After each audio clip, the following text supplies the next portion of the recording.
Hi everybody, welcome to this Arabic alphabet course.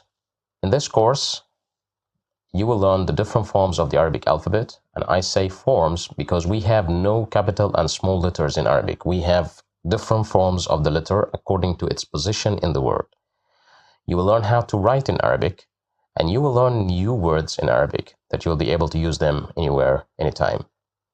But before we get started into this course, we need to know something very important. Arabic is like all Semitic languages, like Hebrew, like Aramaic. All Semitic languages are written from the right to the left. So this is completely different from European languages and English as well. So if I'd like to write the name Ali in English, it's written here in green. We write it from the left to the right, okay? But if I'd like to write the same name, Ali, in Arabic, it will be written from the right to the left. So that's the way we write Arabic. We write it from the right to the left. The second important thing which we need to know is that Arabic is written with connected letters. So as you see here, Ali is written in English A-L-I. They are separated. But if I'd like to write the same name in Arabic, it will be written like this: Ain, Lam, Ya. So as you see here, we have written them connected. If I write them separated, they will be like this: Ain, Lam, Ya. So that's how they will look if they are separated. But we don't write this way in Arabic. We write with connected letters. There are some other languages which use the Arabic script in writing, like Urdu, Farsi, Kurdish. They use the same Arabic alphabet in writing. It's true that they have some modifications and some more additions that they use in order to cover all the sounds they have in their language, but they have the same script that we use in Arabic. How many letters do we have in Arabic? We have 28 letters in Arabic. How many words do we have in Arabic? We have 12.3 million words in Arabic. So feel free to express yourself. We have a real big number here. Arabic is spoken by 422 million people in the Arab world. And it's also spoken in times of prayer. We Muslims pray 5 times a day. We read the Holy Quran. It's written in Arabic. More than 1.5 billion Muslim all over the world, they use Arabic 5 times a day as a language in their prayers. And they also read the Quran in Arabic. So Arabic is considered to be one of the religious languages that is used by more than 1.5 billion Muslim. And it's also used as a language of communication by 422 million people in the Arab world. So that's all for the important things that you need to know before we get started into this course. We will learn the first letter in the Arabic alphabet. In the first lesson, we will be dealing with the letter Alif. So I'll see you there. Assalamu alaikum, everybody. Assalamu alaikum means peace be upon you, and it's one of the ways we Arabs used to greet each others with. Today we'll be dealing with the first lesson in the Arabic alphabet, and today our guest is the letter Alif. The letter Alif is simply written with 2 parts. We have this line. You're going to write it just as if you are going to write the letter I, okay? But we will not write the dot. We will write something else known as Hamza, okay? So how do we write this Hamza? We will move from the right, moving to the left, and then we will make a base for this Hamza. Again, hold your pencil and do just like me here. Alif. Again, that's Alif. Alif. As you see here, no, this one is not right here. Again, Alif. So that's how we write the letter Alif. Now we need to know what are the forms of the letter Alif. We said in the introduction that we have different forms of the letter in Arabic. We have no small letters, we have no capital letters, but we have different form. So here we will notice the letter Alif in this word, ab, ab, ab, which means father. Look at the letter Alif and see how does it look. The second word, kas, kas, kas, which means cup. Here we have the letter Alif connected to the letter that came before it. There is a connection here. Khata, khata, khata, which means a mistake. Here we have the letter Alif connected. to the second letter. يقرأ, يقرأ, يقرأ. Here we have the letter alif separated. It's not connected to the rest of the word. So, according to what we have seen right now, we have two forms of the letter alif. We have the separate form. This is the separate form. And we have the connected form. And that's how it is connected. And we will notice that the letter alif is only connected from the right side. It's not connected from the left side. And here we have the word khata, which means a mistake. And we need to connect it with the letter alif. Okay, so we will just write the connected alif. Kas, kas. Here we have the missing letter in the middle. And the letter kaf is ready to be connected. As you see here, that's how it looks. So it's ready for the connection. So we need the letter alif in the connected form. يقرأ, يقرأ. Here we need a separate alif. Why? We will learn in the next lessons that the letter ra in the word يقرأ is only connected from the right side. It cannot be connected from the left side. So we need the letter alif in the separate form. So we will write the letter alif like this.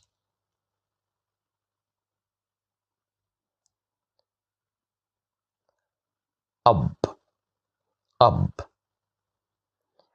We will learn in the next lesson that the letter ba in this form, the way that it looks right now, it's the separate form. This is the letter ba in the separate form. So we need a separate alif. We can't use the connected alif. And there's something else. We said also that the letter alif is only connected from the right side. It's not connected from the left side. So we can't connect it from the left side here. It's only connected from the right side. So we need the letter alif in the separate form. We will write it like this.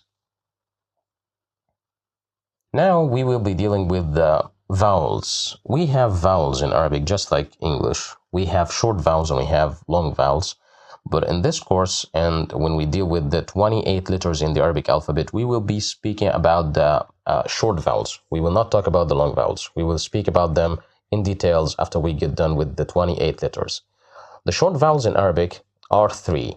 We have fatha, dhamma, and kasra. So here, as you see, the letter alif has something at the top. This is known as fatha. The fatha makes the letter alif pronounced like this. So listen carefully and repeat after me. A.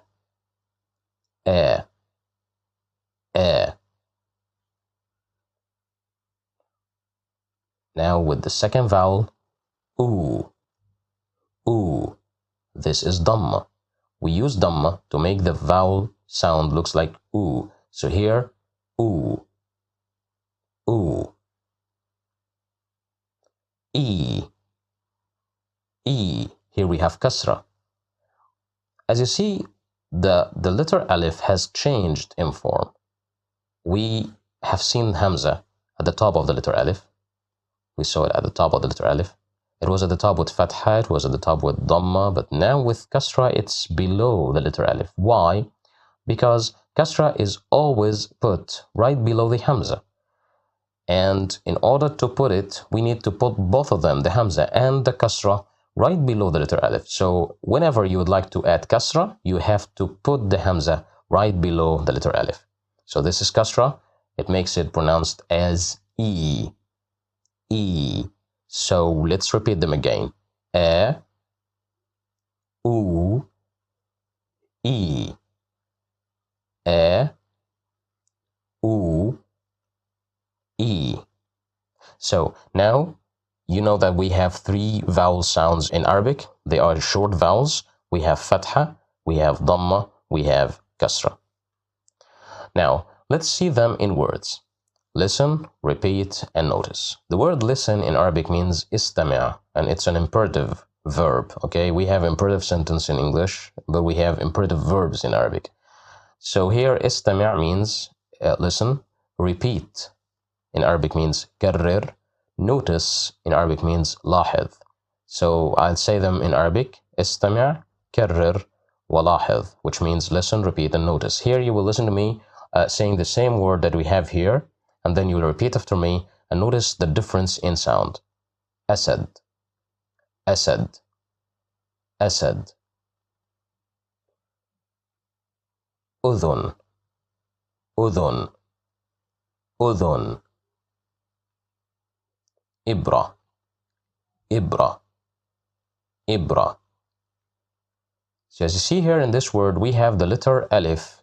It is controlled in sound with the fatha at the top of the alif. So I can't pronounce it as isad. I can't pronounce it as usad. I have to pronounce it as asad. Why? Because of the fatha.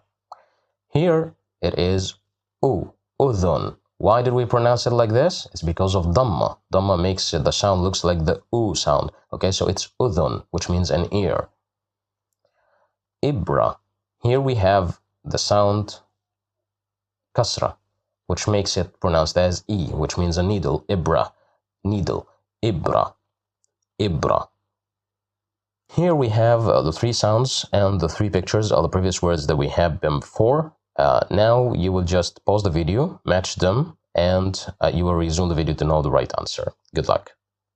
Well, here we have the letter alif with fatha, the letter alif with dhamma, the letter alif with kasra. A, u, e. So I'd like to match them. A will be matched with asad. U will be matched with uzun. E will be matched with ibra. So as you see here, we are done with the letter alif. Next lesson we will be dealing with the second letter in the Arabic alphabet, the letter ba. See you there. Marhaba everybody. Marhaba means hi. It's just like assalamu alaikum. It's one of the ways that we Arabs greet each other with. In today's lesson we'll be dealing with the letter ba. And dealing with the letter ba, we'll start dealing with a new family of letters that are written the same way. We have two other letters that are written the same way we write the letter ba. But here with the letter ba, we'd like to know how to write the letter ba. So it's very simple. You will start from the right, okay? Hold your pencil, and then moving downward, and then to the left. Then we'll put the dot. So it's very simple. Just hold your pencil like this, and put the dot. Another one. Ba. That's the letter ba.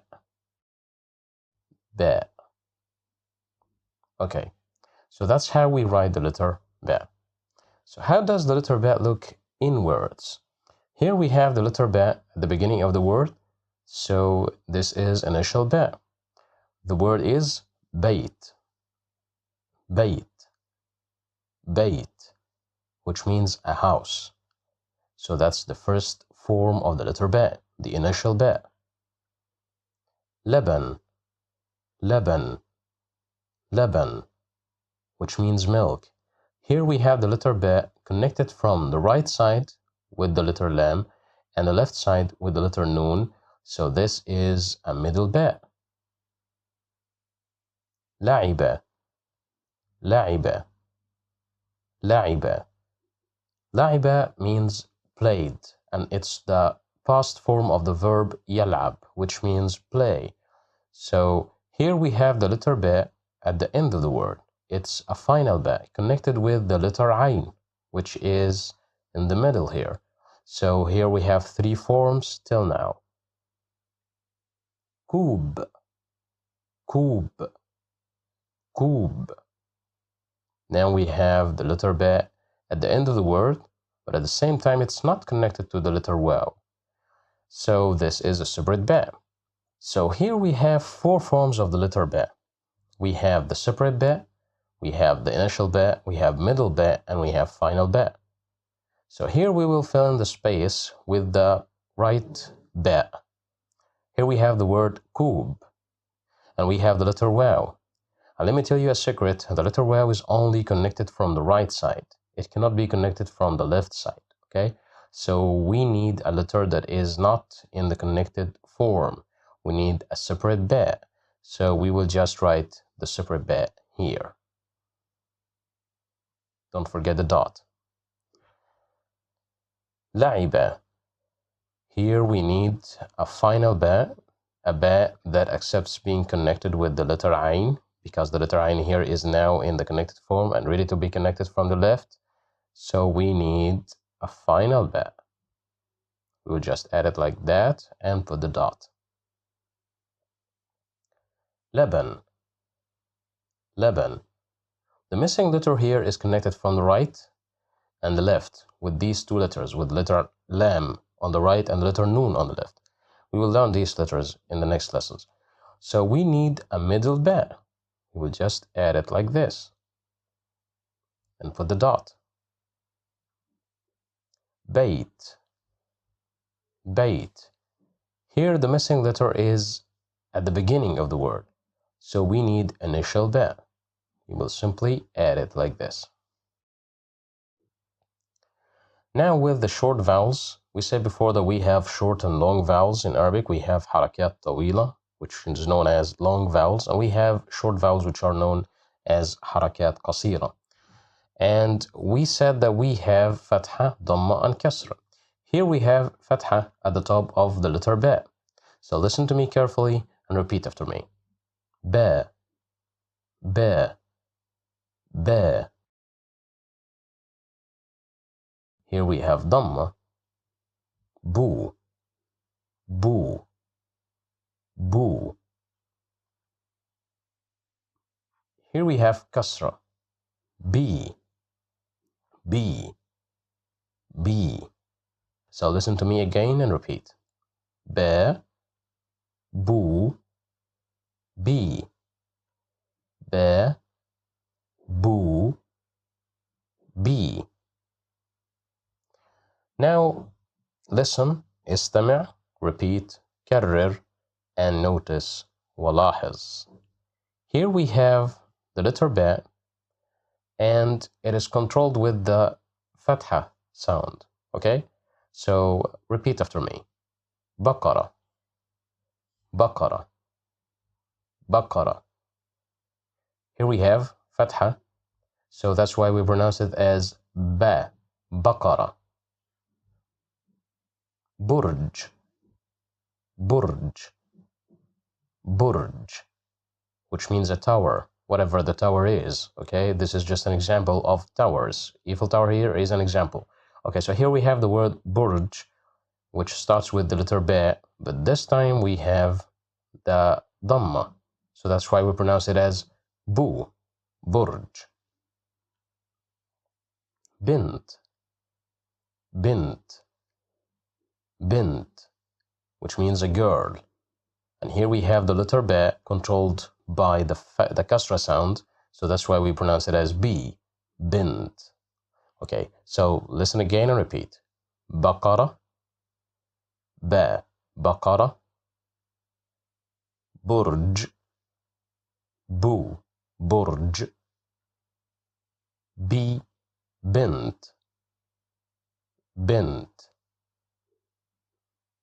Okay, now so we have to match the right picture with the right sound. So pause the video, do it yourself, and then resume to know the right answer. Well, here we have ba, bu, and bi. Ba supposed to be matched with baqara. Bu would be matched with burj. Bi will be matched with bint. That's all for this lesson. The next lesson we'll be dealing with one of the letters which is similar to the letter ba in writing, because they are one family, and this family consists of three letters, ba, and the next letter is ta, which is just written like the ba with a little bit difference. We will know this difference in the next lesson. See you there. Ahlan wa sahlan everybody. Ahlan wa sahlan is one of the ways we greet each others in the Arab world. It means hi. So we have learned three ways of saying hi. We said assalamu alaikum, we said marhaba, and today we are saying ahlan wa sahlan. So today's letter is the letter ta. And the letter ta, as you see, is written the same way we write the letter ba. We started from the top, moving downward, and then we move to the left, making the same way of writing the letter ba. But here we will notice that we have something new. And when we dealt with the letter ba, we used to put the dot right below the letter. But this time we are putting two dots side by side, and they are at the top of the letter. So that's the difference between the letter ba and ta. So as I said before, they are one family.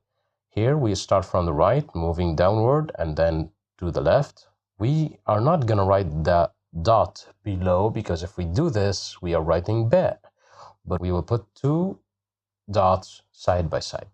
So again, hold your pencil, start from the right, moving to the left, putting the two dots inside, and try to make them side by side. It's not good if you make it like this, okay? This is wrong.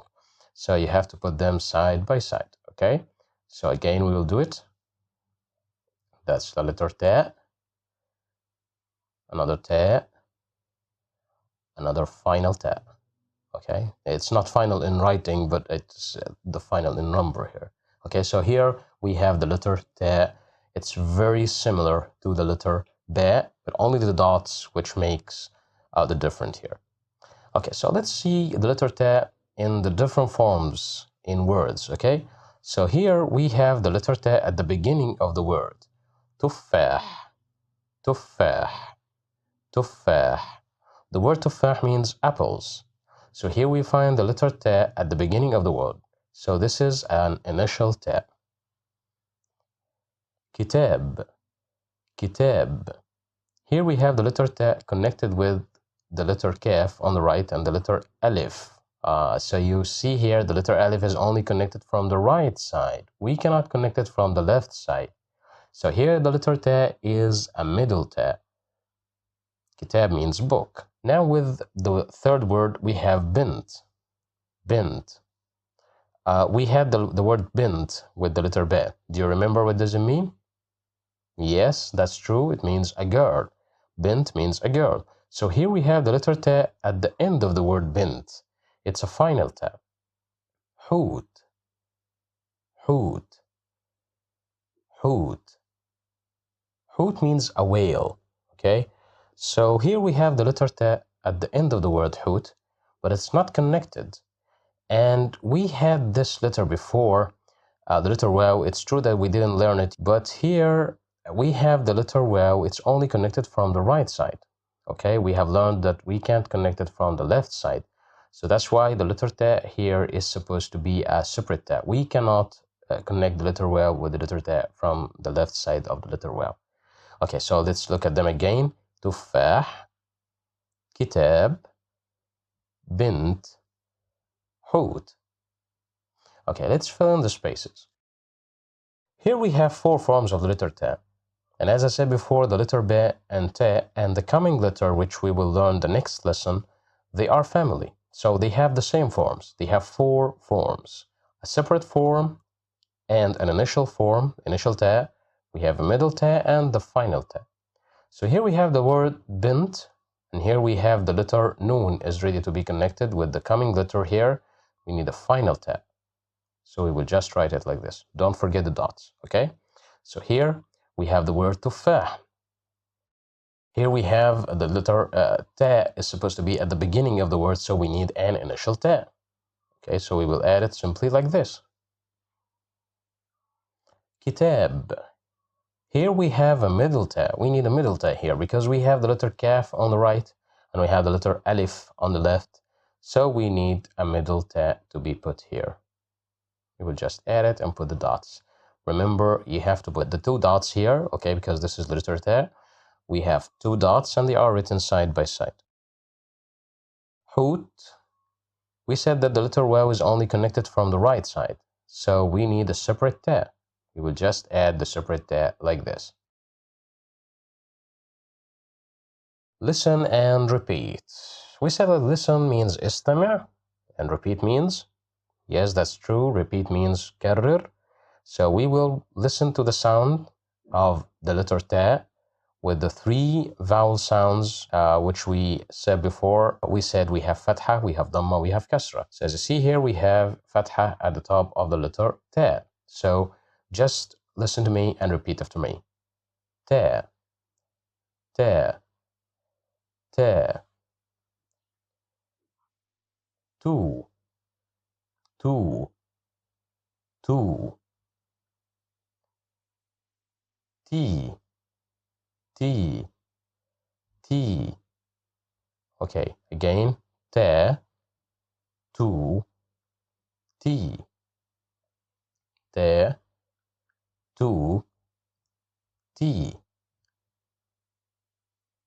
Now let's see the letter ta with the three sounds in words here. We have the word tamr, which means dates. Okay, so as you see here, we have the letter ta at the beginning of the word, and it's controlled with the fatha sound, so we will pronounce it as ta. Tamr, tamr, tamr. Here we have it at the beginning of the word with the dhamma sound, so we have to pronounce it as tu. Tuffah, tuffah, tuffah. Now we have it with the kasra sound, so we will pronounce it as T, tilmid, tilmid, tilmid, which means a student. Okay, so repeat them again. Ta, tamr, tamr. Tu, tuffah, tuffah. T, tilmid, tilmid, tilmid. Now with the matching exercise. Say and match. The word say, as I said before, is an imperative.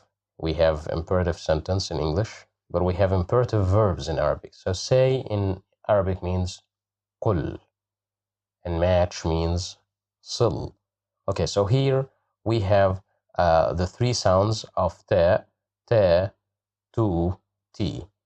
You will match them after you pause the video, and then come back and resume the video to know the right answer. Well, here we have the letter ta with the three sounds of the short vowels we have in Arabic. We have ta, so ta is supposed to be matched with tamr.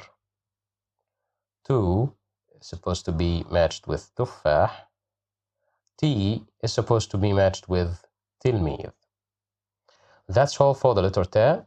The next letter is the letter tha, and it's the final letter in this family.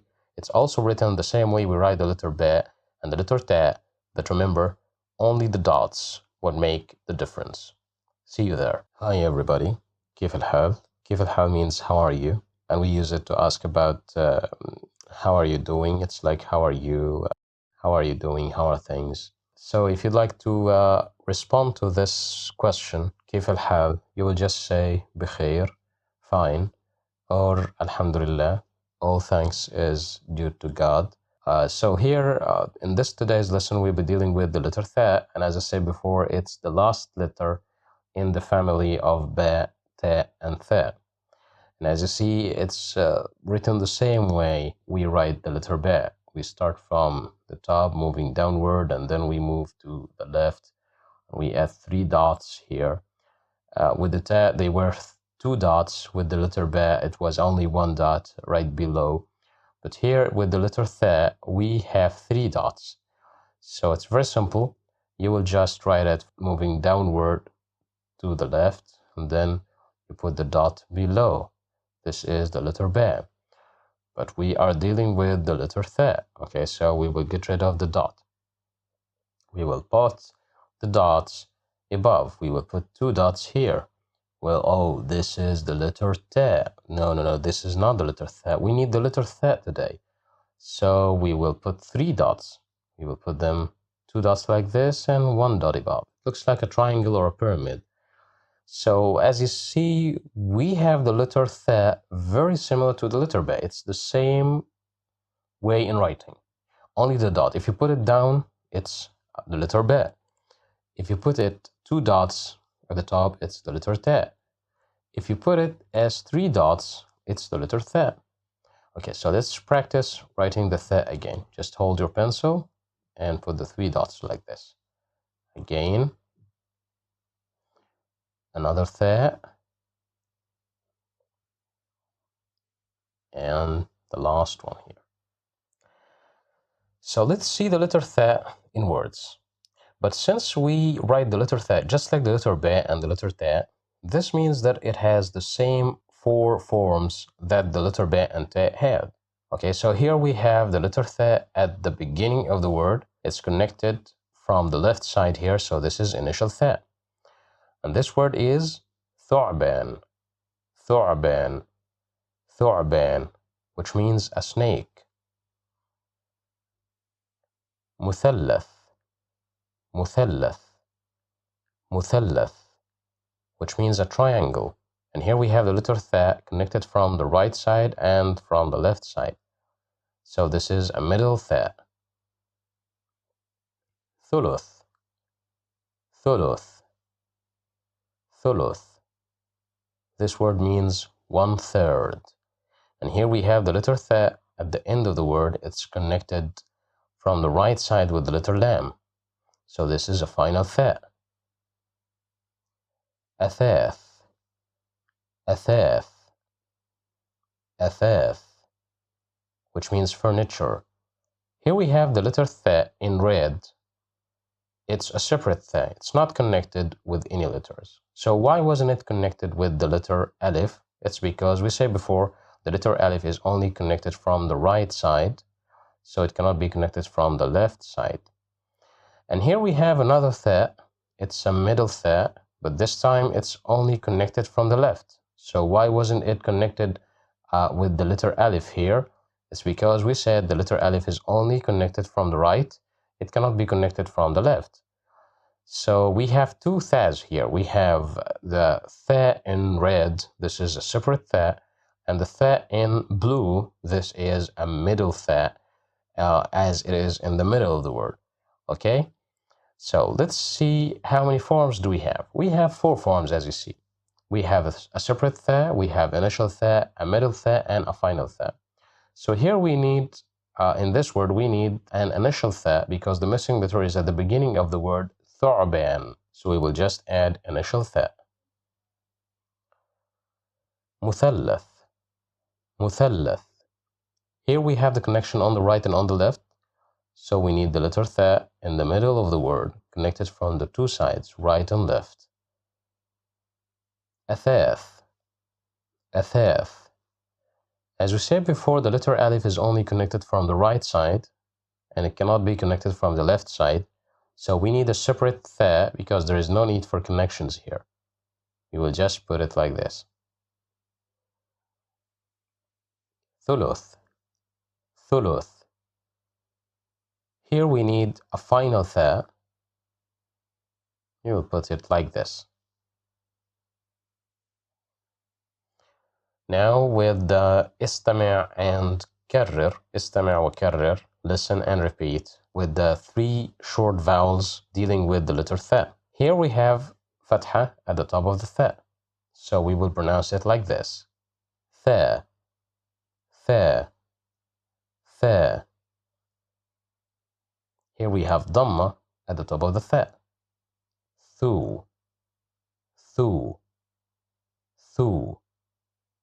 Here we have kasra right below the th, so we will pronounce it as thi. Thi. Thi. Okay, again, th, thu, thi, th, thu, thi. So as you notice, the sound of the letter th is similar to the th sound in English, the voiceless th in English. So here we have the letter th in the word ثعلب, ثعلب, ثعلب, which means a fox. So here we have it with fatha, so that's why we pronounce it as th, ثعلب. ثعبان, ثعبان, ثعبان.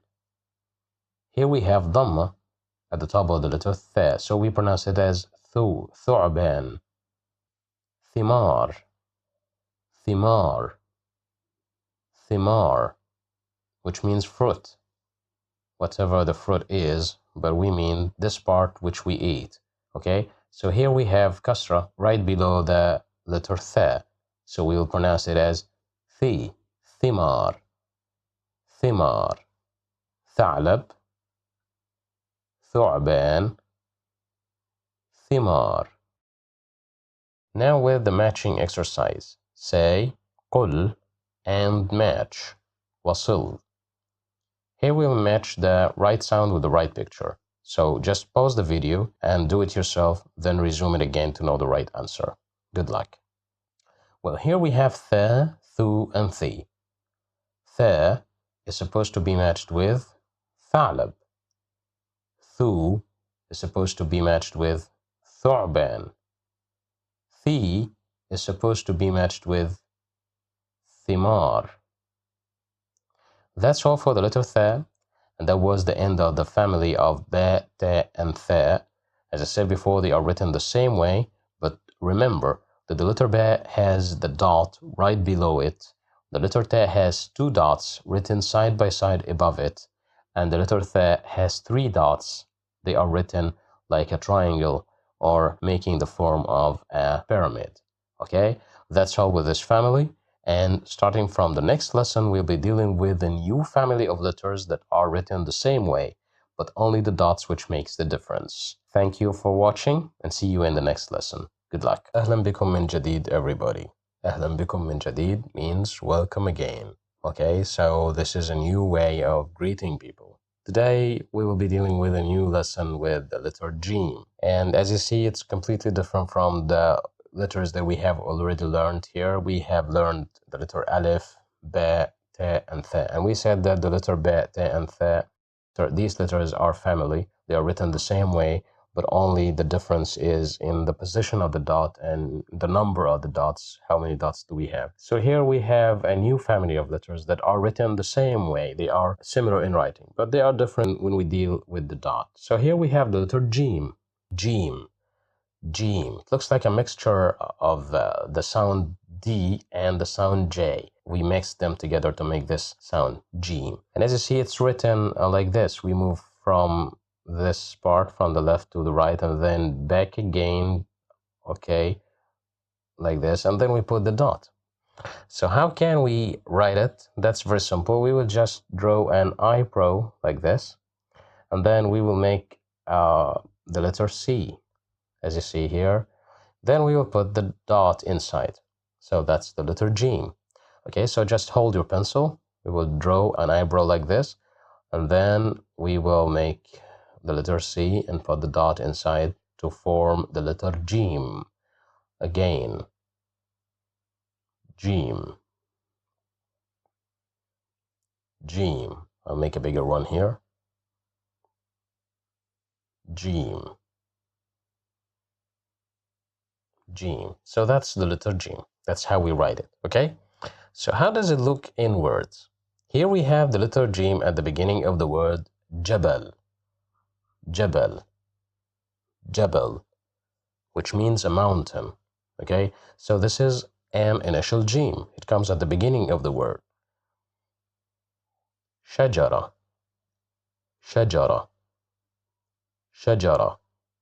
Here we have the letter Jim connected from the right side with the letter Shin and the left side with the letter Ra. So here we have the letter Jim in the middle. So this is a middle Jim. Shajara means a tree. Thalj. Thalj. Thalj, which means ice. So here we have the letter Jim at the end of the word Thalj, and it's a final Jim. It's connected from the right side with the letter Lam.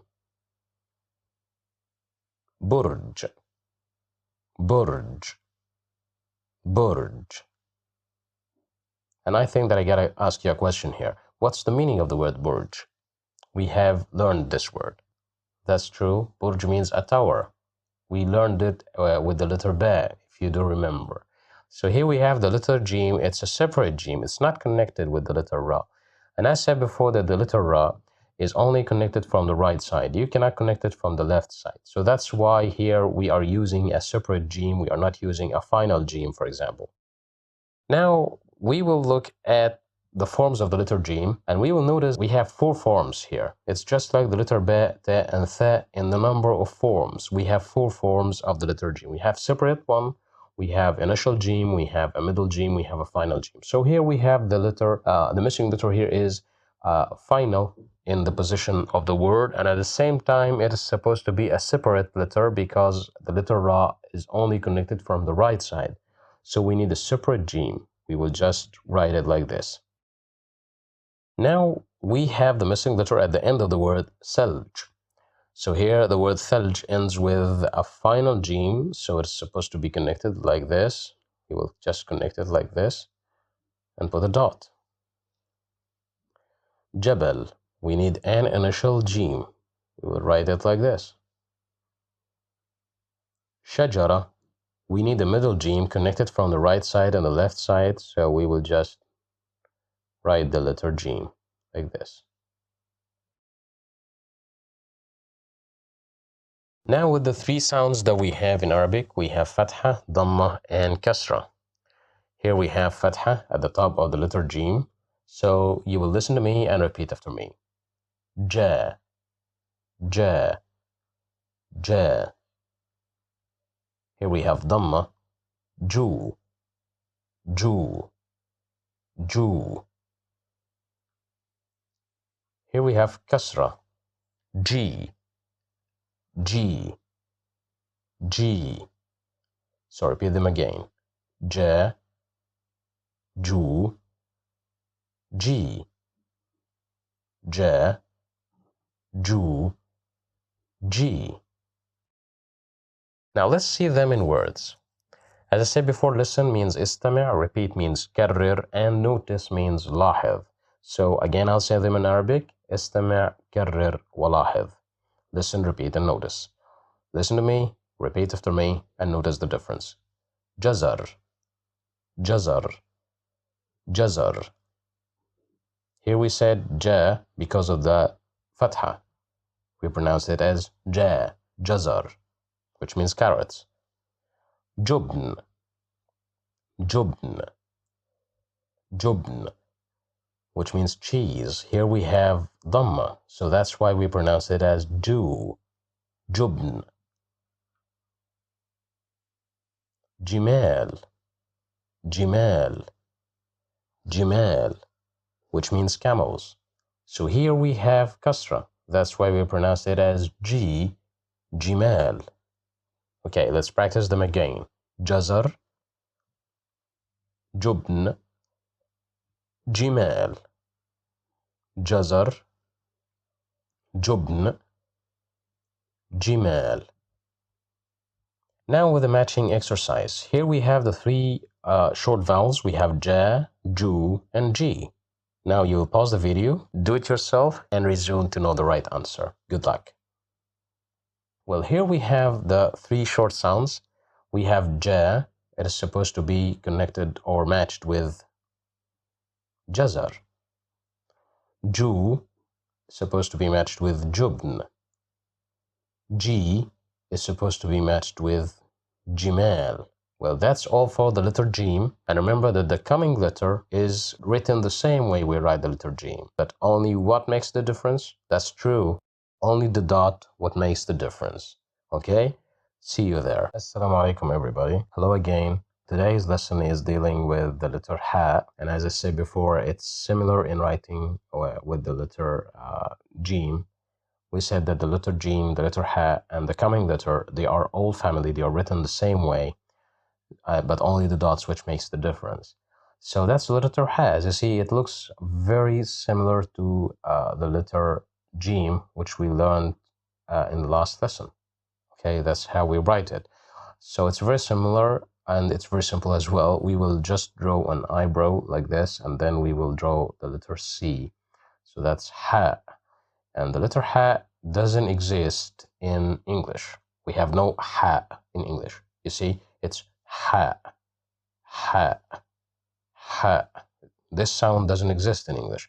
It's a glottal sound, so you will maybe find it difficult at the very beginning to produce it, but just practice it and you will find that it's very easy to do, okay? So just practice it again, ha, and we write it like this, an eyebrow and then the letter C, that's ha.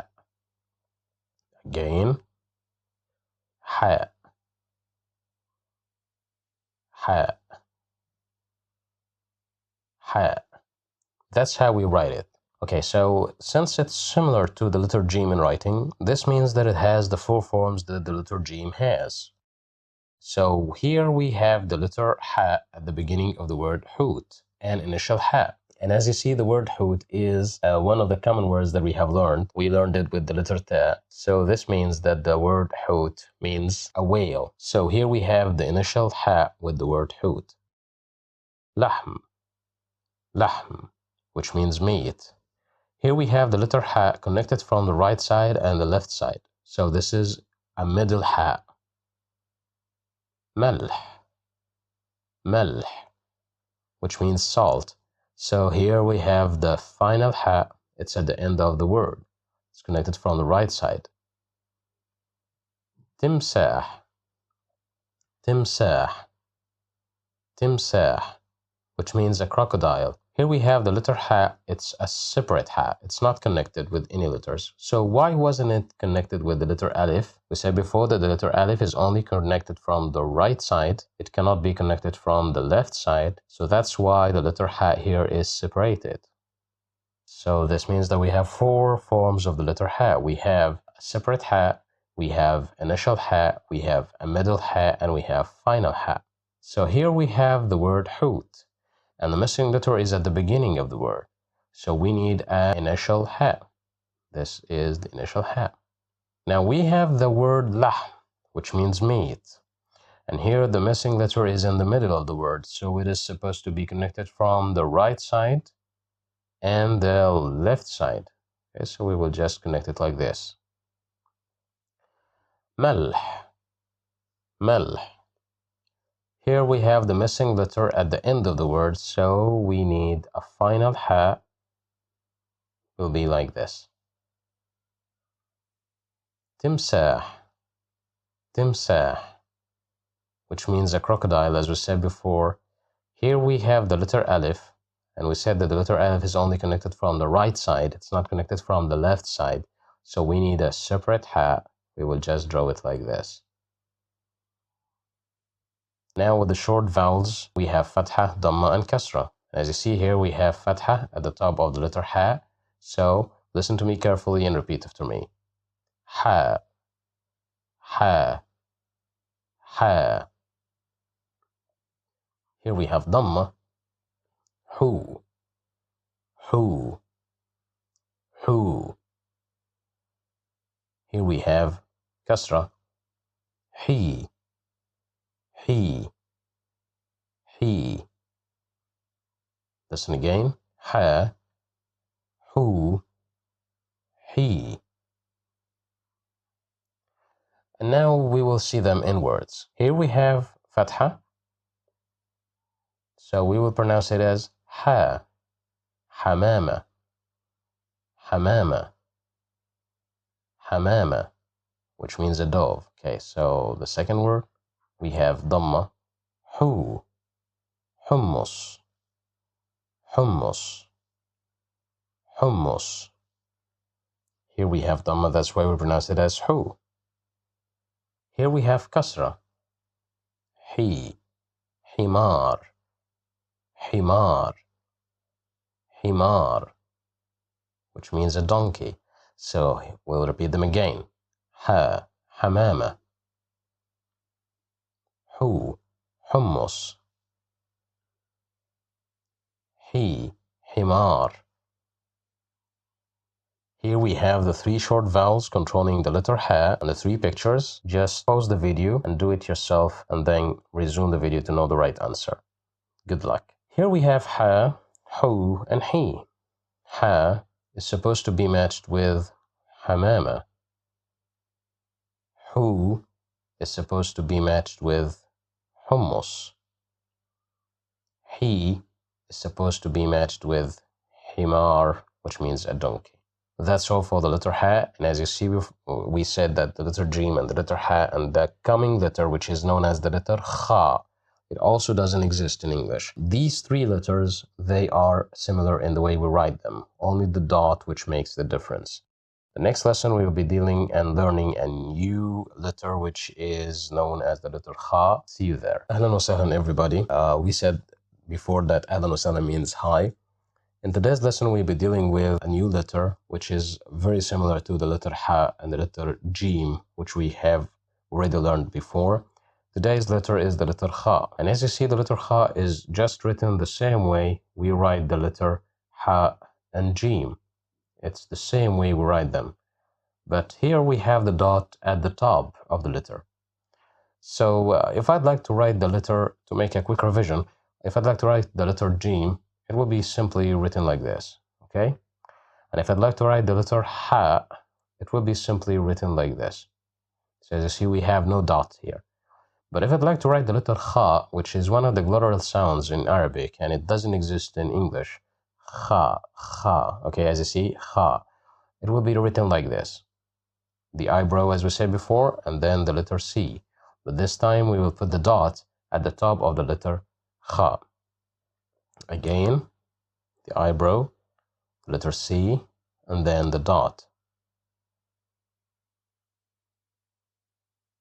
It's very simple. As you see, you can make it like this. So what's the difference between Jim, Ha, and Kha? It's only the dot. If you have the dot inside, it's Jim. If you have no dots at all, it's Ha. And if you have the dot at the top of the letter, it's Kha. So being like the Jim and Ha, this means that the letter Ha has the same four forms that the Jim and Ha had before. So here, as you see, we have the letter Kha at the beginning of the word kharoof, kharoof, kharoof, which means a sheep. Okay, so here we have initial Kha. بطيخ, بطيخ, بطيخ, which means a watermelon. Here we have the letter Kha at the end of the word بطيخ. So this is a final Kha. It's connected to the letter Ya. We will learn the letter Ya in the coming lessons. نخلة, نخلة, نخلة. Here the letter Kha is a middle Kha. It's connected from the right side with the letter Noon and the left side with the letter Lam. So here we have the letter Kha as a middle Kha. Here we have the letter Kha at the end of the word خوخ, خوخ, خوخ, which means peach. But here we have the letter Kha at the end of the word, but this time it's a separate Kha. Why is it a separate? Why wasn't it connected with the letter Waw, for example? It's because the letter Waw is only connected from the right side. It cannot be connected from the left side. So that's why we didn't connect the letter Kha with the letter Waw here. So this is a separate Kha. So here we have four forms of the letter Kha. This time we have the word khawkh. And as we said before, the letter Waw is only connected from the right side. So here we have to put and use a separate Kha. So we will just draw a separate Kha like this. بطيخ, بطيخ. Well, here we need a final Kha.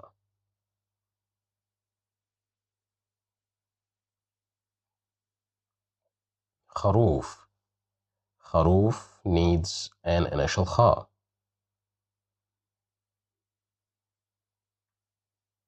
نخلة, نخلة. Here we need a middle Kha. So we will put it like this. Now with the short sounds or the short vowels here, we have Fatha. So we will pronounce it as Kha, Kha, Kha.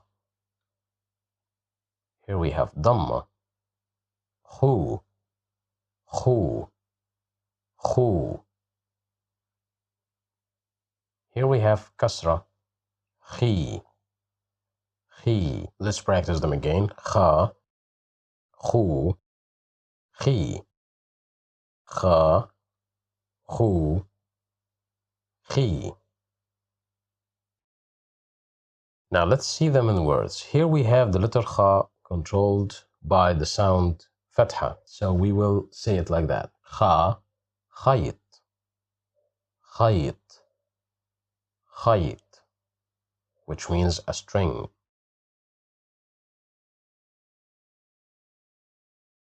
Second word. Khu, khubz, khubz. خبز, which means bread. Here we have ضمة.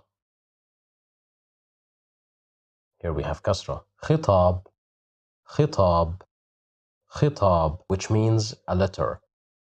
So this kha is controlled by kasra. That's why we pronounce it as khi. خطاب.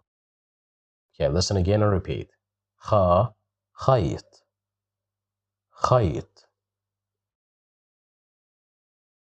Khu, khubz, khubz. Khi, khitab, khitab. Now with the matching exercise. Here you will match the right picture with the right sound. Just pause the video, do it yourself, and resume to know the right answer. Good luck. Here we have kha, khu, and khi. Kha is supposed to be matched with khayt. Khu is supposed to be matched with khubz. Khi is supposed to be matched with khitab. That's all for the letter Kha, and that was the last letter in this family of letters. Jim, Ha, and Kha. They are written the same way, but only the dots which makes the difference. The next lesson we will be dealing with a new family of letters which consists of only two letters that are written the same way, but only the dots which make the difference. Here we are done with the letter Kha. Let's move to the next lesson. See you there. Hello, Sanan, everybody. Today's lesson we will be dealing with a new family of letters, starting with the letter Dal. And the letter Dal and the coming letter, which we will see in the next lesson, they are written the same way. But as I said before, in Arabic, only the dots which make the difference. So here the letter Dal is written as you see here. You start from the top and moving downward, and then you move from the right to the left. So that's how we write it. Hold your pencil and just do as I do. Here we'll start from the top, moving downward, and then move back to the left. Another dal, another dal. Again, we move from the top, moving downward, and then back to the left. It's very simple as you see. Dal. Okay, again, dal, dal. That's how we write the letter dal. Looks like the D sound in English, okay? So it's not going to be that difficult. So let's see how many forms do we have for the letter dal. We will look and notice the new words that we will learn here, and we have the letter dal in different positions of the word. So this word is dub, dub, which means beer. Here we have the letter dal at the beginning of the word. So can we consider it to be an initial dal? Well, I think no, because it's not connected to any letters on the left. So this one is a separate dal. The next word, حديقة, حديقة, حديقة. حديقة means garden. And here we have the letter dal. It's in the middle of the word, and it's connected from the right side with the letter ha. So that's a second form. So now we have it separated, and we see it now connected to the letter that came before it. ولد, ولد, which means a boy. Here we have the letter dal. It's also connected. So we can consider it to be a final dal because it came at the end of the word, right? Okay, let's see the fourth word here. Here we have the word word, word, word, which means flowers. Here we have the letter dal separated. It's not connected to the letter ra, and as I said before, the letter ra is only connected from the right side. It cannot be connected from the left side. And that's the same thing with the letter waw here. It's always connected from the right side. It cannot be connected from the left side. So we have three letters that are only connected from the right side, wa and ra and dal. But as you see here, today's lesson is dealing with the letter dal. So that's the most important thing here. The letter dal is here a separate dal. So this means that we have two forms of the letter dal. We have the separate form and we have the connected form. And as I said before, only the connection happens from the right side. We can't connect the dal from the left side. So here we need to use one of these two dals in order to fill in the spaces here. ولد Well, it requires a final del or a connected del. We can't put the separate one because here the letter lam is ready to be connected. Word, word. As you said when we were explaining these examples, we said that the letter waw and the letter ra, both of these letters are not connected from the left side, so we need a separate del here. Dub. Here we need a separate del. So someone may ask, why don't we use a connected del? Well, we have two reasons here. As I said before, the letter del is only connected from the right side. So we cannot use the letter del here in the connected form because we have no connected form for the letter del from the left side. And also the letter bet here is in the separate form. It is not ready to be connected to any letters. So here we need a separate del. حديقة, حديقة. Here we need a final del, a connected del to be connected to the letter ha. So that's حديقة. Now with the listen and repeat. We said last time listen means استمع and repeat means كرر. So in this part we are going to listen to the three short vowels that we have in Arabic. And as I said before, we have حركات قصيرة, which are known as short vowels. And we have long vowels or حركات طويلة, or we have another name for them. It's known as المدود. We will learn these in details after we get done with the 28 letters in this alphabet course. So here we have the fatha. It's at the top of the letter dal. So we are supposed to pronounce it as de. Just repeat after me. De, de, de. Now we have dhamma at the top of the letter dal. So we will pronounce it as do, do, do. And here we have kasra.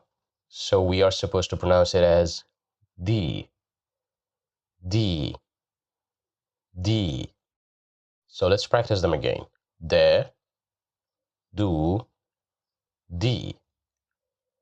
De, do, di.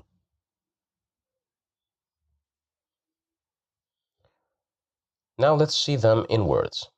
Here, as I said before, listen means استمع, repeat means كرر, notice means لاحظ. So you will listen to me and repeat after me, and then we will talk about the different things that we need to learn from here. دواء, دواء, دواء. The word دواء, as you see, means medicine. Here we have the fatha at the top of the letter dal.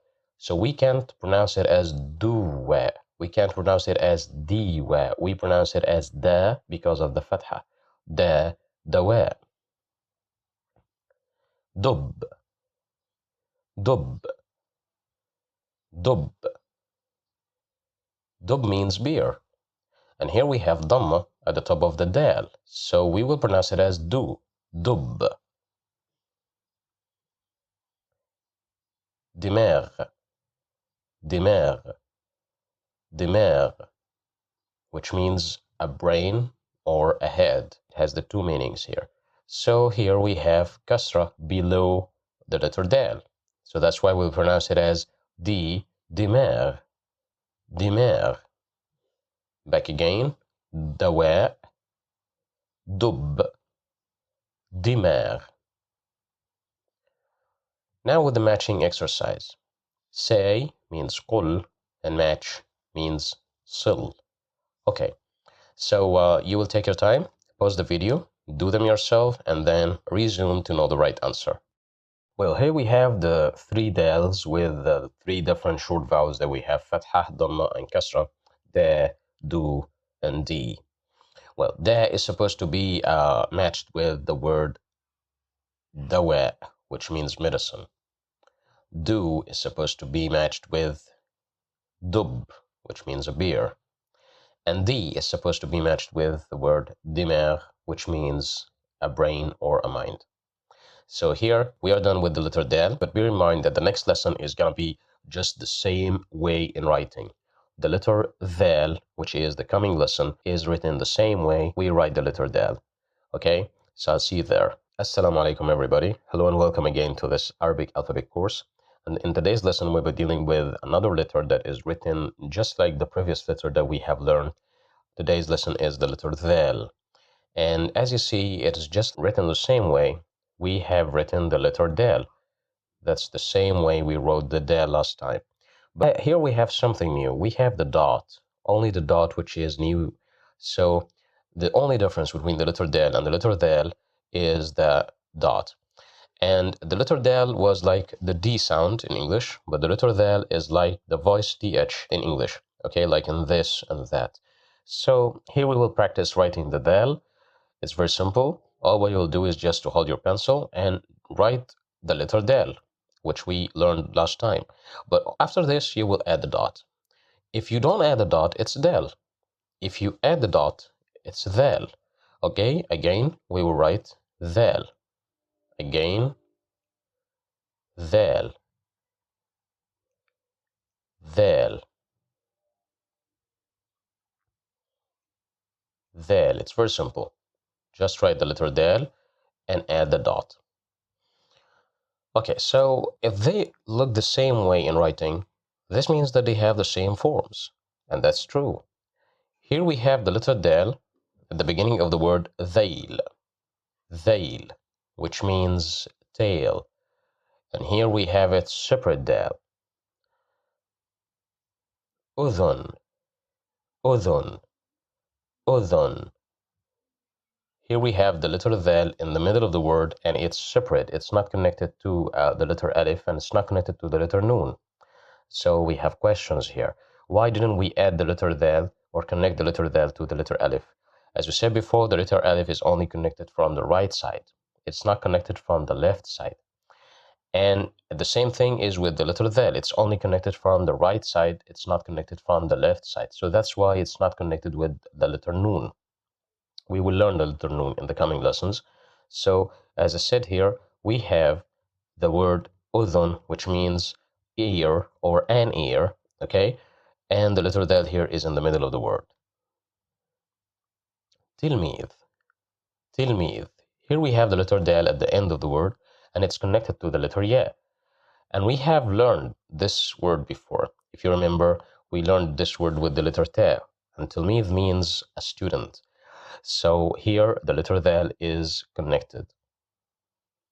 Ustad. Ustad, which means a teacher.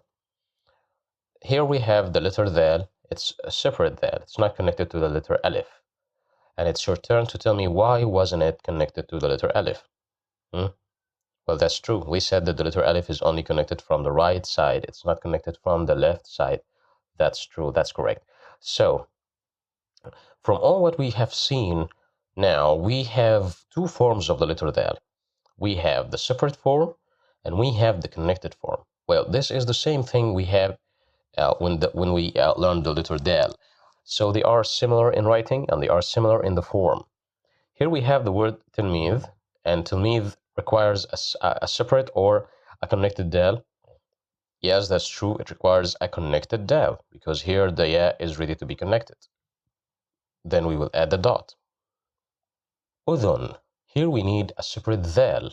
So why do we need a separate Dal? It's because the Alif is only connected from the right side. So we will write the separate Dal. Udhun. Dhail. Dhail. Here we need a separate Dal. Dhail. Ustad. Ustad. Here we need a separate Dal. As we said before, the letter Alif is only connected from the right side. Now with the short vowels and the short harakat or al-harakat al-qasira, you will repeat after me and then we will talk about them in details. There, there, there. Dhu, dhu, dhu. The, the, the.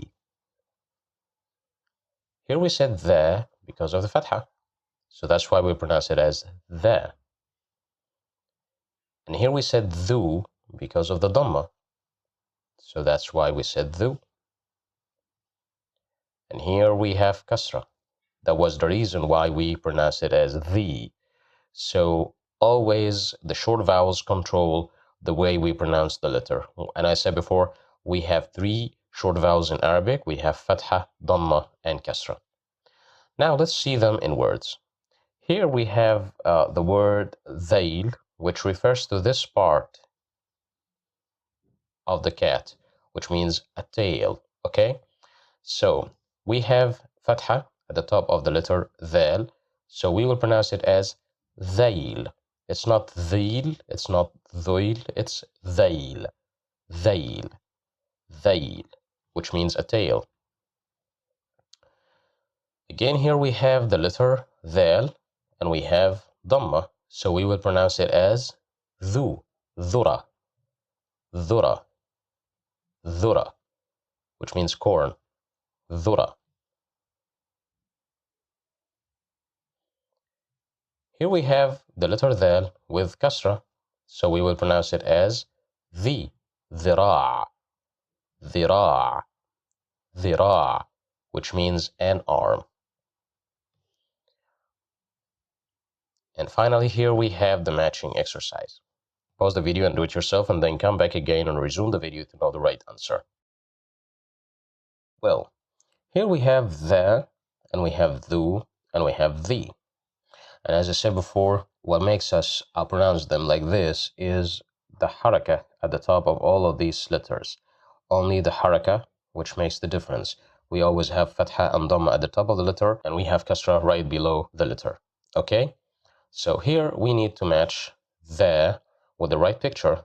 The is supposed to be matched with dhail. Dhu is supposed to be matched with dhura. The is supposed to be matched with dhira'. That's all with the letter dhal, and we are now finished with this family of letters that are written the same way. The next lesson and the lesson that comes after the next lesson, we will be dealing with two letters that are written in the same way. They are similar, but they are different in the way we put the dot. So as you see here, we have families of letters in Arabic, and these families are written the same way, but only the dot which makes the difference. We have already learned the letter ba, ta, and tha, and we have known that they are a family. The letter jim, ha, and kha, they are a family. The letter dal and dhal, they are a family. On the coming two lessons, we will be dealing with two letters that are written the same way, but only the dots which makes the difference. See you there. Marhaba everybody. As we said before, marhaba means hi, and in today's lesson we will be dealing with a new family of letters that are written the same way, but they are different in the dot. Only the dot which makes the difference. So in today's lesson we'll be dealing with the letter ra. And as you see, the letter ra has the same sound of the R sound in English. So how do we write the letter ra? As you see here, we will just move from the top downward and then trying to move back to the left here. Looks like a crescent, as if you're drawing a crescent, you know. Here we draw a crescent. It's not a beautiful crescent, as you see, but it looks like a crescent. So we will try to draw something like this. Okay, moving downward and then to the left. That's ra. Just hold your pencil and do as I do. Here we have ra. The letter ra. It has the same sound of the R sound in English. Ra. Ra. Ra. Okay, so how does it look in words? We said before that we have different forms of the letters in Arabic. So let's see how many forms do we have for the letter ra. Here we have the ra at the beginning of the word ras, which means a head. Ras. Ras. It's a separate ra. There is no connection on the right or on the left. So this is the separate ra. Burj. Burj. Burj. You have already learned this word. It means a tower. Here we have the letter ra. It's connected to the letter ba. So now we have two forms. We have a separate ra and we have a connected ra. So it's connected from the right side. The question is, do we have a ra that is connected from the left side? Let's see. Tamr. Tamr, which means dates. Here we have the letter ra. It's connected from the right side with the letter meme. We will learn the letter meme in the coming lessons, but here we have the connection from the right side. So I guess that we have no connections on the left side. But let's make sure with the fourth word. خيار. خيار, which means cucumber. Here we have the letter Ra. It's separate Ra. It's not connected with the letter Alif. As we said before, the letter Alif is only connected from the right side. It's not connected from the left side. So we can't make a connection between the Ra and the letter Alif. Why? Because connection is only made from the right side of the Alif. Okay, so this means that we have two forms of the letter Ra. We have a separate Ra and we have a connected Ra. And only the connection is made from the right side. We can't make the connection from the left side. So that's why we have two forms of the letter Ra. Now we have the word tamr, which means dates. So we need connected Ra. We'll connect it like this. So that's tamr. Here we have ras. And as you see, we have the letter Alif. It's not in the connected form here. It's a separate Alif. So we need a separate Ra. So what if the Alif was ready to be connected? Imagine that this Alif is like this. It's ready to be connected. Can we connect it? Can we connect the Alif to the Ra? No, it's impossible. Why? Because we said the letter Ra is only connected from the right side and it cannot be connected from the left side. So we can't connect the letter Ra here with the letter Alif. خيار. خيار. Here we have the letter Alif. It's connected to the letter Ya, and it's only connected from the right side, so we need a separate Ra. برج. برج. We need a connected Ra because the letter Ba is ready to be connected here. It's not a separate Ba. Now with the short vowels, listen to me carefully and repeat after me. Ra. Ra. Ra. Ru. Ru. Ru. Ri. Ri. Ri. Again, Ra. Ru. Ri. Now let's listen to me carefully. Listen, استمع. Repeat, كرر. You will repeat after me and notice the difference in the way we pronounce the letter Ra. رجل. رجل. رجل. Ra. رجل. رمان. رمان. رمان. رو. رمان.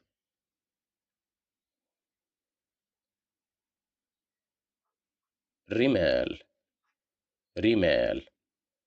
رمال. As you see here in Rajul, which means a man, Rajul, we have Fatha, so that's why we pronounce it as Ra, Rajul. Here we have Rumman, which means pomegranate, and here we have Dhamma, so that's why we pronounce it as Ru, Rumman. Rimal, which means sand, here we have the letter Ra with Kasra, so that's why we pronounce it as Ri. Now with the matching exercise, you have Ra, Ru, and Ri. You'll match them with the right picture. Just pause the video, do it yourself, and resume to know the right answer. Well, here we have Ra, so it is supposed to be matched with Rajul, which means a man. Ru is supposed to be matched with Rumman, which means pomegranate. Ri is supposed to be matched with Rimal, which means sand. That's all for the letter Ra, and the coming lesson is just like the letter Ra, because as I said before, they are a family in the way we write them. We will learn the letter Zay, which is written the same way we write the letter Ra, but only the dot which makes the difference. I'll see you there. مع السلامة. أهلا وسهلا everybody.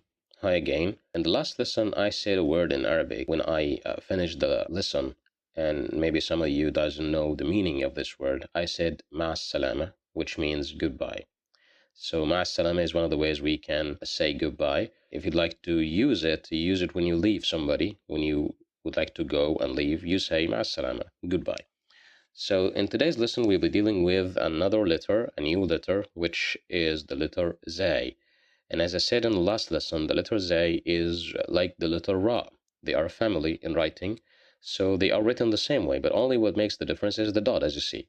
So if I'd like to write the letter Z, I just move from the top, okay, and then downward, moving to the left. It looks like a crescent, as I said before. The new thing here is the dot. So if I don't write the dot, it's Ra. If I write the dot, it's Zay. So it's very simple. Let's practice this with our pencil. Hold your pencil, just move from the top, moving downward, and then to the left. That's Ra. If I'd like to make it Zay, I will put the dot. If I get rid of the dot, it will be Ra. But if we add the dot, it's Zay. So they are family, as I said before. Okay, so let's practice this. Here, Ra. Put the dot, it's Zay. Zay. Zay. Zay. Zay. Again, Zay. It has the same sound of the letter Z in English, or Z in English, okay? So it's the same sound. So being like the letter Ra, I think makes it the same way in forms. They are written the same way, so they have the same forms. So this means that we are expecting two forms here. Let's make sure. Here we have the letter Z at the beginning of the word Zarafa. Zarafa. Zarafa, which means a giraffe. Here we have the letter Z. It's a separate Z. It's not connected to anything. Jazar. Jazar. Jazar. Here we have the letter Z. It's connected to the letter Jim. And jazar means carrots. Khubz.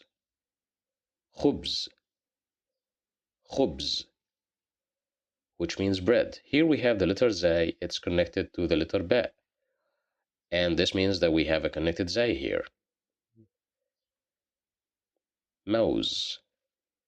Mouse. Mouse.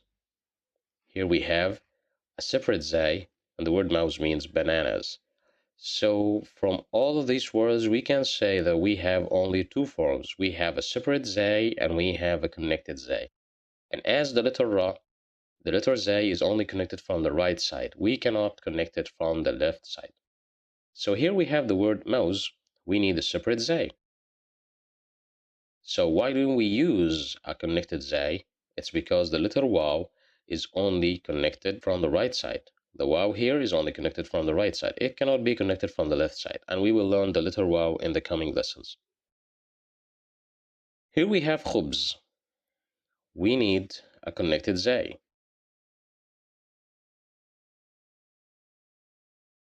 Jazar. We need a connected Z. And as you see here, we have the letter Ra after the Z. It's not connected to anything. It's a separate Ra. Zarafa, which means a giraffe. Here we need a separate Z. Why? Because we have no Z connected from the left side. Now with the listening exercise, here we have the three short vowels of Arabic, Fatha, Dhamma, and Kasra. You'll just listen to me carefully and repeat after me. Z, Z, Z, Zu, Zu, Zu, Z, Z, Z. Here we said Z because of the Fatha, so we will pronounce it as Z. Zu, here we have Dhamma, so that's why we pronounce it as Zu. Z, here we have Kasra, so that's why we pronounce it as Z. So let's practice them again. Z, Zu, Z. Now let's see them in words. You repeat after me.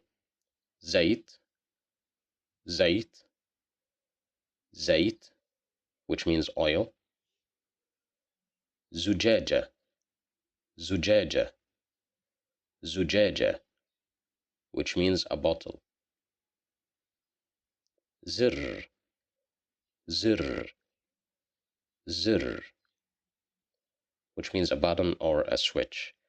Okay, so here we have زيت. Because of the fatha, we pronounce it as za, زيت. زجاجة, here we have dhamma, zu, زجاجة. زر, here we pronounced it as z because of the kasra, zir. Now with the matching exercise, we have the three vowel sounds. Here we have za, we have zu, and we have z. You'll pause the video, do it yourself, and then resume and come back again to know the right answer. Well, here as we see, we have za, zu, and z. Za is supposed to be matched with zayt, which means oil.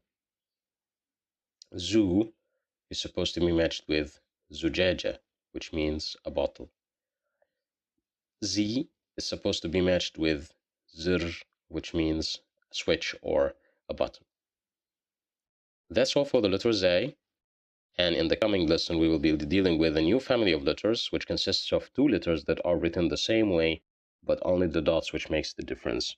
So, ila liqa, which means goodbye. It's just like mas salama.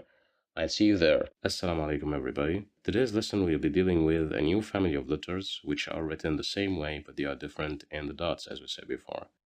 And today's letter is the letter Sin, which has the same S sound in English. And as you see, its name is Sin, which looks like the past participle of the verb to see. So it's very similar. This letter is simply written moving from the top and then moving downward, and then we will move back again to make this top, and then back again to the down part, and then we'll make this shape which looks like the top of a cup. So it's very simple to write, but just hold your pencil and try to do the same way I do. We'll start from the right side, then moving down, and then back again, and then moving down, then back again, and then we'll make something that looks like a big U. Okay, so that's Sin. Another one. 3, and then this big U. Okay, another one. That's the letter Sin. Sin. Again, this is the last one, the letter Sin. Okay, that's great.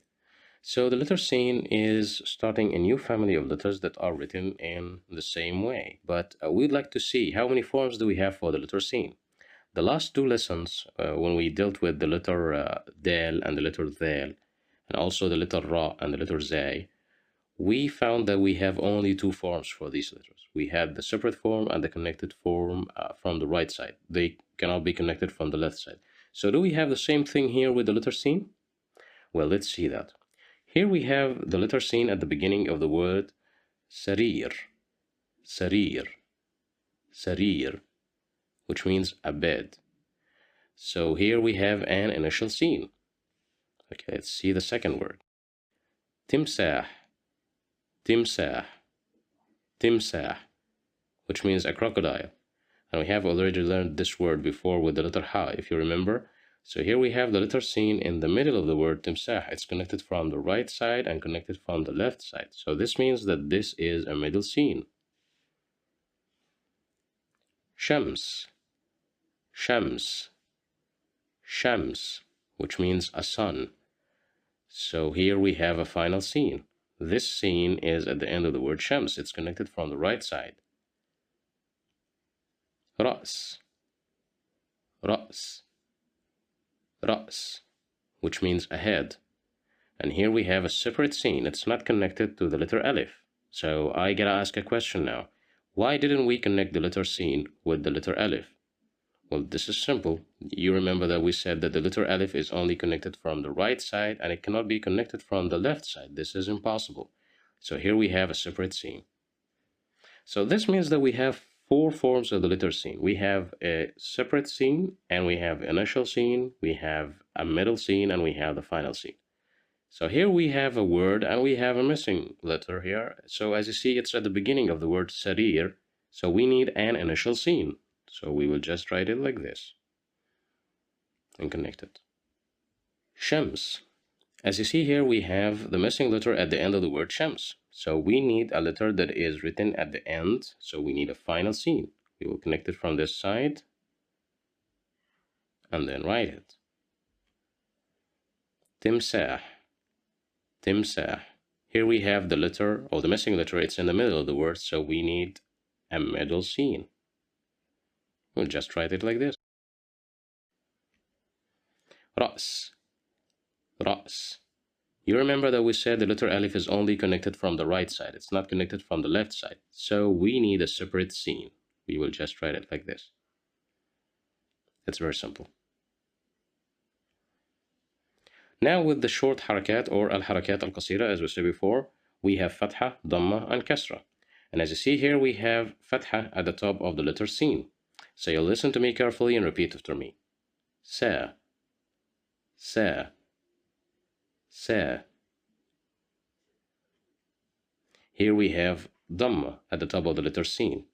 So we will pronounce it as su, su, su.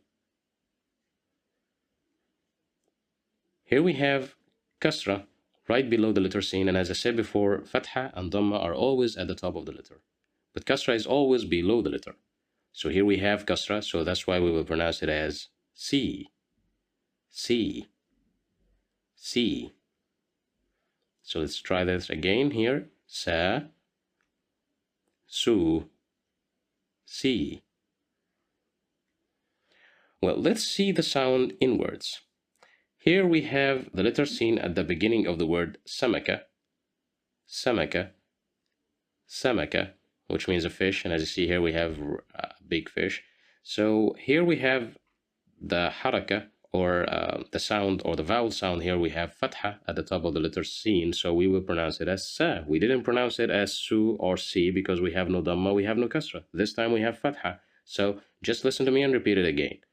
Sa, samaka. Samaka, samaka. The second word. Here we have dhamma. Su, sukkar, sukkar, sukkar, sukkar, which means sugar.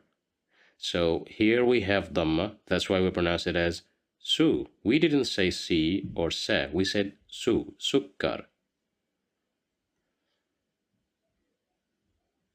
Here we have kasra, so we will pronounce it as si, sijjada, sijjada, sijjada, which means a carpet, as you see here. So here we have kasra, that's why we'll pronounce it as si, sijjada. So let's listen to them again and repeat. Samaka, sukkar, sijjada. Now with the matching exercise. Here we have the three short vowels. We have sa, we have su, we have si. And as you notice here, we have fatha and dhamma. They are always at the top of the letter, and we have the kasra right below the letter sin. So now you will just match the right sound with the right picture. You'll pause the video, do it yourself, and then resume and come back again to know the right answer. Well, here we have sa, su, and si. Sa, we'll match sa with the picture of samaka, which means a fish. Su, we'll match it with the picture of sukkar, which means sugar. Si, we'll match it with the picture of sijjada, which means a carpet. That's all for the letter sin. And as you see, the next lesson is going to be the letter sheen, which is similar to the letter sin in writing, but only what makes the difference is that we have dot. So how many dots do we have for the letter sheen? This is what we are going to see in the next lesson. See you there. أهلا بكم من جديد. Welcome again, everybody. In today's lesson, we'll be dealing with a new letter, which is similar to the last letter we have learned. It's the letter sheen. And as you see, it's the same letter sin. but only the dots which makes the difference here. We will just write the letter C. So it's very simple. I'm not gonna show you how did we write the letter C. I will just write the letter C, which we have learned the last lesson. Okay, so that's the letter C. Okay, it's very simple. We will just add 3 dots, and they will form the shape of a pyramid or the shape of a triangle here. So if I don't write the 3 dots, it will be simply the letter C. So what makes the difference? The other dots. Okay, so here we will write it again. Just a normal scene, and then put the 3 dots, which will turn it to the letter sheen. Sheen. Again, hold your pencil and do as I do. Sheen. Sheen. That's it. Being like the letter sheen in writing, this means that they have the same forms. We have 4 forms of the letter sheen. This is something that I expect and you expect just because they are similar in writing. So here, as you see, we have the letter sheen at the beginning of the word shams, and we have learned this word before. If you remember, shams means sun. So we have the letter sheen at the beginning, and so we will pronounce it as shams. So shams. What's the meaning of shams? We said it's sun. Here we have an initial sheen. Musht, musht, musht, which means a comb. Here we have the letter sheen in the middle of the word. It's connected from the right side with the letter meme, and it's connected from the left side with the letter ta, and we will learn these 2 letters in the coming lessons. But here we have the letter sheen in the middle, so this is a middle sheen. Rish, rish, rish, which means feather. So here we have a final sheen. It's connected from the right side with the letter ya. Rumush, rumush, rumush, which means eyelashes. Here we have the letter sheen. It's a separate sheen. So the question here is, why didn't we write it connected to the letter waw? Well, as I said before, the letter waw is only connected from the right side. So we cannot connect it from the left side. So this makes us obliged to write the letter sheen in a separate form. So here we have 4 forms. It's just like the letter sheen. Since they are family, this means they will have 4 forms. Here we have the separate sheen, we have initial sheen, we have middle sheen, and we have final sheen. And here we have the word shams, which means sun. And as you see, the missing letter here is at the beginning of the word shams. So we need an initial sheen. We will just write it simply like this. Musht, musht. Here we need the missing letter. It's in the middle of the word. So we need a middle sheen. It will be like this. Rish, rish, rish, which means feather here. So we need a final sheen. It's very simple. Rumush. Here we need a separate sheen. Why? You know the answer. It's because the letter waw is only connected from the right side. Now with the short harakat or al-harakat al-qasira, fatha, dhamma, and kasra. And as I said before, fatha and dhamma will always be at the top of the letter, and kasra will always be below the letter. So here we have fatha at the top of the letter sheen, so we will pronounce it as sha, sha, sha. Here we have dhamma at the top of the letter sheen, so we will pronounce it as shu, shu, shu. And here we have kasra right below the letter sheen, so we will pronounce it as she, she, she. Let's practice them again. Sha, shu, she. Now let's see them in words. Here we have the letter sheen at the beginning of the word shajara, which means a tree, and here we have fatha at the top of the letter sheen. So listen to me carefully, repeat, and notice the difference here. Shajara, shajara, shajara. Here we have shurfa, shurfa, which means balcony. Here we have the letter sheen at the beginning of the word, and we have dhamma at the top of the letter sheen, so we will pronounce it as شو شرفة شرفة شرفة. شراع شراع شراع, which means a sail. And you see this ship has many sails. So one of these sails is just shira. But if we are talking about all these sails, the plural of the word shira is ashri'a. But here we are dealing with the singular word. So here, as you see, we have the letter sheen at the beginning of the word shira, and it has kasra right below it. So we pronounce it as she, shira, shira. Listen again and repeat. Shajara, شرفة شراع. Now with the matching exercise. Here we have sha, shu, and she. So you will just match the right sound with the right picture. You'll pause the video and resume it after you get done with answering this question, and you will know the right answer. Good luck. Well, here we have sha, shu, and she. Sha is supposed to be matched with shajara, which means a tree. Shu, we will match it with shurfa, which means a balcony. She, I match it with shira', which means a sail. That's all for the letter sheen, and that was the end with this family, which consists of the letter sin and the letter sheen, and we have seen how they look the same thing in writing, but only the dots which makes the difference. The letter sheen has 3 dots, the letter sin has no dots at all. So the next lesson we'll be dealing with a new family of letters that are written the same way, but only the dot which makes the difference. See you there. أهلا وسهلا again, everybody. Today's lesson we'll be dealing with a new family of letters which are written the same way, but only the dot which makes the difference, as I said before.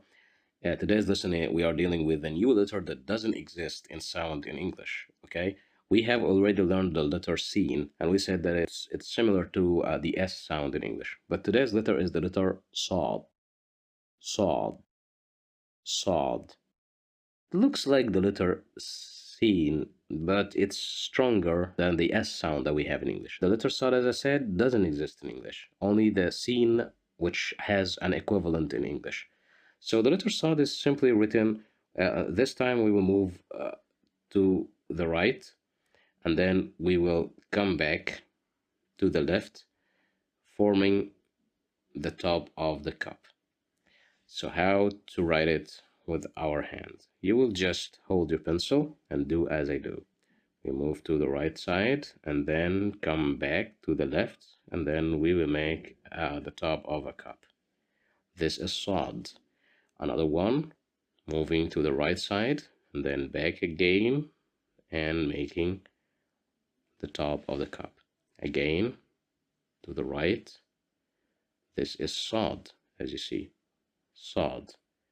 I'll make another one here. I'll make it on the left here, so to the right and then back again and the cup. So this is sod, sod, sod. So how many forms do we have for the letter sod? Let's see this in words. Here we have the word صندوق, صندوق, صندوق, which means a box. Here we have the letter sod at the beginning of the word. So this means that we have an initial sod. حصان, حصان, حصان, which means a horse. Here we have the letter sod in the middle of the word. It's connected from the right side and connected from the left side. So this means that this is a middle sod.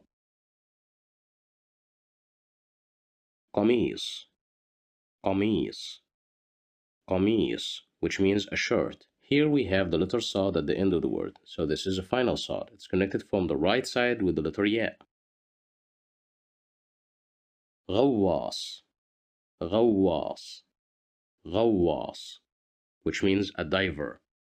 Here we have the letter sod in the separate form. It's not connected to the letter aleph. And we already know why isn't it connected to the letter aleph. So as we said before, the letter aleph is only connected from the right side. It's not connected from the left side. So that's the reason here. So this means that we have 4 forms of the letter sod. We have a separate sod, we have initial sod, we have middle sod, and we have final sod. So here we have the word غواص, and the missing letter here is at the end of the word. And we have the letter alif. As you see here, the letter alif exists here, and it cannot be connected from the left side, as we all know. So we need a separate thought to be added here. So we will just add it like this. غواص. حصان. Here we have the missing letter in the middle of the word, and it's supposed to be connected from the right side and the left side. So we will just add it like this. حصان. That's a middle thought. قميص. قميص. Here we need a final thought. Why? Because here we have the missing letter at the end of the word. So we need a final thought. صندوق. صندوق. Here we have the missing letter at the beginning of the word, so this means that we need an initial thought. An initial thought. We will just add it like this. That's it. Now with al-harakat al-qasira, as we said before, which means short vowels, as we said, and this exercise, listen, which means استمع, and repeat means كرر. And here we have fatha at the top of the letter sad. So we will pronounce it as saw, saw, saw. Here we have dhamma at the top of the letter sad. Su, su, su. Here we have kasra right below the letter sad. Si, si, si. So let's do that again. Sa, su, si. استمع, كرر, ولاحظ. You remember what I said about the meanings of these three words here. We said listen means استمع, repeat means كرر, and notice means لاحظ. Here you will listen to me when I say these words. صقر, صقر, صقر, which means a hawk. Here we have fatha. That's why we pronounce it as صا, صقر. صندوق, صندوق, صندوق, which means a box. Here we have dhamma. That's why we pronounce it as su. صنارة, صنارة, صنارة, which means a fishing line, as you see. And here we have kasra right below the letter sad. So that's why we pronounce it as si. صقر, صندوق, صنارة.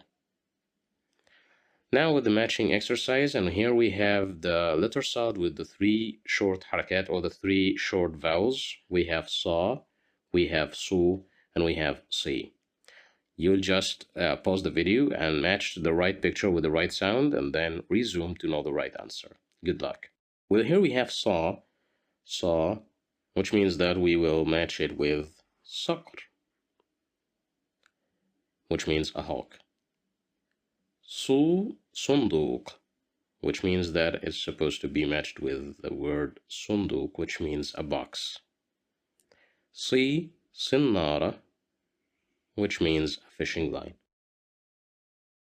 Well, that's all for the letter sad, and the next letter is just like the letter sad in writing, but only the dot which makes the difference. So as I said before, we have families in the Arabic alphabet. We have letters that look the same, written the same way, but only the dot which makes the difference. Sometimes we add only one dot, sometimes we add more than one dot, could be two or three, and sometimes it's only one dot, but the position of the dot, whether it was above the letter or right below the letter, which makes the difference. So this is very important thing that you need to bear in mind, and this I think makes the Arabic alphabet more easier than you expected. Okay, so I'll see you in the next lesson dealing with the new letter coming here, the letter dad, which also doesn't exist in English. It only exists in Arabic. See you there. أهلا بكم من جديد, everybody.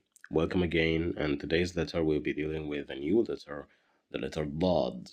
And as I said before, the letter dad is just similar to the letter sad in the way we write them. And both the sad and the dad don't exist in English, okay? We have no sounds like this in English. The letter dot is just written the same way we write the letter sod. So I'm not gonna show you how to write it in green. I will write it directly as the sod here. I'll just write the letter sod. That's all. And then I will add the dot. If I don't add the dot, it will be sod. If I add the dot, it will be dod. So it's very simple.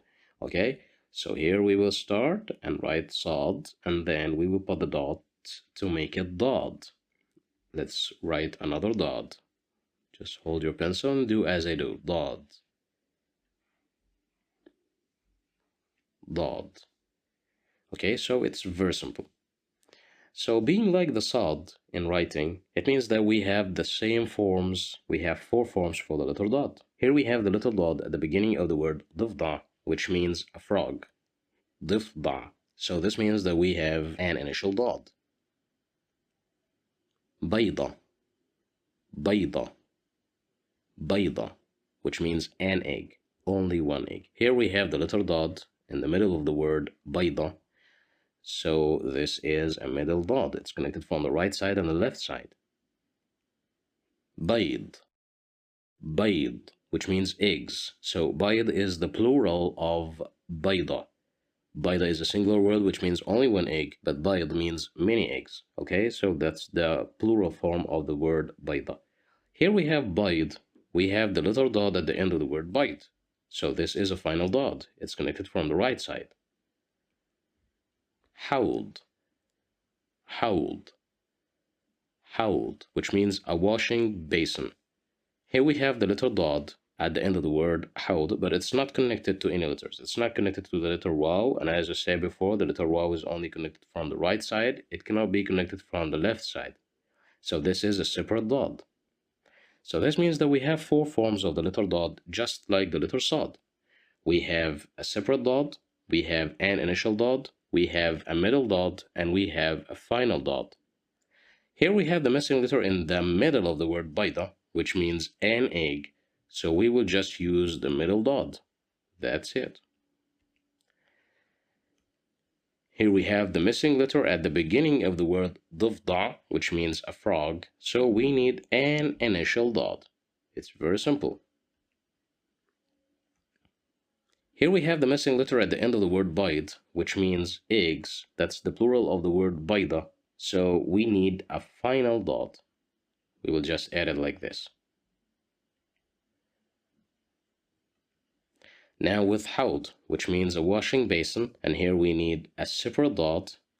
And you already know the reason why we didn't use a connected dot. It's because the letter واو, as I said before, is only connected from the right side.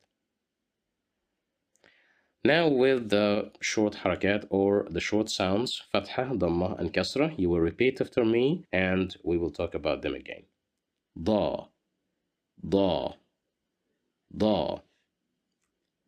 ضو, ضو, ضو.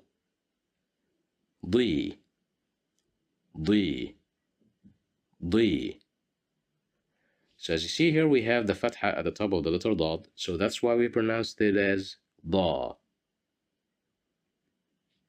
Here we have dhamma at the top of the letter dot, so we will pronounce it as du, du. And here we have the kasra right below the letter dot, so we will pronounce it as di, di. Let's practice them again. Da, du, di. Now let's see them in words. Listen, استمع, repeat, كرر, and notice, لاحظ. Repeat after me. ضوء, ضوء, ضوء. Here we have the letter dot at the beginning of the word, and here we have fatha at the top of the letter dot. So we will pronounce it as ضا, ضوء, which means light. ضباط, ضباط, ضباط. Here we have the letter dot at the beginning of the word, and here we have dhamma at the top of the letter dot, so we will pronounce it as ضباط, which means officers. ضفدع, ضفدع, ضفدع, which means a frog. Here we have the letter dot at the beginning of the word, and here we have kasra right below the letter dot. So that's why we'll pronounce it as D. Okay, let's listen to them again and repeat. ضا ضوء, ضو ضباط, ضي ضفدع. Now with the matching exercise. Here we have da, we have do, we have di, the three short vowels. So all what we'll do is just to match the right sound with the right picture. Just pause the video, do it yourself, and resume to know the right answer. Good luck. Well, here we have da, which means that we need daw. You'll match it with daw, which means light. Du, dubbat, will be matched with dubbat, which means officers. Di, ضفدع, it will be matched with the frog. That's all for the letter dot, and now we are done with this family, and from the next lesson we'll be starting with two letters that are written the same way, but they are different in dealing with the dot. Okay, so from the next lesson we'll be dealing with new family of letters. I'll see you there. Assalamu alaikum everybody. Welcome again to this Arabic alphabet course, and in today's lesson we will be dealing with a new letter and a new family of letters that are written the same way, but as I said, only the dot which makes the difference. Today we'll be dealing with the letter ta, ta, ta. And as you see, this sound also doesn't exist in English. We have learned the letter t. This sounds similar to the t sound in English, but the letter ta is stronger than the t sound in English. So how do we write it? As you see, we just move from the left to the right side and then moving back to the left. And we put a pole above the letter. So how do we write it? Just hold your pencil, move to the right side, and then back again. And we will put this line at the top of the top. Another one. It's very simple. Another one. Here, ta. As you see, it's very, very simple. Ta. Okay, so how many forms of the letter ta do we have? Well, let's see. Here we have the letter ta at the beginning of the word tabib. Tabib. Tabib, which means a doctor. So this means that we have an initial ta. Cotton. Cotton. Cotton, which means cotton in English. The word cotton in English is taken and derived from the word cotton in Arabic. So here we have a middle ta. It's connected from the right side and the left side. خيط. خيط. خيط, which means a string, which we use to sew clothes. Here we have the little ta at the end of the word خيط. So this is a final ta. It's connected from the right side. ضباط. ضباط. We already learned this word with the letter dot, if you do remember. Here we have the letter ta at the end of the word ضباط, but this time it's not connected, it's a separate ta. Why isn't it connected? Because here we have the letter alif, and we have learned that the letter alif is only connected from the right side. It cannot be connected from the left side. So that's why we have a separate ta. So this means that we have four forms of the letter ta. We have a separate ta, we have an initial ta, we have a middle ta, and we have a final ta. And here we have the missing letter in the word khayt. It's at the end of the word. So we need a final ta. We will just write it like this.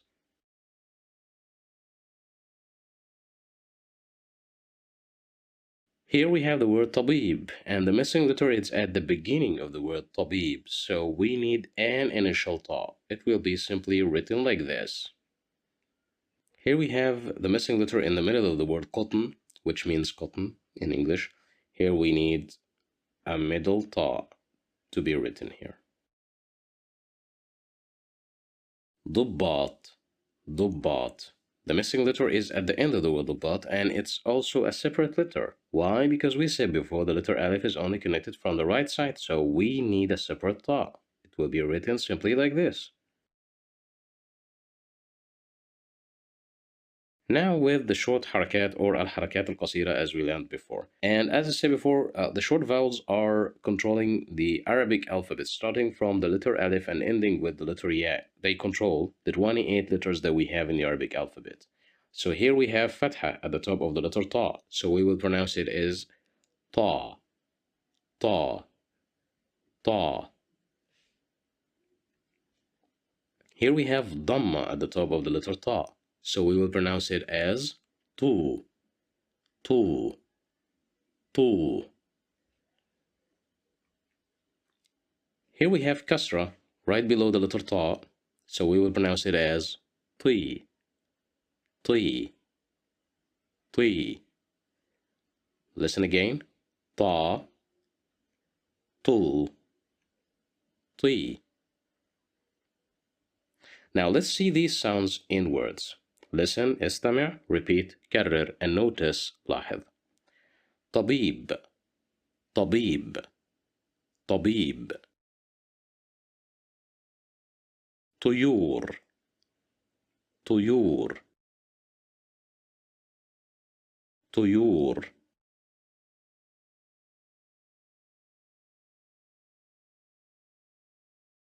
طفل, طفل, طفل.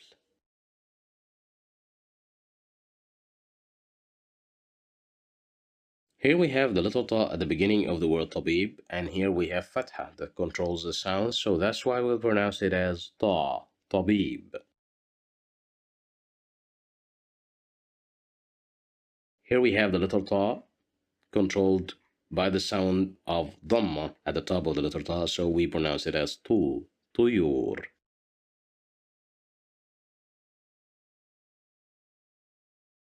Here we have the little ta controlled by kasra right below the little ta, so we pronounce it as ti, tifl. So let's practice them again. Ta, tabib, which means a doctor. Tu, tuyur, which means birds.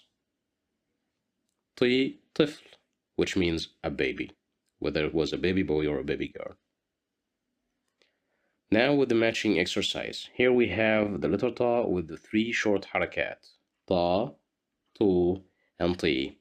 So you will just pause the video and match the right picture with the right sound, resume the video to know the right answer. Good luck. Well, here we have ta, so this will be matched with tabib, which means doctor. Tu will be matched with tuyur, which means birds. Ti will be matched with tifl, which means a baby. That's all for the letter ta, and the next letter is just like the letter ta in writing, but only the dot which makes the difference. Next lesson we'll be dealing with the new letter, the letter va.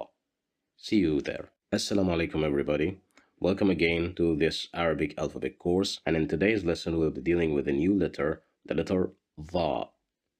Va. And as you see, the letter va in sound doesn't exist in English. It's just like the letter ta and the letter dad and the letter sad. So we have 4 letters and 4 sounds that exist only in Arabic, but they don't exist in English.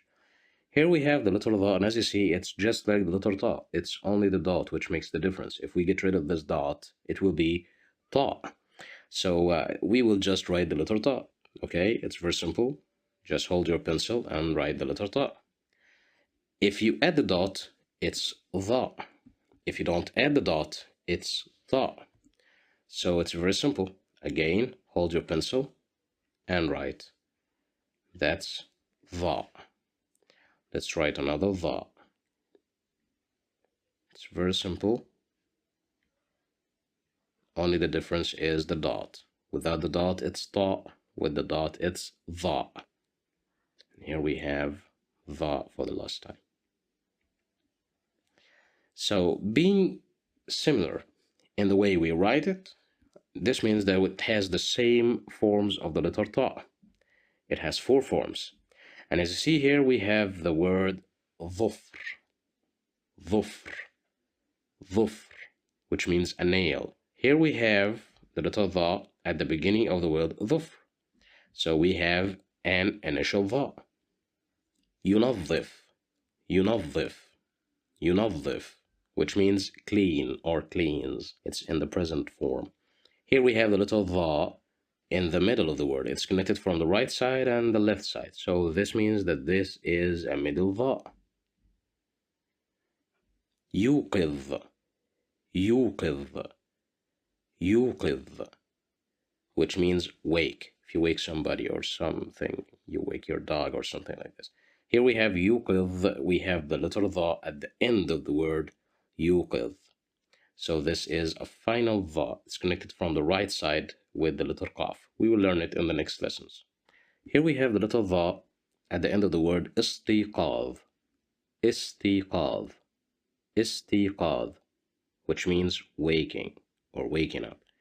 Here we have the little dha at the end of the word, but it's not connected. It's a separate dha because the letter alif is only connected from the right side, as we have learned before. So this means that we have four forms of the letter dha.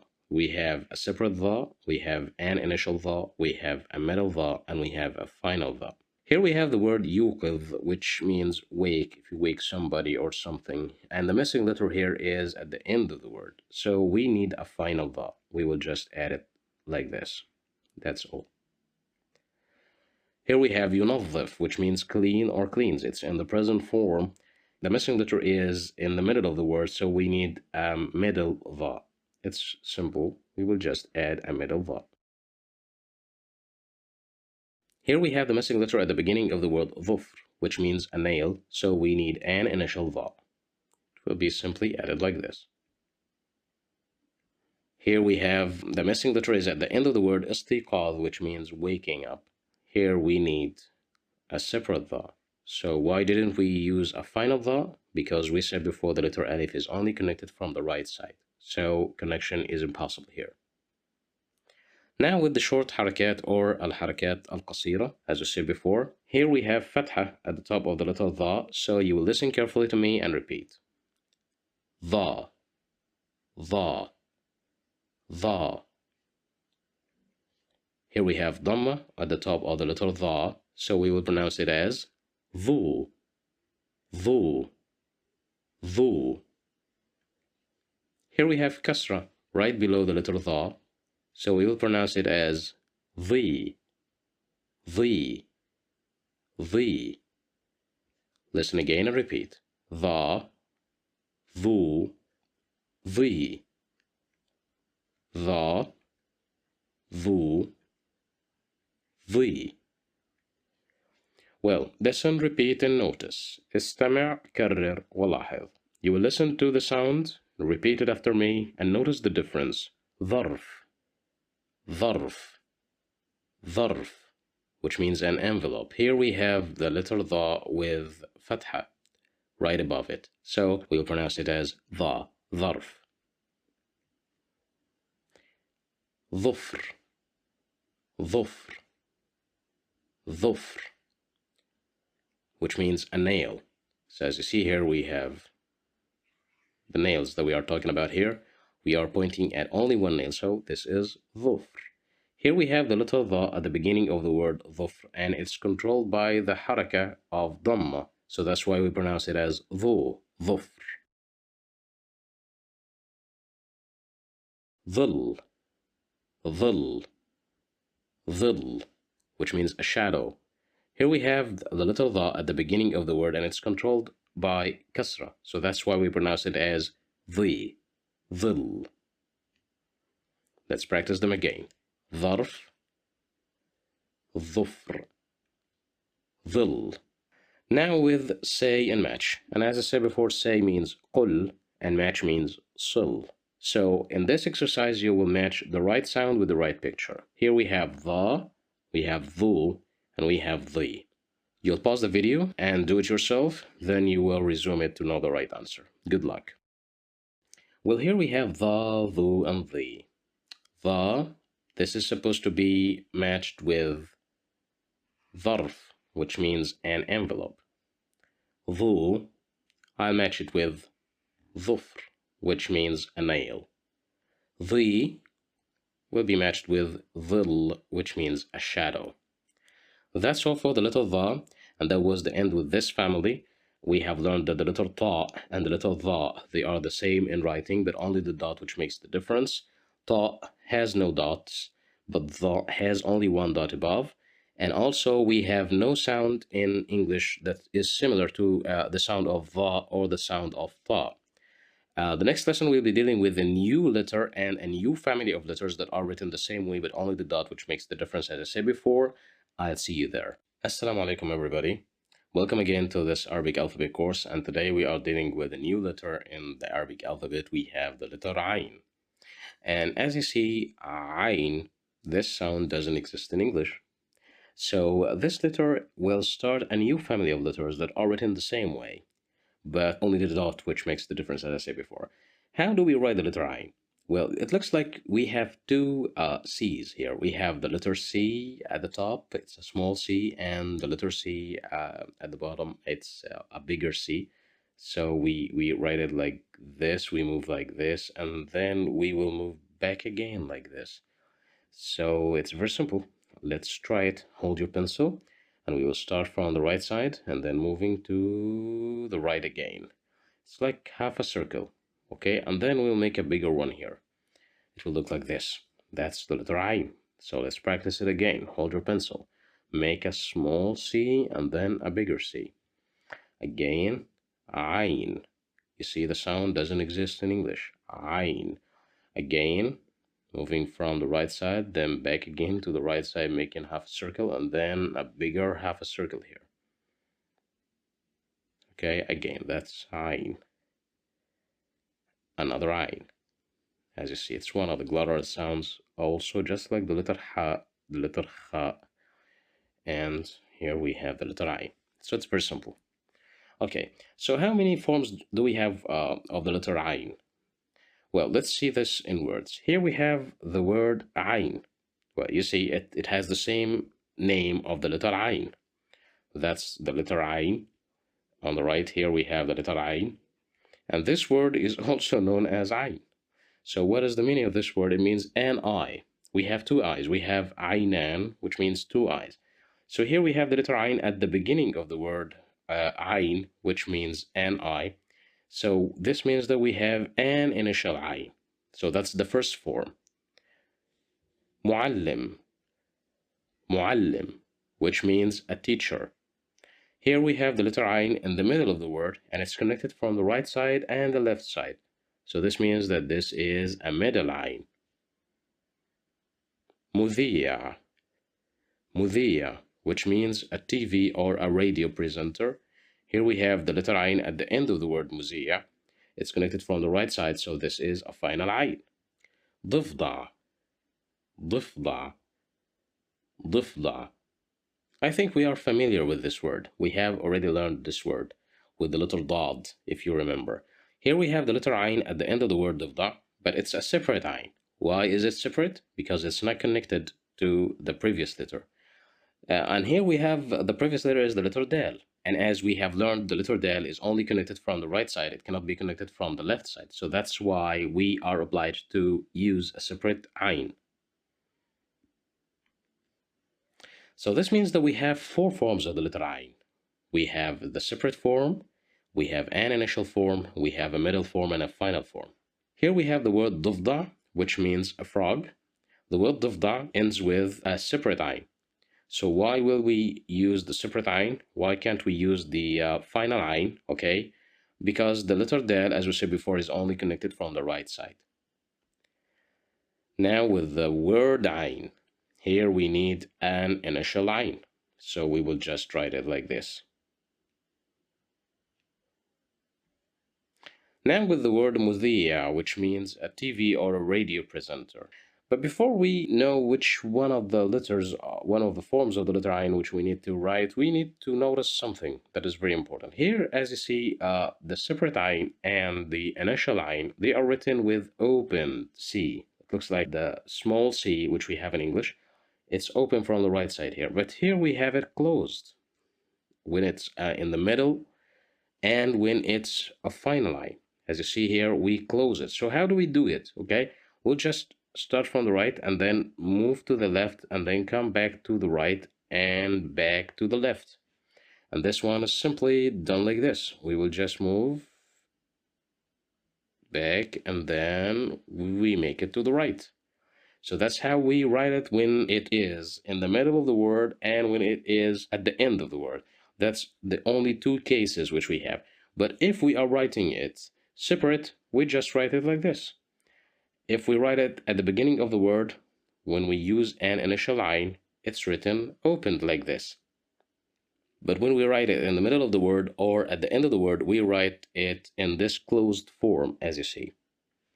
So here we need to use a final line. So we will just move from the right side, moving to the left, and then back again to form the letter I. It looks like the beak of a bird. Okay, here we have the word muallim. So here we have the missing letter in the middle of the word, so we need a middle ayn. So it's very simple. We will make it with the closed form. It will be like this. And as I said before, it looks like the beak of a bird, whatever the bird is. So from what we have learned now, we have two forms for the letter ayn with opened form. It's when it's separate ayn and when it's an initial ayn. But if it is in the middle of the word or at the end of the word, we use the closed form as you see here. We have two opened forms and we have two closed forms as you see. Now with the short harakat. Here we have the letter ayn controlled by fatha at the top of the letter ayn, so we will pronounce it as a, a, a. Here we have it controlled by dhamma, so we will pronounce it as u, u, u. Here we have it controlled by kasra right below the letter ayn, so we will pronounce it as ay, ay, ay. Again, a, o, ay. Now let's see them in words. Here we have the picture of an eye, and we have the word ayn. So you will just listen to me carefully and repeat after me and notice the difference. Repeat after me. Ayn, ayn, ayn. Here we have fatha, so that's why we pronounce it as a, ayn. Usfur, usfur, usfur, which means a bird, whatever the bird is. Here we have the word usfur. The letter ayn is controlled by dhamma, so that's why we pronounce it as u, usfur. Ainab, ainab, ainab, which means grapes, as you see. Here we have the letter ayn is controlled by kasra, right below the ayn, so that's why we pronounce it as ay, ainab. So let's practice them again. Ayn, عصفور, عنب. Now with the matching exercise, we have the little ayn here and it is controlled by the three short vowels as we have learned. We have fatha, we have dhamma, and we have kasra right below the letter ayn. You'll match the right picture with the right sound. Just pause the video, do it yourself, and then resume to know the right answer. See you after the pause. Well, here we have a, u, and I. I'll match it with ayn, which means an eye. U will be matched with عصفور, which means a bird. I will be matched with عنب, which means grapes. So that's all for today's lesson with the letter ayn. The next lesson we'll be dealing with the letter ghain. And as you see, it looks a little bit similar to the letter ayn in the way we pronounce them, but this one is ghain. And this sound also doesn't exist in English. It only exists in Arabic here. So as you see, the letter ghain is just similar to the letter ayn in writing, but only the dot which makes the difference. So you have to guess the dot. Where is the dot supposed to be put? Is it inside the bigger C or inside the smaller C or above the letter ayn? Okay, see you there. Assalamu alaikum everybody. Welcome again to this Arabic alphabet course, and today's lesson is going to be dealing with the letter ghain. And as I said in the last lesson, the letter ghain is just similar to the letter ain in writing. And also the sound of ghain doesn't exist in English. So here we have the letter ghain. As you see, we said in the last lesson, where do you expect the dot to be added to the letter ain in order to form the letter ghain? And I said, is it inside the smaller c or inside the bigger c? Well, as you see here, we have it at the top of the letter ain. So this is ghain. So it's very simple. We will just write the letter ain, which we have learned in the last lesson, and then we will put the dot. If there is no dot, it's ain. If there is a dot, it's ghain. So it's very simple. Just hold your pencil and write the letter ain and then put the dot in order to make it ghain. Again, this is ghain. As you see, it's very simple. Hold your pencil, make a smaller C and then a bigger C, and then put the dot. Some people would say that it looks like a reversed number 3. You see, this is number 3, and if you just reverse it like this, it will be like the letter I. Well, that's true. It looks like it, but it's not exactly. We will just write the letter Ghain like this, okay? Put the dot. Don't forget the dot. If you forget the dot, it's Ain. Okay, that's a Ghain. Again, a Ghain. And the last Ghain here. So that's the letter Ghain. So being like the letter Ain in writing, it means that we have 4 forms of the letter Ghain. It has the same forms of the letter Ain.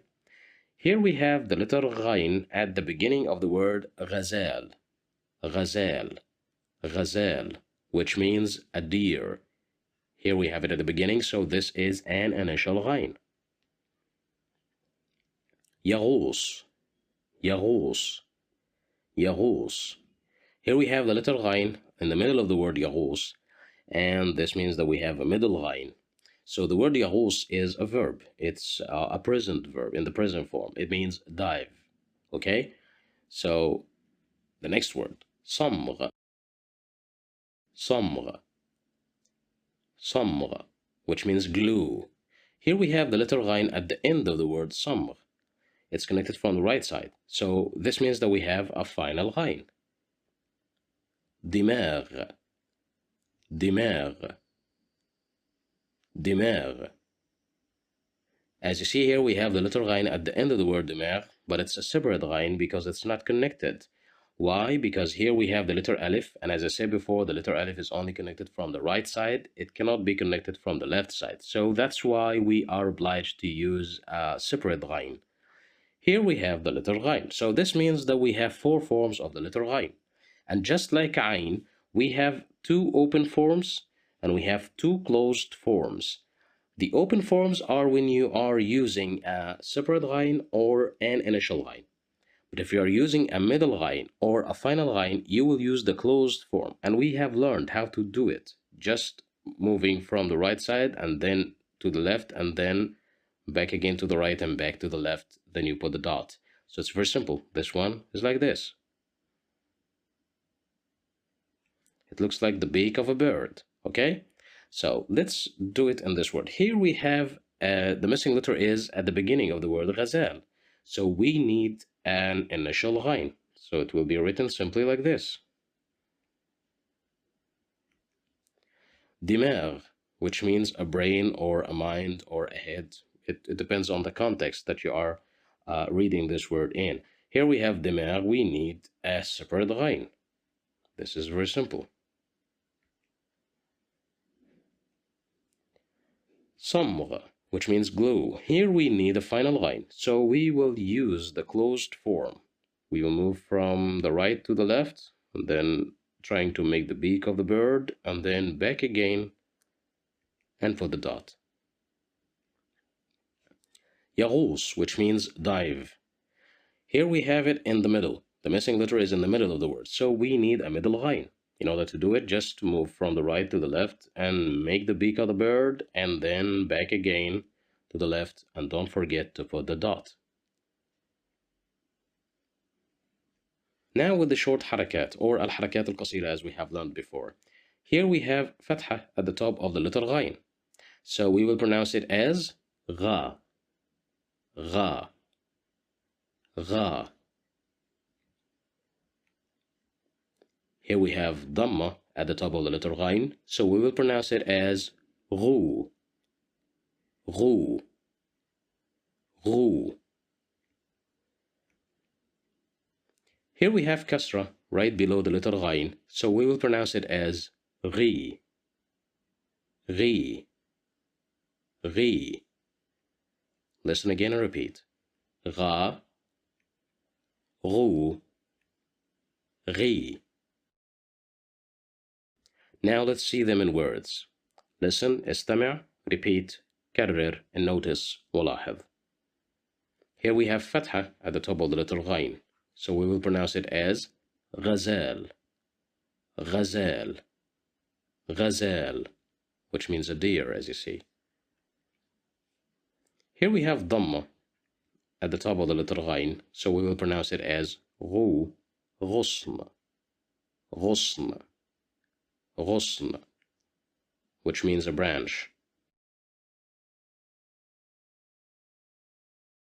Here we have Kasra right below the letter Ghain, so we will pronounce it as Ghi, Ghidha, Ghidha, Ghidha, which means food, whatever the food is, whether it was healthy food or junk food, all types of foods are known as Ghidha. Listen again. Ghazal, Ghusn, Ghidha. Now with the matching exercise. As you see here, we have the letter Ghain with the 3 short vowels, Fatha, Dhamma, and Kasra. So you would just pause the video, match them yourself, and then resume to know the right answer. Good luck. Well, here as you see, we have Gha, Ghu, and Ghi.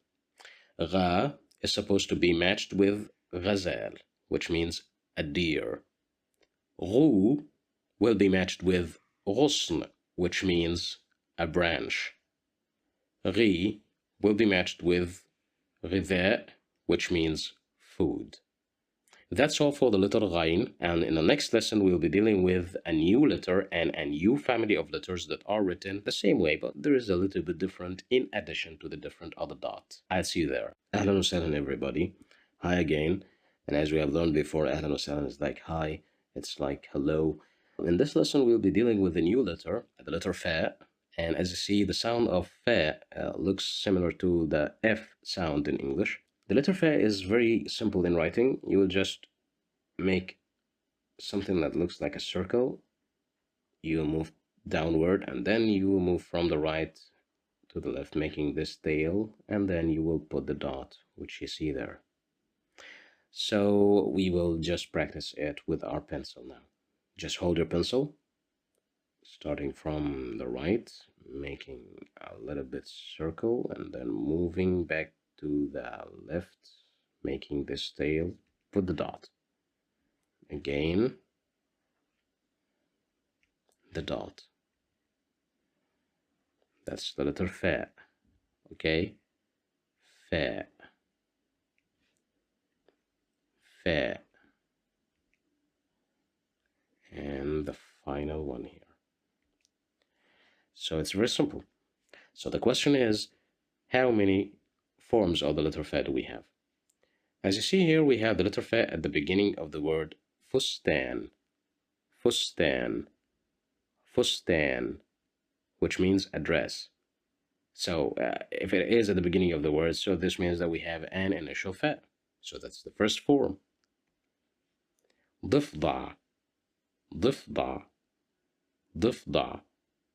I think that you know this word and you know the meaning of this word. We have already learned this word in 2 letters. We have learned it in the letter Dad, and we have learned it in the letter Ain. So what does it mean?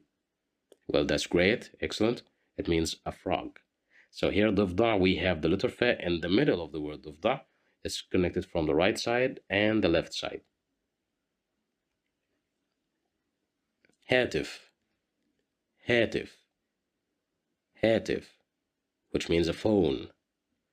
Here we have the letter Fa at the end of the word Hatif. It's connected from the right side. So this means that we have 3 forms till now. Do we have a 4th one? Let's see. Oh, we have a 4th one here. ظرف, ظرف, ظرف, which means an envelope. Here we have the letter fa at the end of the word ظرف, but it's not connected. It's not connected. Here we have the letter ra, and we have learned that the letter ra is only connected from the right side. It cannot be connected from the left side. So that's why we were obliged to use a separate fa. So here we will see the four forms of the letter fa. We have a separate fa, we have an initial fa, a middle fa, and a final fa. Here we have the word ظرف, which means an envelope. So we have the letter ra. We already know that the letter ra is only connected from the right side, so we need a separate fa here. We will just write it like this and put the dot. Fustan. Here we have the missing letter at the beginning of the word fustan, so we need an initial fa. We will simply write it like this and put a dot. Hatif. Hatif, which means a telephone. Here we need a final fa, so we will connect it like this and put a dot. Difda. Difda, which means a frog. Here, the missing letter is in the middle of the word, so we need it to be connected from the right side and the left side, and then we will put the dot. Now with the short vowels. And as I said before, the short vowels are controlling all the 28 letters that we have in the Arabic alphabet. Here we have fatha at the top of the letter fa, so we will pronounce it as fa, fa, fa. Here we have dhamma, so we will pronounce the letter fa as fu, fu, fu. Here we have kasra right below the letter fa, so we will pronounce it as fi, fi, fi. Let's practice them again. Fa, fu, fi. Now let's see them in words. Listen, استمع, repeat, كرر, and notice, ولاحظ. Here we have the letter fa at the beginning of the word فأر, فأر, فأر, which means a mouse. Here we have fatha, so that's why we pronounce it as fa, فأر. فرشة, فرشة, فرشة, which means a brush. Here we have the letter fa at the beginning of the word, and we have dhamma that controls the sound. So we pronounce it as fu, فرشة. فنجان, فنجان, فنجان, which means a cup. Here we have the letter fa at the beginning of the word, and it is controlled by kasra. So that's why we pronounced it as fi, finjan. Let's practice them again. Fa, fa'r.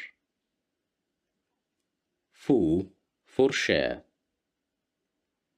Fi, finjan. Now with the matching exercise. Here, as you see, we have the letter fa with the three short vowels, or al-harakat al-qasira. We have fatha, we have dhamma, and we have kasra, which is always right below the letter. Whatever the letter is, it's always right below. Here we have the three pictures of the three words that we have learned, and you will just pause the video and do it yourself. Match the right picture with the right sound, and then resume the video to know the right answer. Well, here, as you see, we have fa, fu, and fi. Fa will be matched with far, which means a mouse. Fu will be matched with فرشاة, which means a brush. Fi will be matched with finjan, which means a cup.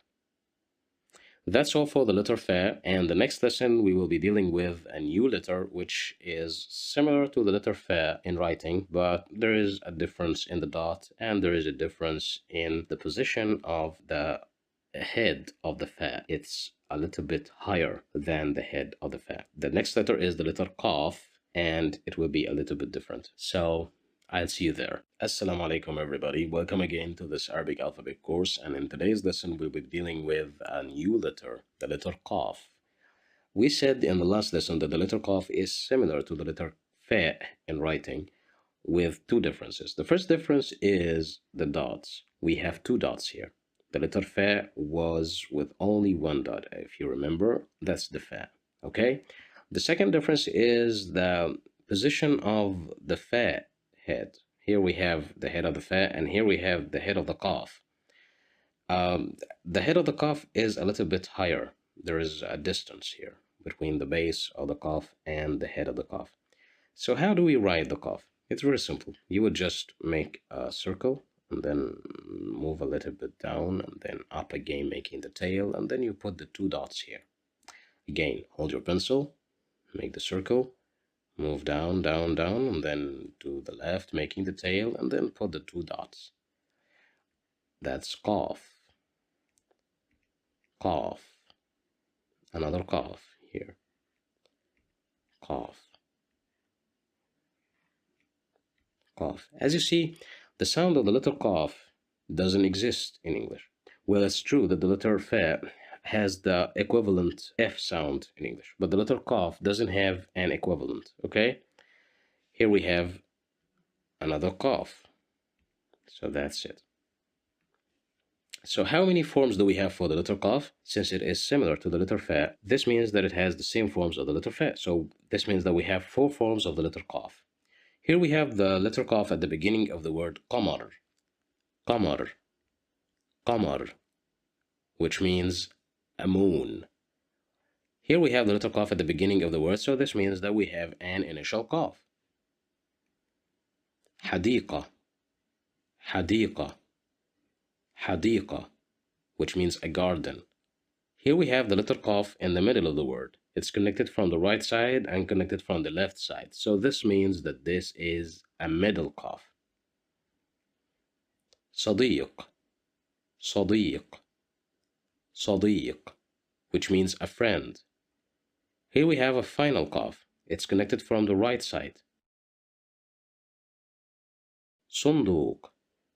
Sunduq. Sunduq, which means a box. Here we have a separate qaf. It's not connected because we said the letter waw is only connected from the right side. So the question is, why isn't it connected now?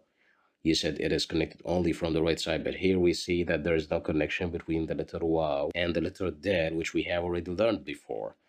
It's because the letter dal is only connected from the right side. And we will learn the letter waw in the coming lessons, so don't worry about that. The most important thing here is that the letter qaf that we are watching now is just a separate qaf, okay? So this means that we have 4 forms of the letter qaf. We have a separate qaf, an initial qaf, a middle qaf, and a final qaf.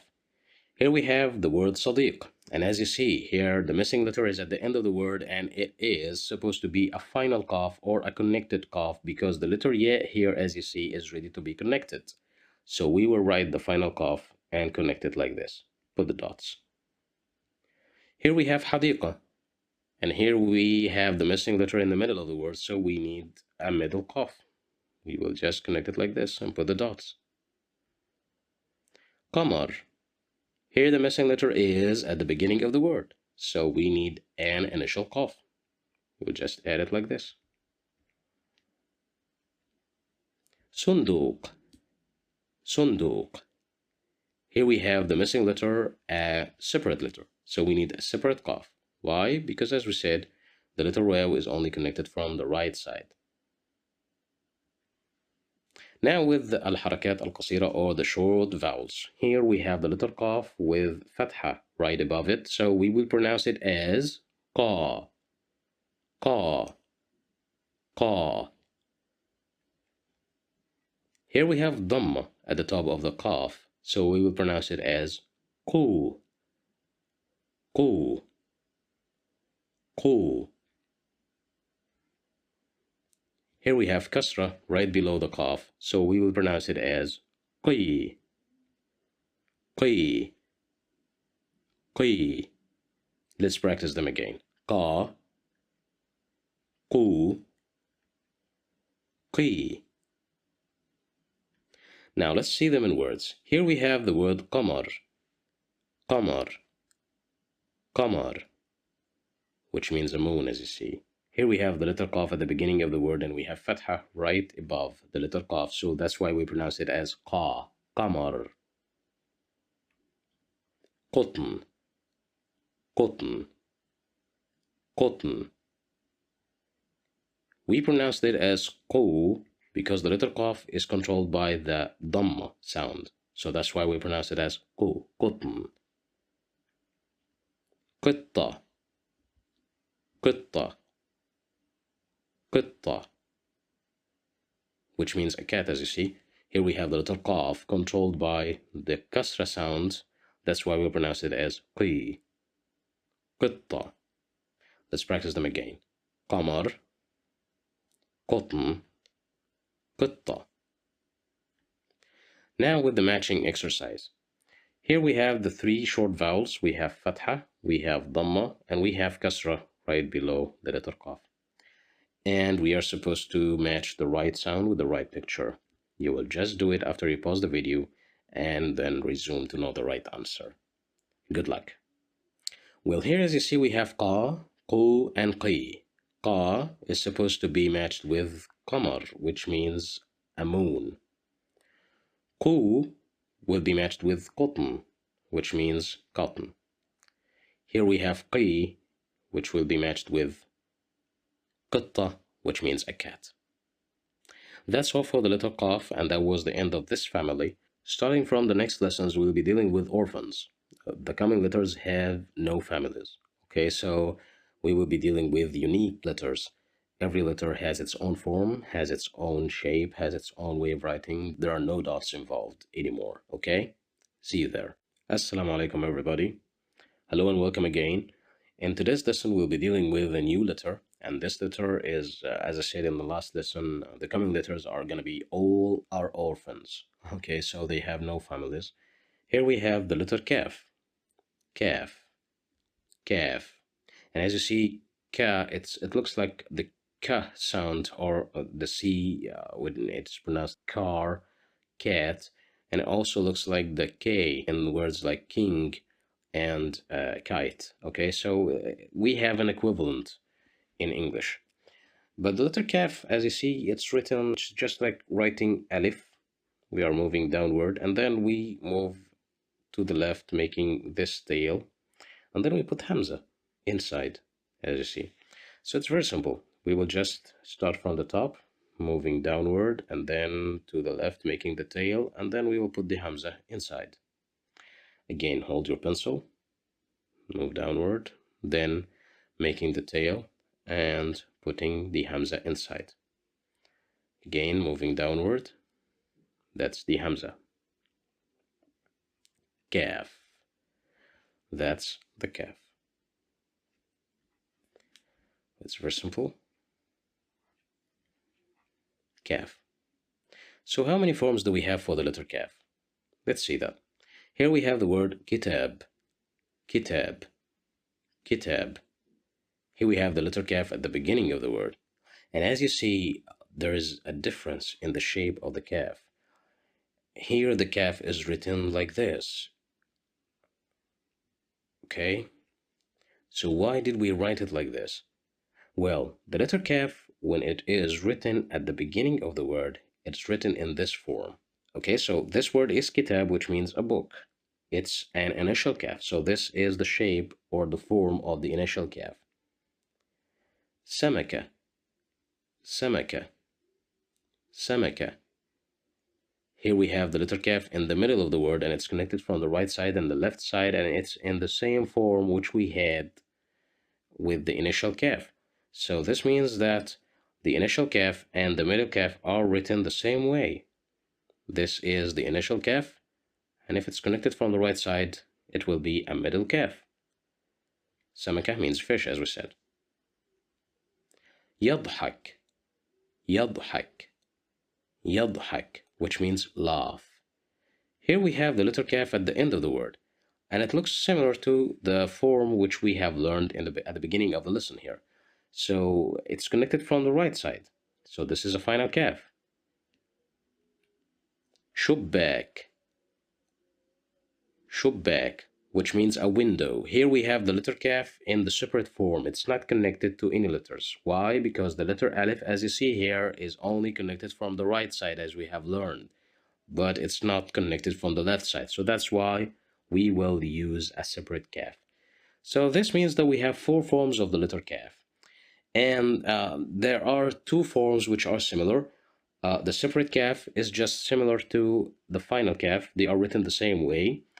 And middle kaf and the initial kaf, this initial kaf and this middle kaf, they are written the same way. So we have two different forms. We have the separate kaf and the final kaf written the same way, and we have the initial kaf and the middle kaf written the same way. So here we have the missing letter at the beginning of the word kitab, which means a book. So we need an initial kaf. So we will just write it like this. It will be written like this. We will make the cap. Here we have the word samaka, and here we need a middle kaf, so we need the middle kaf written from the right. That's the middle kaf. Shubbak, which means a window, here we need a separate kaf. Why? Because we have the letter alif before the letter kaf, and the letter alif is only connected from the right side, as we said before. We cannot connect it with the kaf here. Yadhak, yadhak, which means laugh. If you laugh at something or somebody, so yadhak means laugh. Here we have the missing letter is at the end of the word, so we need a final kaf. It will be written like this. And don't forget the hamza. Like all the 28 letters that we have in the Arabic alphabet, they are all controlled by the short vowels, as you see. So we have fatha at the top of the kaf here. It will be pronounced like ka, ka, ka. Here we have dhamma, so we will pronounce it as ku, ku, ku. Here we have kasra right below the kaf, so we will pronounce it as ki, ki, ki. Again, ka, ku, ki. Now let's see them in words. Here we have the word kelb, kelb, kelb, which means a dog, as you see. Here we have the letter kaf and fatha right above the kaf. So that's why we'll pronounce it as ka, kelb. Kura,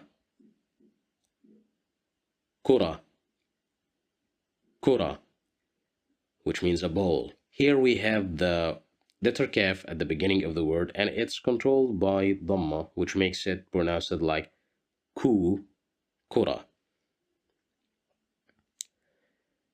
Kitab, kitab, kitab, which means a book, as you see. Here we have kasra right below the letter kaf, so that's why we pronounce it as ki, kitab. Repeat them again. Kalb, kura, kitab. Now with the matching exercise. Here we have the letter kaf with fatha. Here we have the letter kaf with dhamma. Here we have the letter kaf with kasra. So we have ka, ku, and ki. You will just match the right picture with the right vowel or the right vowel sound and pause the video, do it yourself, and resume the video to know the right answer. See you after the pause. Hello again. Here we have ka, ku, and ki. Okay, so let's do it. Ka will be matched with kalb. Ku will be matched with kura, which means a ball. Ki will be matched with kitab, a book. That's all for the letter kaf. In the next lesson, we'll be dealing with the new letter that is different in writing and that is different from the sound of the letter kaf. The next letter is going to be the letter lam, which has the same L sound in English. See you there. Assalamu alaikum, everybody.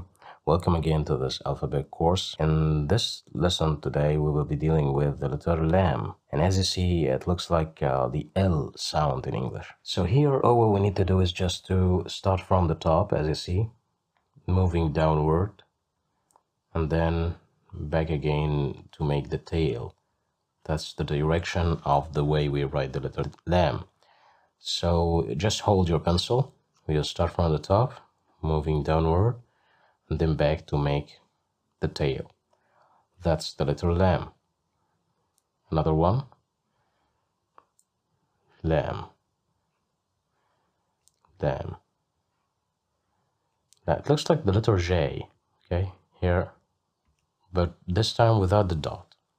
Okay, that's the letter J without the dot. So it's very simple, as you see, the letter lam. Well, great. Okay, so how many forms do we have for the letter lam? Let's see. Here we have the word lahm, lahm, lahm, which means meat. Here we have the letter lam at the beginning of the word, so this means that we have an initial lam. Kelb, kelb, kelb, which means a dog. Here we have the letter lam in the middle of the word. It's connected from the right side and connected from the left side. So this means that we have a middle lam. Dhail, dhail, dhail, which means a tail. Here we have the letter lam at the end of the word and it's connected from the right side. Ghazal, ghazal, ghazal, which means a deer. Here we have the letter lam at the end of the word, but this time it's a separate lam. It's not connected to the letter alif.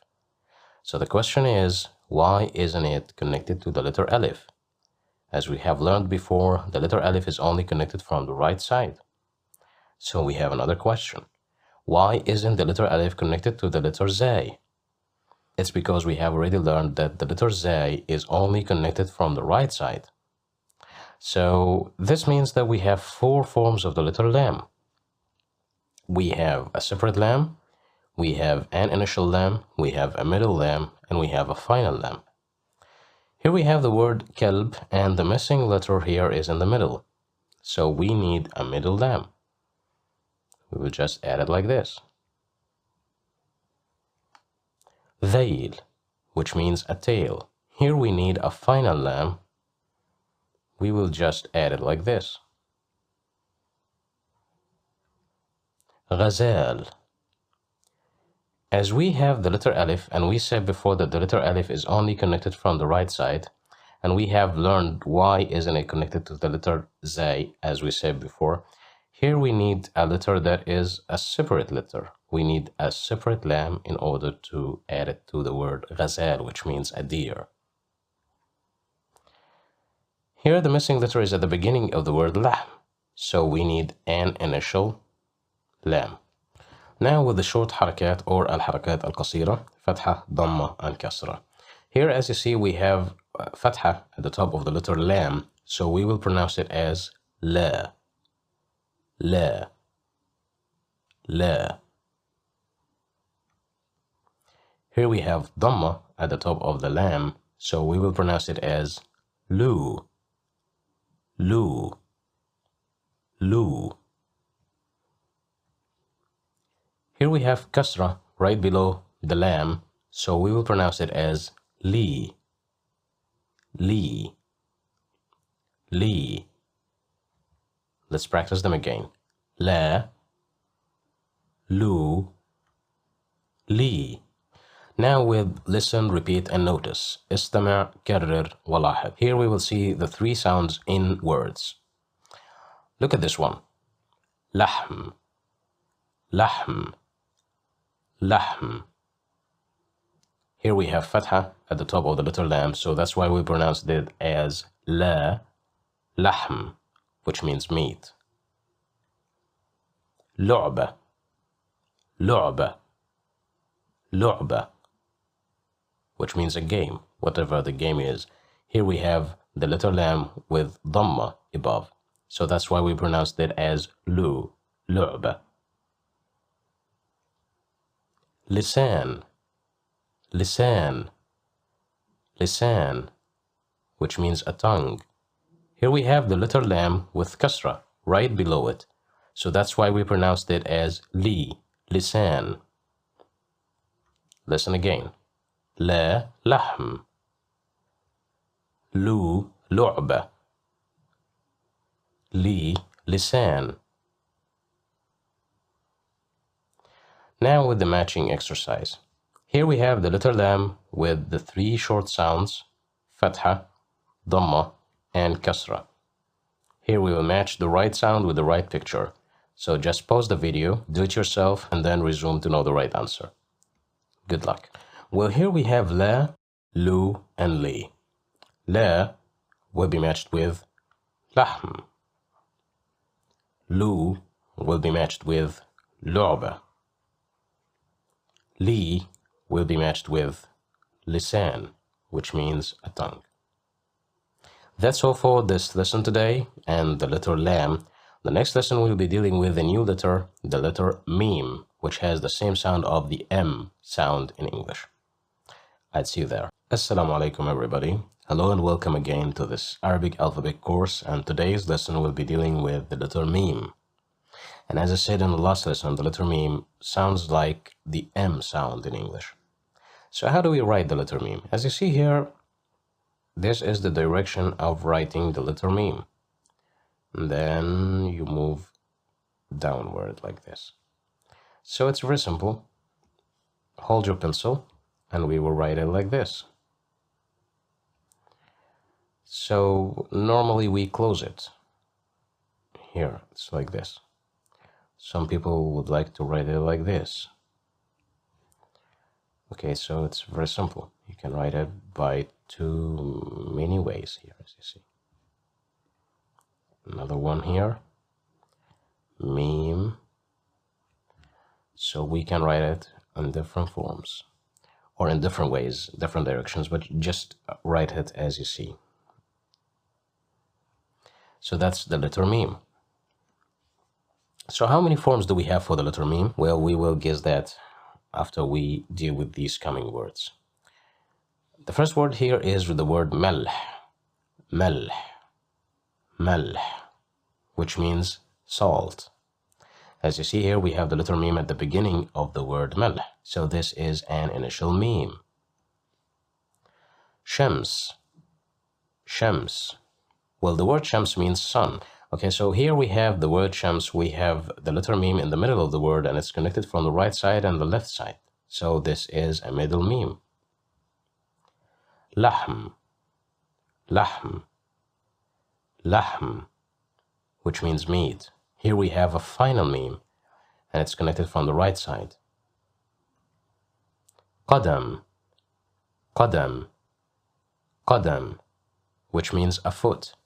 Here we have the letter meme at the end of the word, but it's in the separate form. It's not connected. So why isn't it connected? So here, as you see, we have the letter dal, and we have learned that the letter dal is only connected from the right side, and it cannot be connected from the left side. So that's the reason why we are obliged to use the letter meme in a separate form. So this means that we have four forms of the letter meme. As you see here, we have this word lahm, and it requires a final meme. So we will just use the final meme like this. Melh. Here we need an initial meme. Shams. Here the missing letter is in the middle of the word and it's connected from the right and left side, so we need a middle meme. Qadam. As we have learned that the letter dal is only connected from the right side, so we need a separate meme. Now with the short harakat or al-harakat al-qasira, here we have fatha at the top of the letter meme, so we will pronounce it as ma, ma, ma. Here we have dhamma, so we will pronounce it as mu, mu, mu. Here we have kasra right below the meme, so we will pronounce it as me, me, me.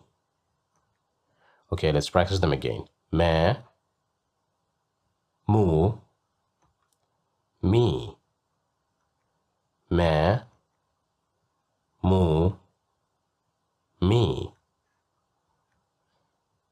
Now we will see them in words. Listen, استمع, repeat, كرر, and notice ولاحظ. You'll listen carefully to me and repeat after me, and then you'll notice the difference. Mouse, mouse, mouse. Here we have fatha, so that's why we pronounced it as ma, mouse. معلمة, معلمة, معلمة. Here we have dhamma, so that's why we pronounced it as mu, معلمة. مفتاح, مفتاح, مفتاح. Here we have kasra, so that's why we pronounced it as me, مفتاح. Again, mouse, mouse, which means bananas. معلمة, معلمة, which means a teacher. مفتاح, مفتاح, which means a key. Now with the matching exercise. Here, as you see, we have ma, we have mu, and we have me. We have the letter meme controlled by the three short vowels fatha, dhamma, and kasra. You will pause the video, match the right picture with the right sound, and then resume to know the right answer. Well, as you see here, we have the letter meme with the three short vowels as we have learned. Ma is supposed to be matched with the word mouse.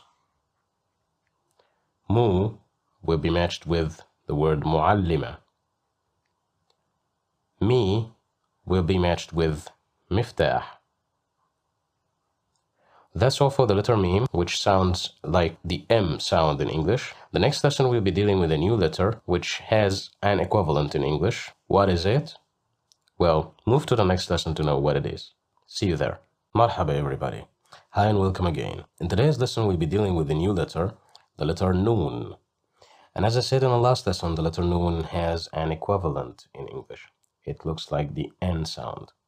So how do we write the letter noon? As you see, we start from the top, moving downward, and then ending with the tail. That's the direction of the way we write. And then we add the dot, as you see here. So we will start from the top, moving downward, and then back again to make the tail, and then put the dot. Again, that's the noon. Okay, hold your pencil. Noon. Another one. Noon. Noon. Another one. That's the letter noon. So how many forms do we have for the letter noon? Let's see them in words. Here we have the letter noon at the beginning of the word nahla. Nahla. Nahla, which means a bee. So this means that we have an initial noon. Manzil. Manzil. Manzil.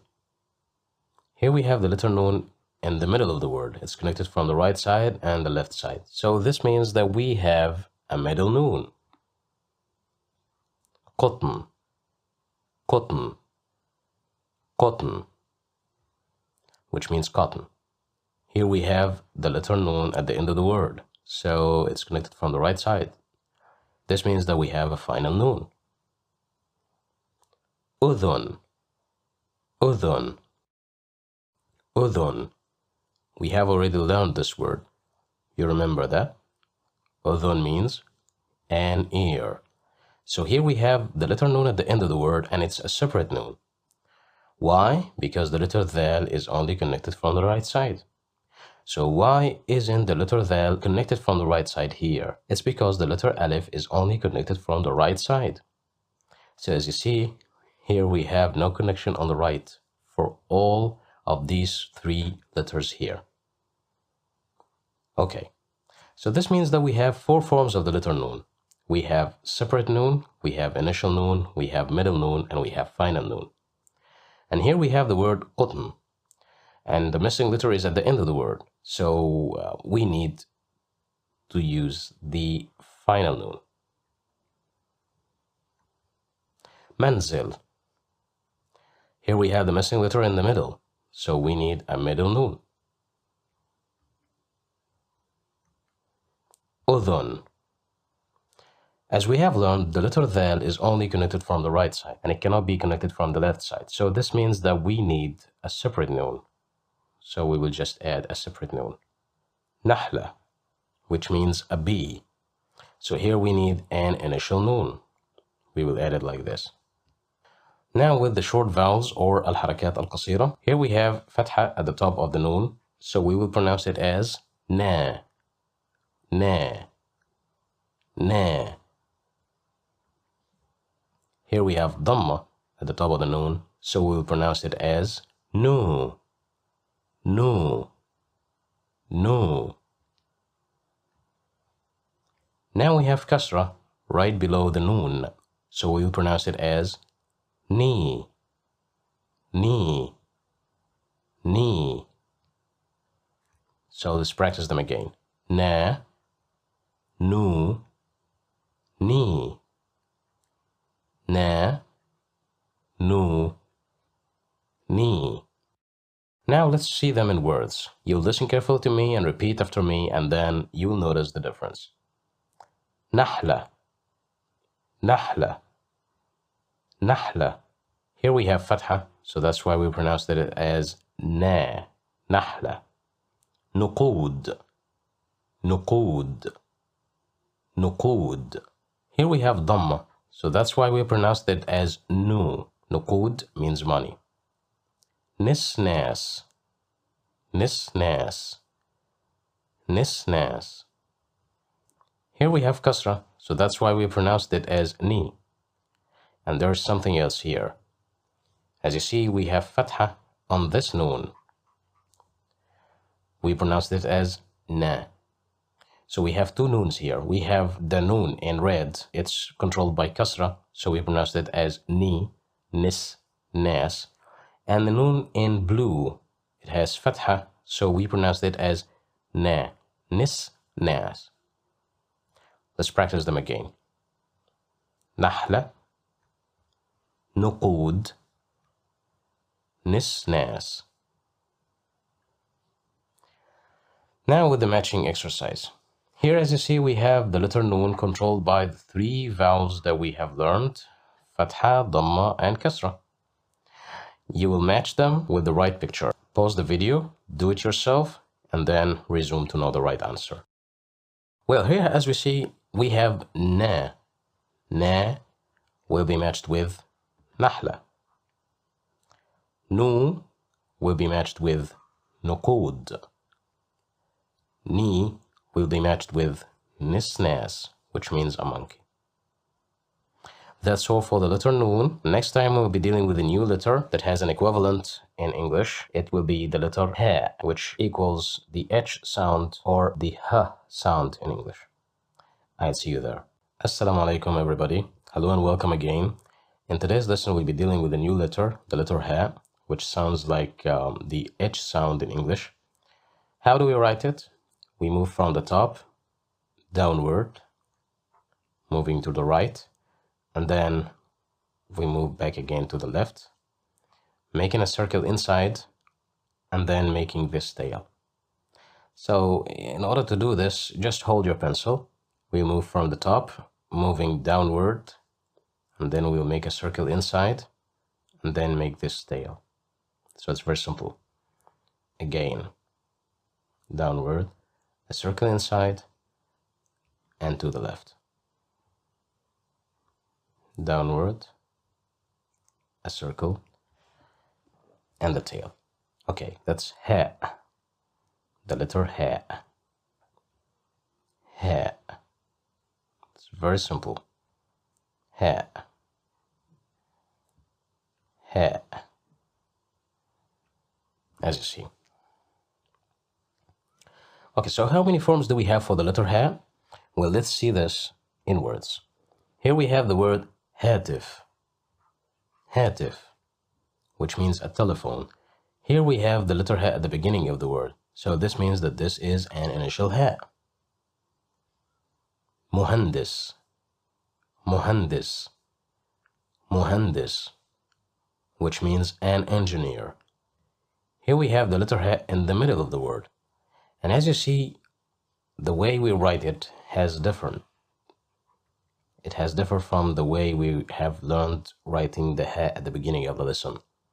So why did we have this kind of change? It's because the letter H here is in a middle H. It's in the middle of the word. Okay, so how do we write it? It's very simple. You will just move from the right, making the connection. And then you will make a circle up and a circle down and then back again. So it looks like number 8 in English. If you put the connection on the right, connection on the left, that's the H that we are talking about here. So the letter H in the middle has a different shape of the H which we have learned at the beginning of the lesson. Wedge, wedge, wedge, which means a face. Here we have the letter H at the end of the word, and it's connected from the right side, so this is a final H. So this means that the H, if it is in the middle, it has a shape that is completely different from the shape of the H at the end of the word. So this means that we have different forms with different shapes. Again, it's written like this. So that's the H at the end of the word. It's very simple. Wujuh, wujuh, wujuh, which means faces. So the word wujuh is the plural of the word wajh. Wajh means face, one face, but wujuh means faces. Here we have the letter H at the end of the word. It's a separate H. So this means that the separate H is written like this. So this means that we have a different form here. Here we have 4 forms of the letter H. We have the separate form, and we have the initial form, and we have the middle form, and we have the final form. And every form is different from the other forms. Every form is unique. Here we have the word wujuh with the missing letter at the end of the word. And the letter waw is only connected from the right side. And we will learn this in the next lesson. So here we need a separate H. So we will just write the separate H. Muhandis, muhandis, which means an engineer, as we have learned. Here we need a middle H. So we will write the middle H.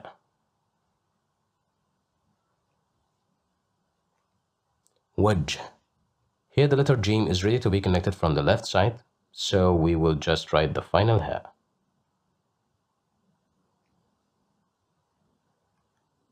Hatif, which means a telephone. Here the missing letter is at the beginning of the word, so we need an initial H.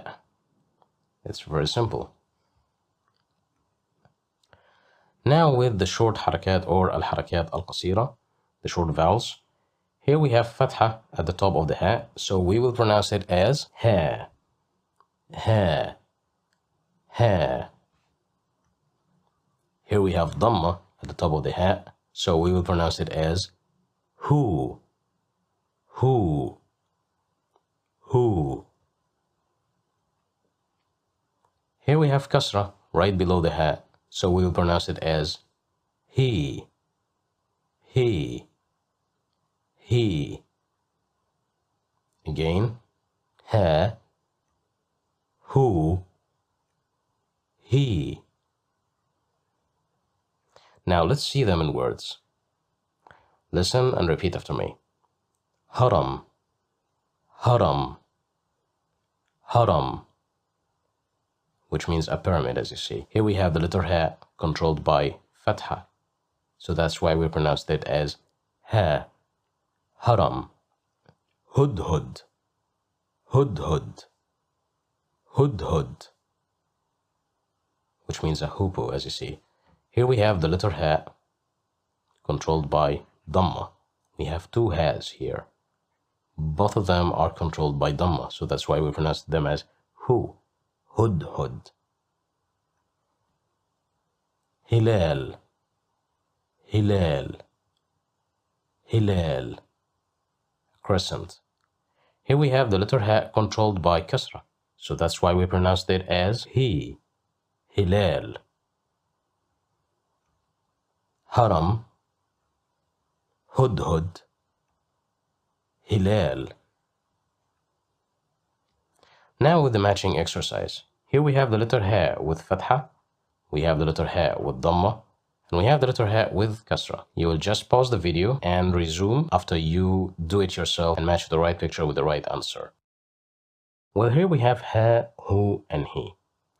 Ha will be matched with haram, which means a pyramid. Hu will be matched with hudhud, which means hoopoe. He will be matched with hilal, which means a crescent. That's all for the letter ha. The next lesson we'll be dealing with a new letter, the letter waw. See you there. Assalamu alaikum everybody. Hello and welcome again to this Arabic alphabet course, and today we will be dealing with the letter waw. The letter waw, as you see, it looks like the W sound in English. Wow. So as you see here, you're making a circle starting from the right side and moving up and then back again, moving downward and then making this tail. So just hold your pencil and do as I do. Starting from the right, making this small circle and then back to the left. Again, it looks like a reversed E, the small E, okay? Here we have wow, wow, and another wow. And here we have another wow. It's very simple and easy, okay? So that's the letter wow. So how many forms of wow do we have? Well, let's see this in words. Here we have this word, word, word, word, which means flowers. Here we have the letter waw at the beginning of the word. And as you notice, it's not connected to the letter ra. So I think that this means that the letter waw is only connected from the right side and it doesn't accept connection from the left side. But we can't make sure here. We need to see more words to get the full idea. Thum, thum, thum, which means garlic. Here we have the word thum. We have the letter waw in the middle of the word. It's connected from the right side, but it's not connected from the left side. So I think that our expectation is true. The letter waw is only connected from the right side. Dallu, dallu, dallu, which means a tub. Here we have the letter waw connected from the right side. Jirru, jirru, jirru, which means a puppy. Here we have the letter waw at the end of the word, and it's not connected to the letter ra. As we have learned, the letter ra is only connected from the right side, and it cannot be connected from the left side. So this means that we have only two forms for the letter waw. We have a separate waw and we have connected waw, or whatever it was, final or middle. It's connected. So we have two forms, a separate and connected one. Here we have the word thum, and the letter th is ready to be connected from the left side. So we need a connected waw. We will put the waw. Juru, juru. We have already learned that the letter ra is only connected from the right side. It's not connected from the left side. So we need a separate waw. Dallu, dallu. The letter lam here is ready to be connected from the left side. So we need a connected waw. Word, word. Here we have the letter ra in the separate form, so we need a separate waw.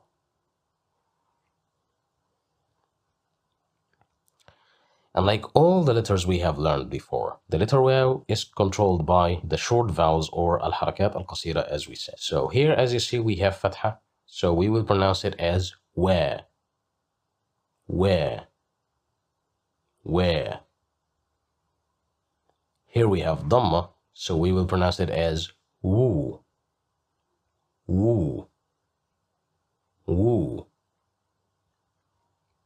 Here we have kasra, so we will pronounce it as we.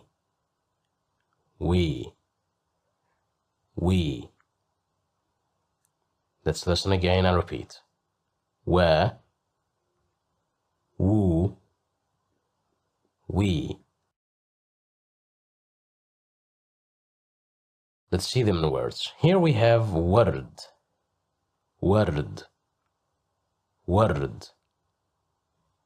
So because of the fatha, we pronounced it as wa. Wujuh,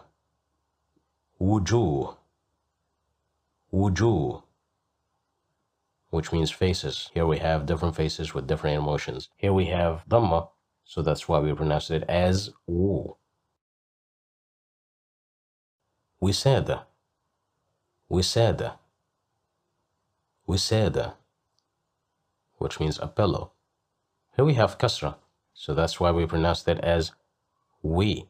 Wisada. Again, ward, flowers.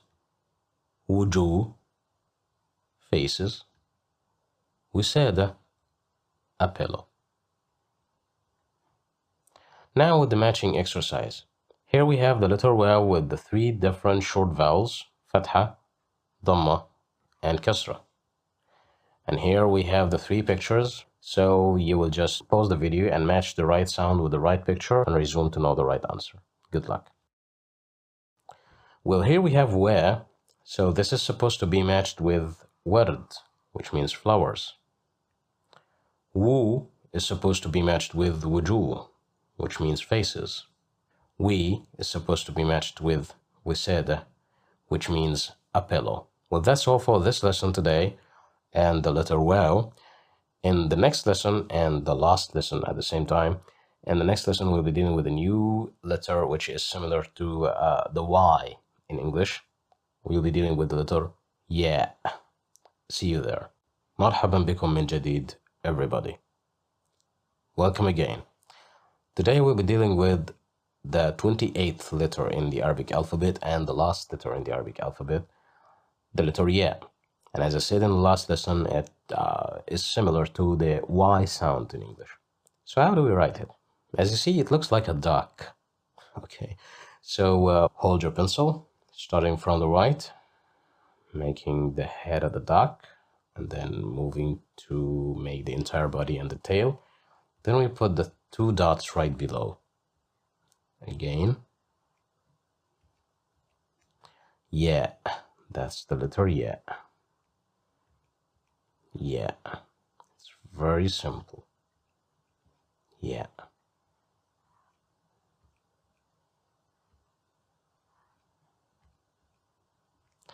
Okay, that's the letter yeah. So how many forms do we have for the letter yeah? This is what we are gonna learn through these words. Okay, so the first word is yaqra. Yaqra. Yaqra, which means read or reads in the present form. Here we have the letter ya at the beginning of the word, and it's an initial ya. بطيخ. بطيخ. بطيخ, which means watermelon. Here we have the letter ya in the middle of the word. It's connected from the right side with the letter ta and the left side with the letter kha. So that's why we have a middle ya. يبكي. يبكي. يبكي. Here we have the letter ya at the end of the word, and it's connected from the right side. So this is the third form of the letter ya. يجري.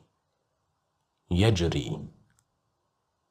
يجري, which means run or runs. This is also a present form of the verb. Here, يجري, as you see, we have the letter ya at the end of the word, and it's not connected. So the question is, why isn't it connected to the letter ra? We have learned that the letter ra is only connected from the right side. It cannot be connected from the left side. So that's why we have a separate ya. Okay, now let's fill in the spaces using the 4 forms of the letter ya. We have a separate ya, we have an initial ya, we have a middle ya, and we have a final ya. Now here we have yabki, so the letter kaf is ready to be connected. We have to connect it with the letter ya. It will be like this. And don't forget to put the dots. We have 2 dots here. بطيخ. The missing letter is in the middle of the word, so we need a middle ya. It's very simple. يجري. We said the letter ra is only connected from the right side, so we need a separate ya.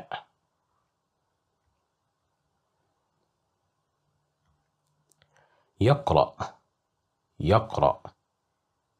Here we need an initial ya. It's very simple. We will put the dots.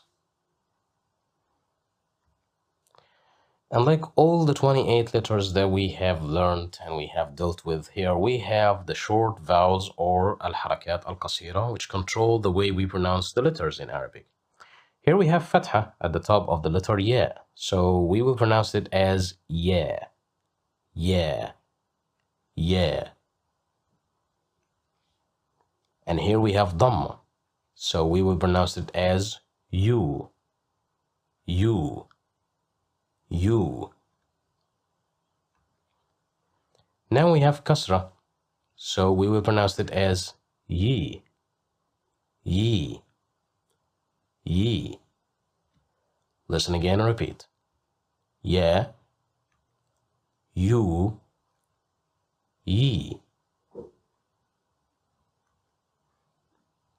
Now let's see them in words. Here we have yad, yad, yad, which means a hand. Here we have the letter ya controlled by the fatha, so that's why we pronounced it as ya, yad.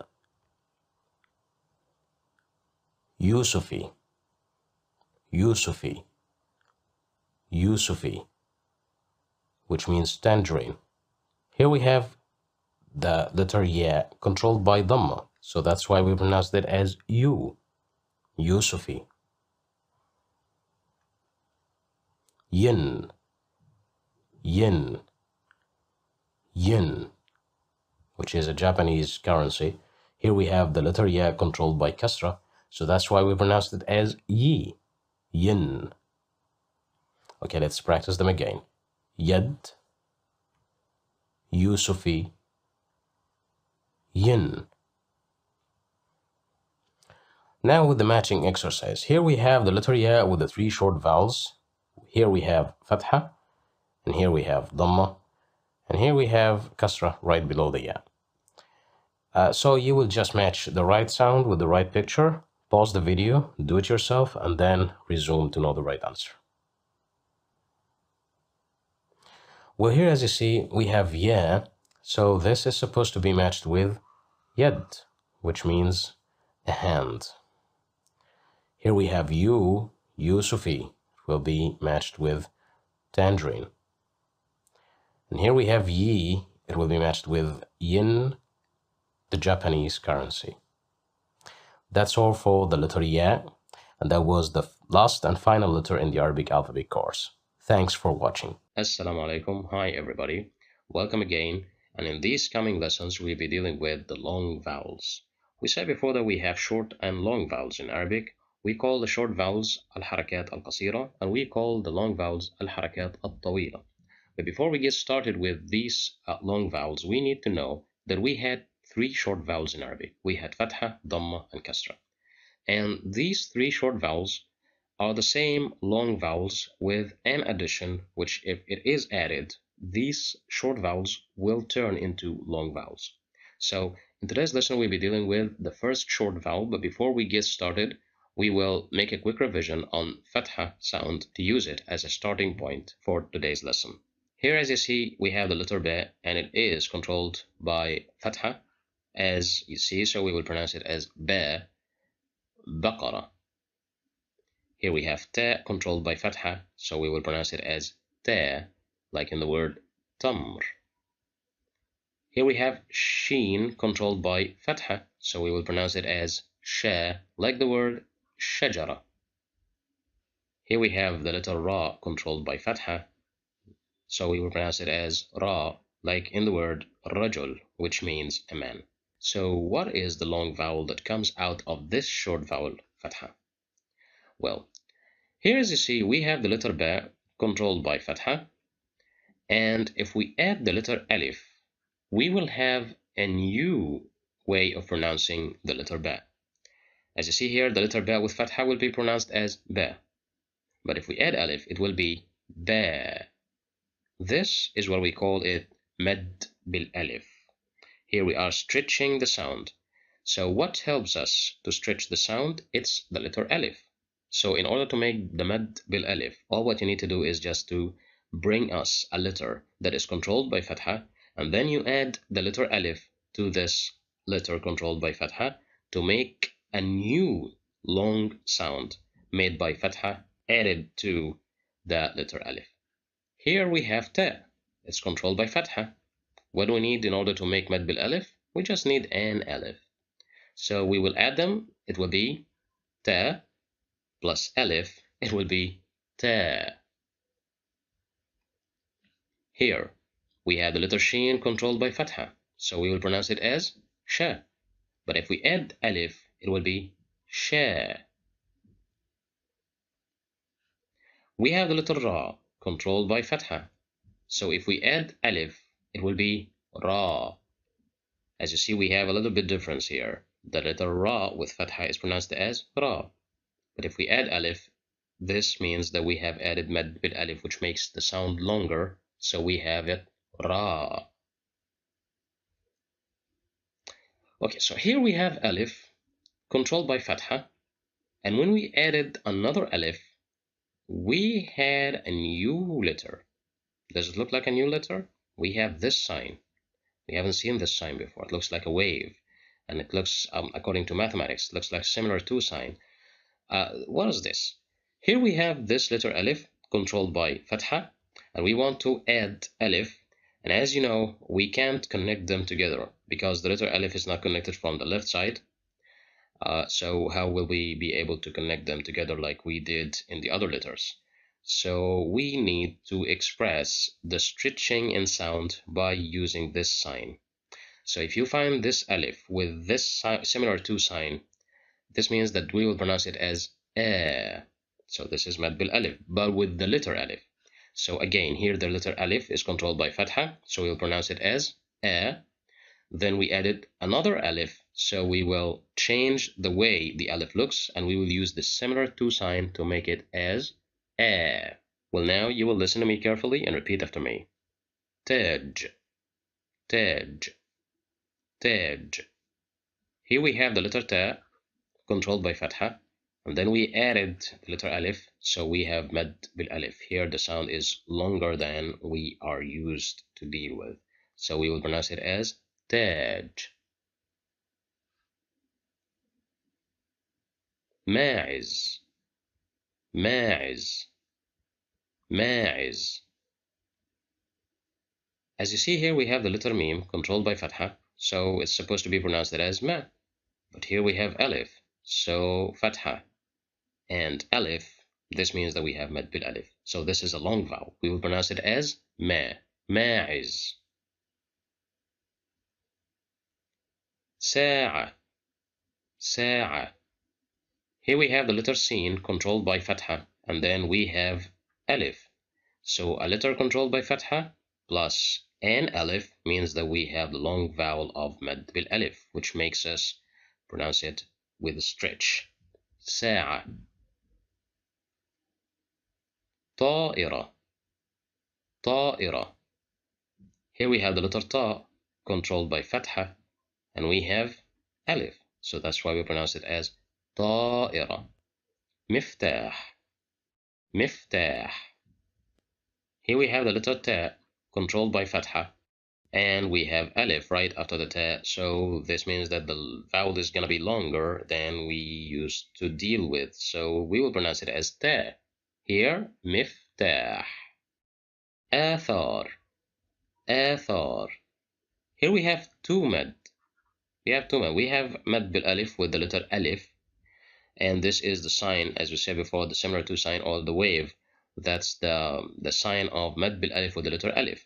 And here we have tha controlled by fatha, and we have the letter alif right after it. So this means that we have two mads here. We have mad bil alif with the letter alif and mad bil alif with the letter tha.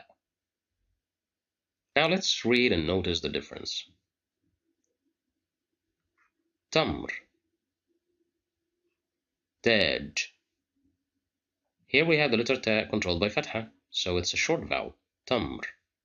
But here we have the letter ta controlled by fatha, and we have alif, so this means that we have mad bil alif, so we will pronounce it as taj. Bait, bab, bait,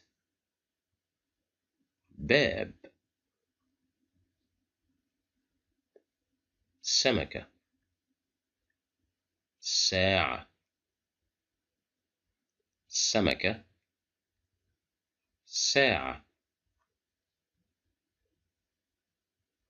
غزال, غابة, غزال, غابة.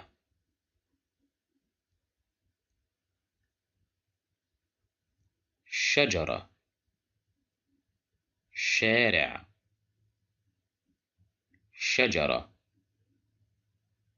شارع. أثر, آثار, أثر, آثار. So as you noticed here, we have short vowel and we have a long vowel. The short vowel of fatha has an equivalent in the long vowels, which is known as mad bil alif.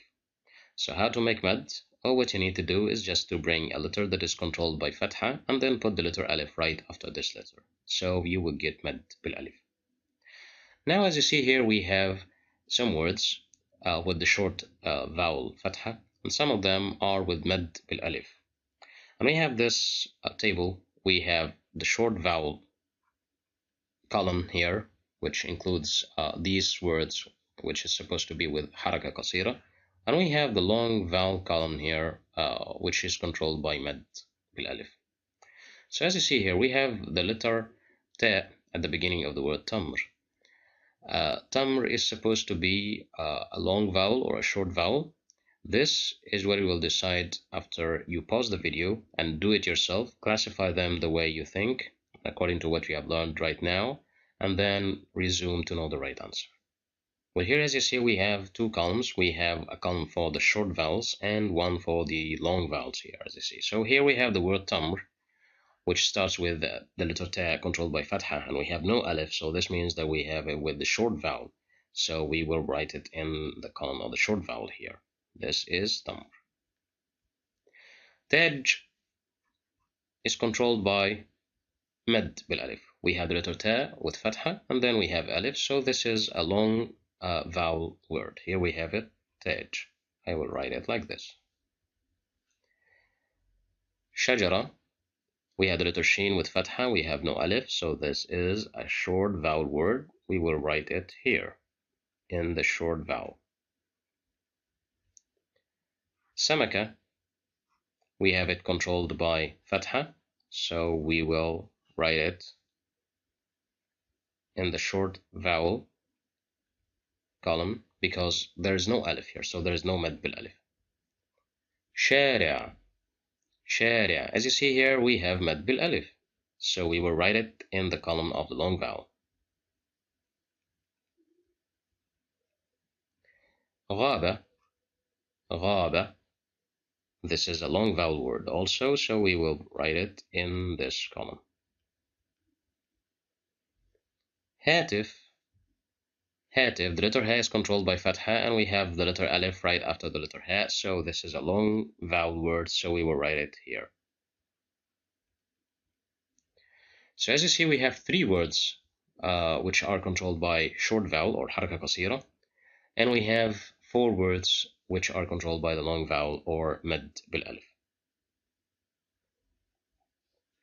Now let's look at these words here. So here we have the letter ta is controlled by fatha, and the letter ta controlled by fatha and followed by alif. So the word miftah, مفتاح. As you see, this word is supposed to be with مد بالألف.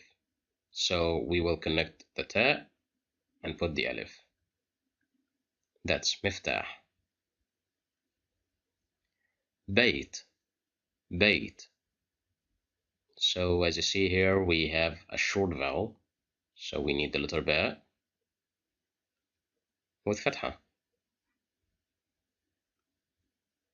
سمكة. سمكة. سمكة. Now you are hearing a short vowel. It's not a long vowel. It's not سمكة. No, it's not this. So it's سمكة. We need the letter sin controlled by فتحة. So we will just write it like this. شجرة. شجرة. شجرة. As you see, this is a short vowel. So we need the letter shin controlled by فتحة. غابة. غابة. غابة. As you see here, we have a long vowel. So the letter ghain will be followed by alif, and we will put فتحة right above the ghain. ساعة. ساعة. Here we have مد بالألف. The sound is long, so we will write the letter sin followed by alif, and then فتحة right above the letter sin. That's all for مد بالألف, and as we have learned, مد بالألف is always made by adding a letter that is controlled by فتحة to an alif. Okay? This makes the فتحة sound longer. So that's the equivalent of the short vowel. So as you see, we have فتحة, that's a short vowel, and the equivalent of this short vowel in the long vowels is known as مد بالألف. Goodbye. Marhaba everybody. Hello again. And in today's lesson, we'll be dealing with مد بالواو, or the long vowel of Dhamma. We have learned that we have Dhamma as a short vowel, and when Dhamma is found at the top of any letter, it controls the way we pronounce it. So here we have the letter Ba controlled by Dhamma, so we will pronounce it as Bu, like the word Burj. Here we have the letter Ta controlled by Dhamma, so we will pronounce it as Tu, like the word Tuffah. Here we have the letter Tha controlled by Dhamma, which is a short vowel, so we will pronounce it like Thu, like the word Thu'ban. Here, as you see, we have the letter Kha. Here we have the letter Kha controlled by Dhamma right above it, so we will pronounce it as Khu, like the word Khubz. This is something that we need to remember. So, how to make Med bilwaw, or how to stretch the vowel sound of Dhamma? This is very simple. We have learned with the Med bil Alif that we just need a letter that is controlled by Fatha and then the letter Alif. But with Med bil Waw, we have to bring a letter that is controlled by Dhamma, and then we add the letter Waw. So that's why we say Med bil Waw, because we have Waw. So here we have the letter Ba with Dhamma, we will pronounce it as Bu. But if we add Waw, we will get a new sound which is Boo. It's longer than the first one.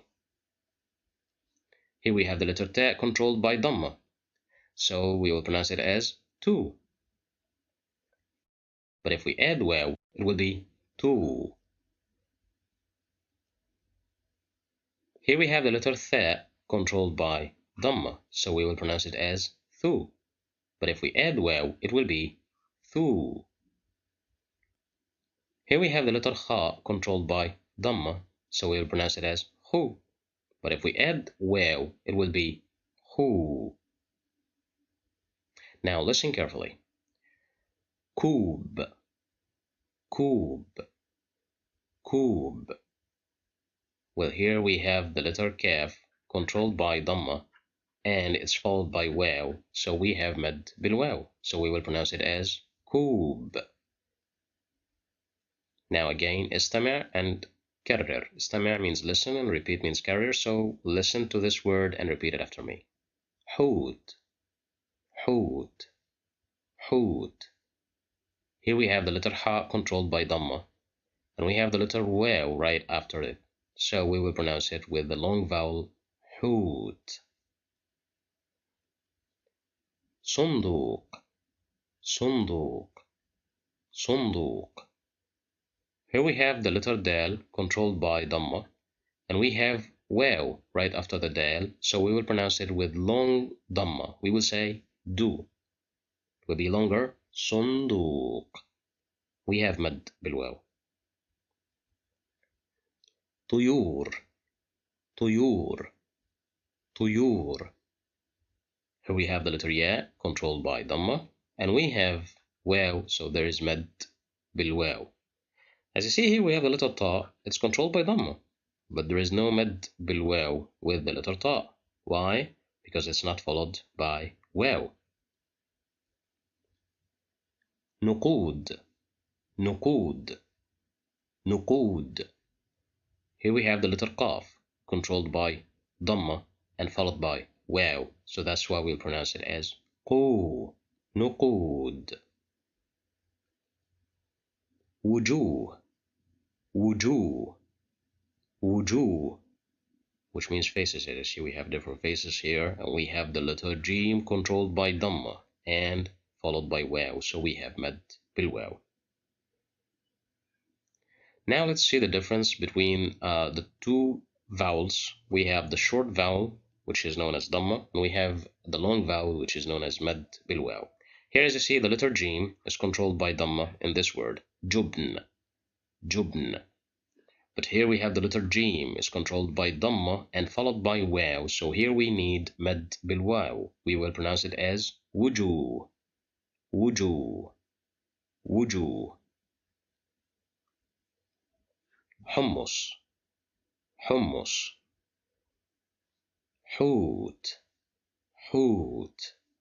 As you see here, we have the letter ha controlled by Dhamma, so this is a short vowel. But here we have the letter ha controlled by Dhamma and followed by wow, so this means that we have mad بالواو, so we'll make the sound longer. It will be حوت.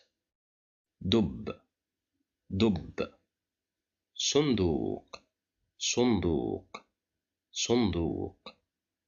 As you see here, we have the letter dal controlled by Dhamma, so this is a short vowel. We have no wow here. But here in the word صندوق, we have the letter dal controlled by Dhamma and followed by wow, so here we have mad بالواو. فرشاة فرشاة فرشاة. عصفور عصفور عصفور. Here we have the letter fa controlled by Dhamma, so it's a short vowel. But here we have the same letter, this is the letter fa controlled by Dhamma and followed by wow, so we will have mad بالواو. عصفور. قطن نقود قطن. Here we have the letter qaf controlled by Dhamma, but here we have the same letter qaf controlled by Dhamma and followed by wow, so this makes the sound longer than the word قطن. كرة كرة. كوب كوب. Here we have the letter kaf controlled by Dhamma, and this means that it's a short vowel since there is no wow. And here we have the same letter kaf controlled by Dhamma and followed by the letter wow, which makes it with mad or the long vowel. Now let's classify them into these two columns. One of them is for the short vowel words and the other one is for the long vowel words. So you'll pause the video and do them yourself and then come back again to know the right answer. Well, here as you see, we have the word hut, which means a whale. And this word has the letter ha controlled by Dhamma and followed by wow. So here we have a long vowel. We have mad بالواو. So we will write it in the column of the long vowel or حركة طويلة. So we will write hut. It will be written like this.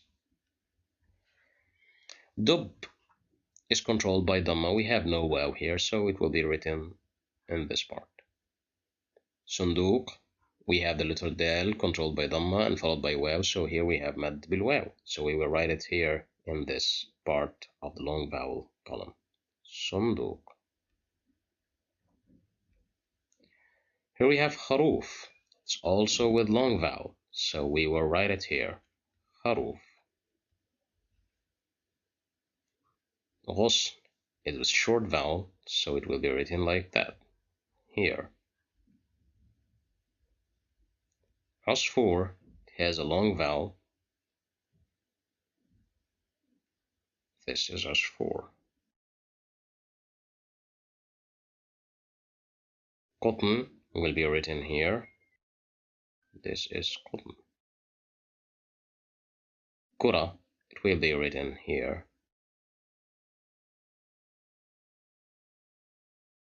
So here we have 4 words that are with short vowel, and we have 4 words that are with long vowels. Now let's say the word and fill it with the right vowel, whether it was short vowel or long vowel. Here we have the word عصفور. عصفور. So we need a long vowel. We need the letter fa with waw, and the letter fa controlled by dhamma. وجوه. وجوه. وجوه. Here we need the letter G, controlled by dhamma and followed by waw, because we have mad بالواو here. Cotton. Cotton. So we need the letter qaf, controlled by dhamma, and there is no mad here. صندوق. صندوق. صندوق. Here we need the letter dal with the letter waw, because we have mad بالواو here, and we will add dhamma at the top of the dal. فرشاة. فرشاة. فرشاة. Here we need the letter fa, controlled by dhamma. Here we have no mad بالواو. كرة. كرة. كرة. As you hear, we have a short vowel, so we need the letter kaf with dhamma. That's all for mad بالواو. In the next lesson, we will be dealing with the last long vowel, mad بالياء, and as you hear, there is ya, so this means that we are dealing with the long vowel of kasra with the letter ya. This is what we will see in the next lesson. إلى اللقاء. Assalamu alaikum again. In today's lesson, we'll be dealing with the last long vowel we have in Arabic. We'll be dealing with mad بالياء. And as you see, we will be dealing with a letter that is controlled by kasra, and we will add the letter ya. But before we do this, we will make a quick revision to the short vowel kasra, which we have learned in the 28 letters. Here we have the letter ba controlled by kasra, so we will pronounce it as b, like the word bint. Here we have the letter ta controlled by kasra, so we will pronounce it as t, like the word tilmid. Here we have the letter dhal, which is controlled by kasra, so we will pronounce it as the, like the word dhira. Here we have the letter ta, which is controlled by kasra, so we'll pronounce it as ti, like the word tifl, which means a kid. So that was a quick revision to the kasra, which is considered to be a short vowel. But what if we have a letter that is controlled by kasra and then we add ya? This means that we will make something called mad بالياء, which will make the sound of the kasra longer. So as you see here, b, when we add the ya, it will be b. Look at this one. Ta, controlled by kasra. If we add the letter ya to it, it will be longer in sound. So here it is t, but if we add ya, it will be t. Here we have the letter dhal controlled by kasra, and we have the letter ya right after it. So before adding the ya, it will be pronounced as the. But if we add the ya, it will be the. Here we have the letter ta controlled by kasra, so we'll pronounce it as ti. But if we add ya, this will make the sound of the kasra longer, so it will be ti. Now listen carefully to notice the difference. بطيخ. بطيخ. بطيخ.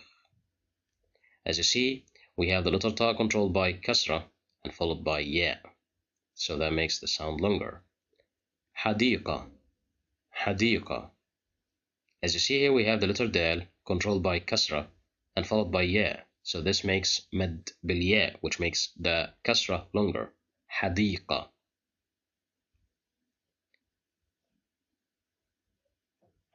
تلميذ تلميذ تلميذ. Here we have the letter meme controlled by kasra and followed by ya, so that's why we'll pronounce it with a long vowel. It will be mi تلميذ. Here we have مد بالياء. سرير سرير سرير. Here as you see we have the letter ra controlled by kasra and followed by ya, so this makes مد بالياء. We'll make the kasra sound longer. سرير. ريش ريش ريش, which means feather. Here we have the letter ra controlled by kasra and followed by ya, so this makes مد بالياء. That's why we'll pronounce it as ريش. طبيب طبيب طبيب. Here we have the letter ba controlled by kasra and followed by ya, so that's why we'll pronounce it with a long vowel. طبيب. مذيع مذيع مذيع. Here we have the letter dal controlled by kasra and followed by ya. That's why we'll pronounce it as مذيع. It's a long vowel. صديق صديق صديق. Here the letter dal is controlled by kasra and followed by ya, so we have مد بالياء. صديق. يبكي يبكي يبكي. Here we have the letter kaf. It's controlled by kasra and ended with ya, so that's why we pronounce it with a long vowel. We have مد بالياء. يبكي. Now let's notice the difference. بنت طبيب بنت طبيب. Once you see ya, this means that there is مد بالياء, and we have the previous letter, it's controlled by kasra, so that's why we have a long vowel. دماغ دماغ.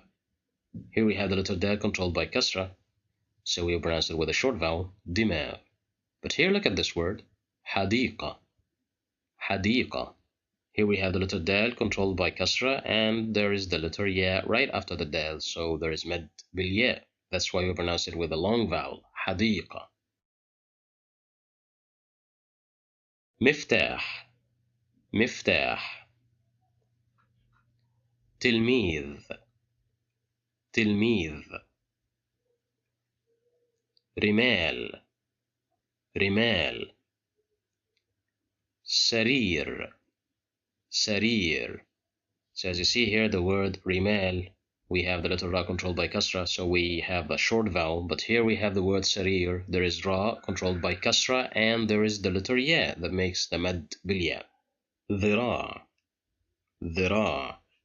Here we have the letter dal controlled by kasra, so that's why we pronounce it with a short vowel, the ذراع. But here we have the word مذيع مذيع.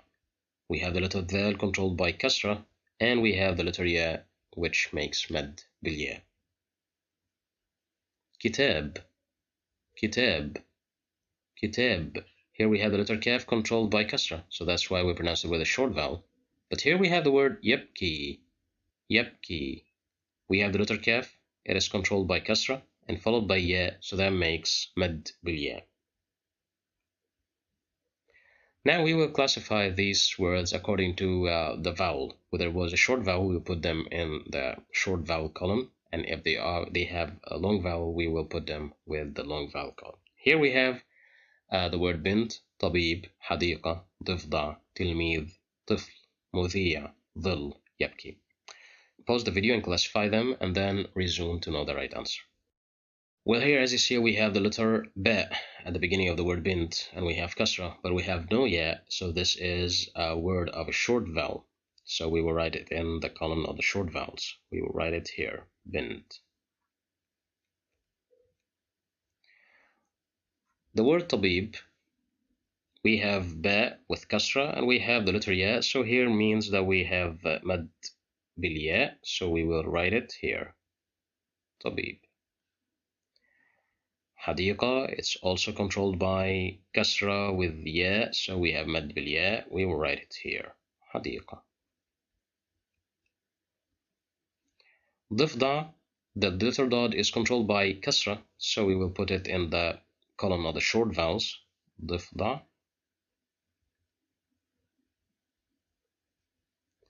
تلميذ, it's a word with the letter meme controlled by kasra and followed by ya, so we have mad bil ya. We will write it here. تلميذ. طفل, it's controlled with kasra. We have no ya, so this means that this is a short vowel word. مذيع, here we have mad bil ya, so we will write it here. ظل, here we have no mad, so we will write it here. يبكي, here we have mad bil ya, so we will write it here with the column of mad bil ya. Here we will say the word and fill it with the right vowel sound, whether it was the short one or the long one. Here we have حديقة, حديقة. So as you see, we need the letter dal and the letter ya right after it, and we will put kasra below the dal. ذراع, ذراع, ذراع. We need the letter dal with kasra because this is a short vowel, it's not a long vowel. We have no mad bil ya here. يبكي, يبكي, يبكي. Here we need the letter kaf with the letter ya, and we'll put kasra because we have mad bil ya here. دماغ, دماغ, دماغ. Here we need the letter dal with kasra. That's all. Why? Because we have no mad bil ya here. رمال, رمال, رمال. Here we need the letter ra, and we'll put kasra because we have no mad bil ya. سرير, سرير, سرير, which means bed. We need the letter ra, and we need the letter ya to be connected to the other ra. As we said before, the letter ra is only connected from the right side. We will add kasra right here. Now we have sarir. Well, that's all for mad bil ya, and this means that we are done with the three long vowels in Arabic. We have mad bil alif, which means fatha, controlling a letter, and then we add alif right after the letter controlled by fatha. We had mad bil waw, which was a letter controlled by dhamma and then followed by waw. And we had mad bil ya, in which we have a letter that is controlled by kasra, and then we have ya. The next lesson we'll be dealing with something called sukoon, in which we have no controlling sound. There is no fatha, no dhamma, no kasra. There is another sign, and there is another thing which we will learn in Arabic.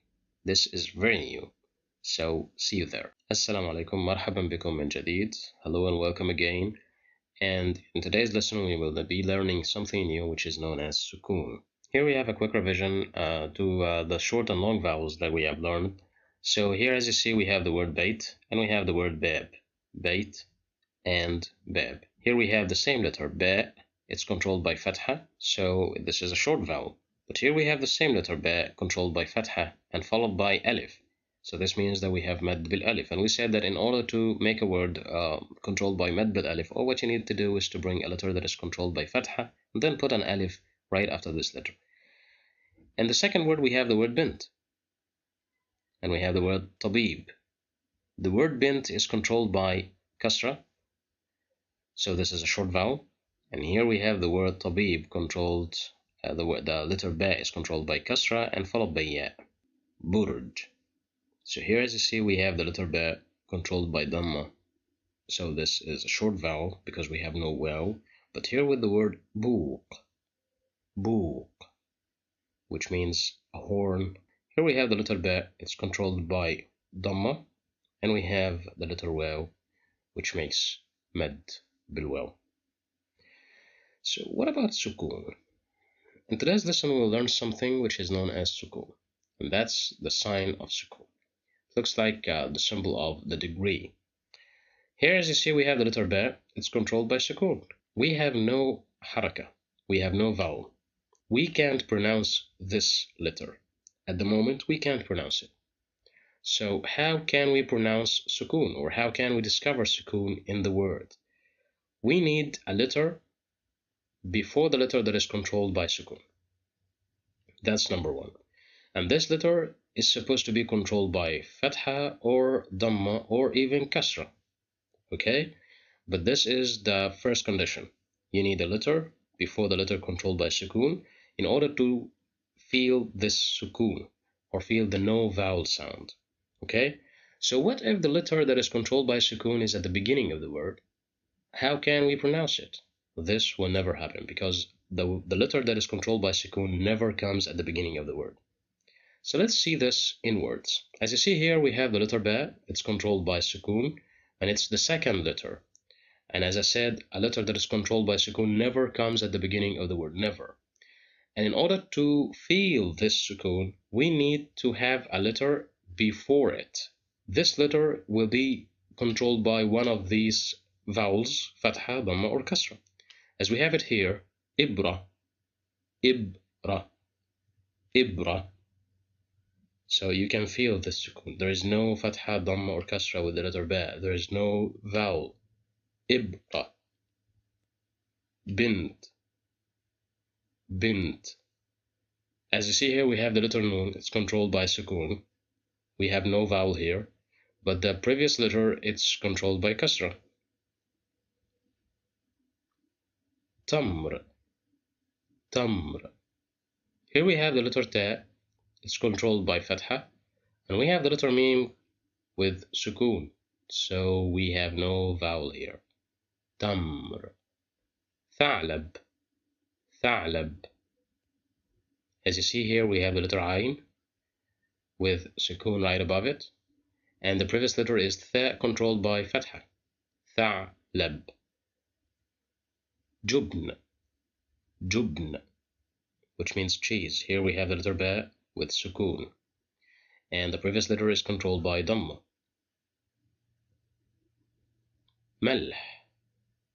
Malh, which means salt, as we have learned before. Here we have the letter lam. It's controlled by sukun. So there's no haraka. There's no vowel here. The previous letter is controlled by fatha. Nakhla. Nakhla, which means a palm tree. Here, as you see, the letter kha is controlled by sukun, so there's no vowel. And the letter nun that came before the letter kha is controlled by fatha, so that's why we pronounce it as na, nakhla. Shams.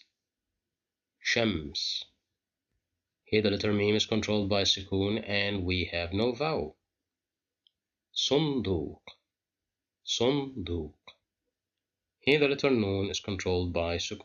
We have no vowel here. The previous letter is sad, controlled by dhamma, so that's why we pronounce it as sunduq. Tifl. Tifl. Again, the letter fa with the zero vowel or the zero haraka, we have sukun above it. So that's why there's no fatha, dhamma, or kasra. So we have no vowel to say tifl. Yadhak. Yadhak. Here we have the letter dad with sukun, and the letter ya is before it, controlled by fatha, so that's why we pronounce it as yadhak. You see, as if we stop at the letter dad, yadhak. Yabki. Yabki. Here we have the letter ba, controlled by sukun, and the previous letter is the letter ya, which is controlled by fatha. Now you feel that sukun is like a stop. We stop at the letter. There is no fatha or dhamma or kasra to make the letter move, and the sound comes like a or u or e. Now let's choose one of these letters. As you see here, we have the word yajri. Okay, so we are expecting to use the letter jim with one of the four or one of the three vowels and sukun. Okay, so here we have ja, we have ju, we have ji, and we have the letter jim with sukun. Which one we will use? Listen to the word and choose the right one. Yajri. Yajri. Yaj, so we need the letter G controlled by sukun.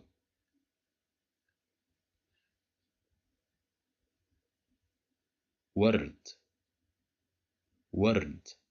As you hear, word, it means that the letter Ra has no haraka. So we will write the letter Ra and we will add sukun.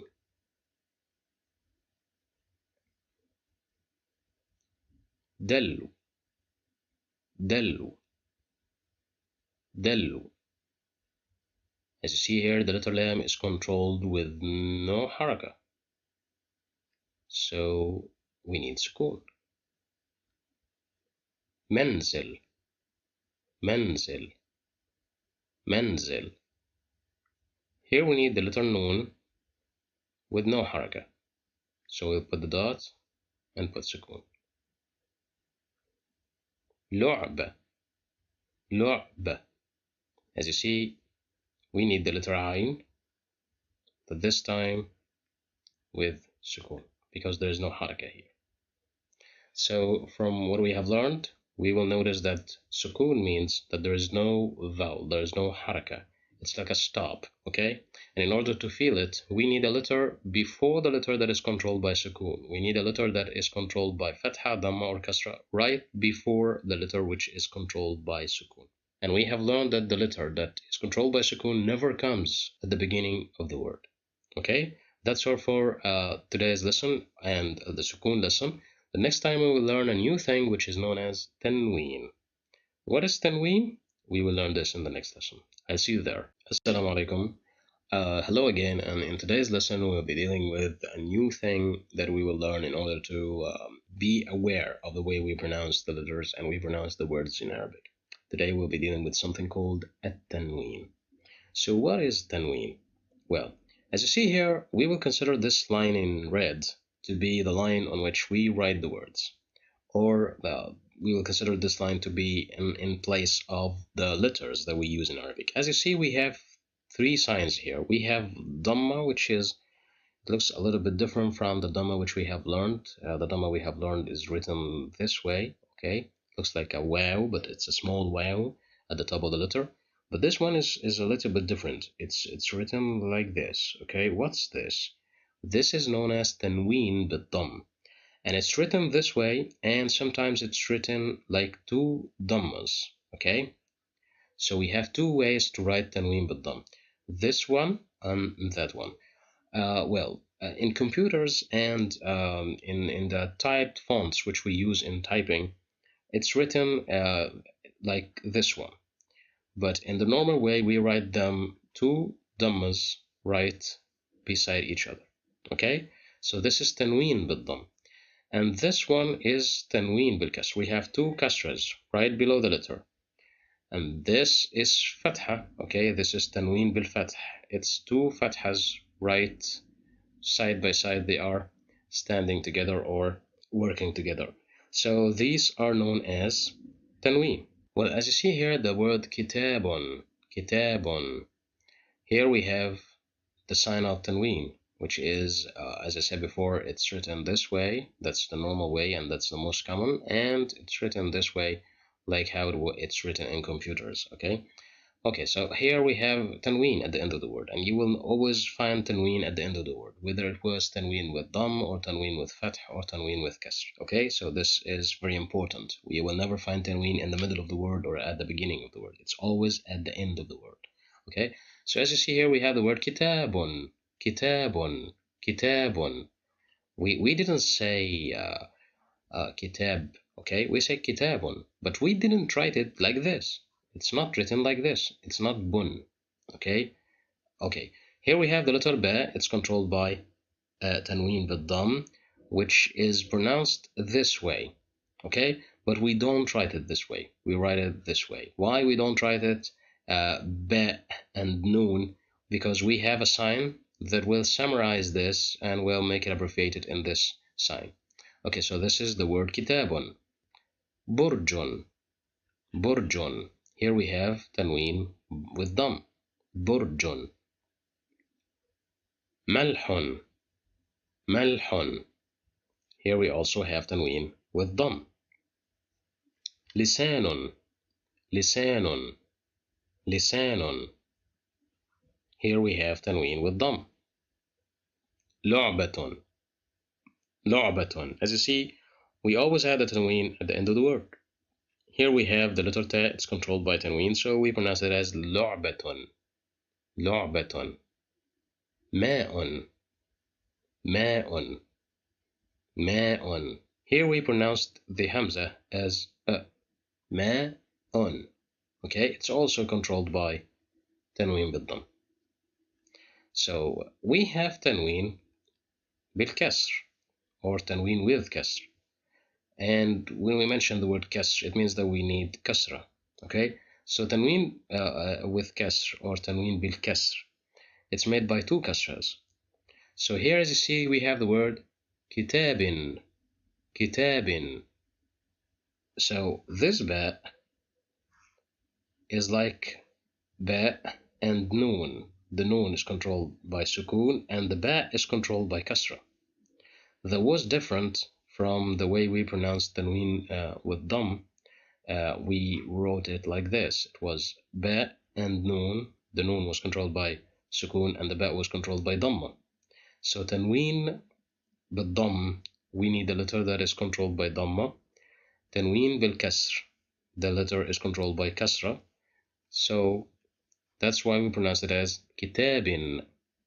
Kitabin. برج. برج. Here we have tanween بالكسر. We have kasra. ملح. ملح. The letter ha is controlled by tanween بالكسر. We have two kasras. لسان. لسان. Here the letter noon is controlled by tanween بالكسر. Here we have two kasras. لعبة. لعبة. As you see here, we have used two kasras with the letter ta because we have tanween بالكسر. ماء. Even the hamza is controlled by two kasras and tanween بالكسر. Now with tanween بالفتح. With tanween بالفتح, you will notice that we have added an alif. كتابا. كتابا. As you see here, we have used, with the fatha, we have used alif. Okay, so this means that we add alif with tanween بالفتح. So let's agree about this. كتابا. It's like ba and noon, but this time the ba is controlled by fatha and the noon is controlled by sukun. Ban. Okay, but this time we will use alif in addition to tanween. So let's see the second word. برجا. برجا. برجا. As you see here, we have added alif in addition to tanween بالفتح. ملحا. ملحا. ملحا. Here we added tanween. Tanween is controlling the ha, but we needed an alif to put the tanween. لسانا. لسانا. لسانا. Again we have tanween with fath, and we added the alif. لعبة. لعبة. Here we have no alif. As you see here, we have tanween, but we have no alif. So why didn't we do that? This is known as ta marbuta, and this is the first condition in which we don't add alif to the word. If we have a word that ends with ta marbuta, like this one, it's a closed ta. Okay? If we have a ta that is closed like this, we don't add alif to this ta. We just put the tanween bil fath above the ta. Is this the only condition? Well, no. When we have hamza at the end of the word, we add tanween without adding the alif. So we have two conditions in which we don't add alif to tanween bil fath. The two conditions are when we have the word ending with ta marbuta, like this one, or ending with hamza, like the word ma'an.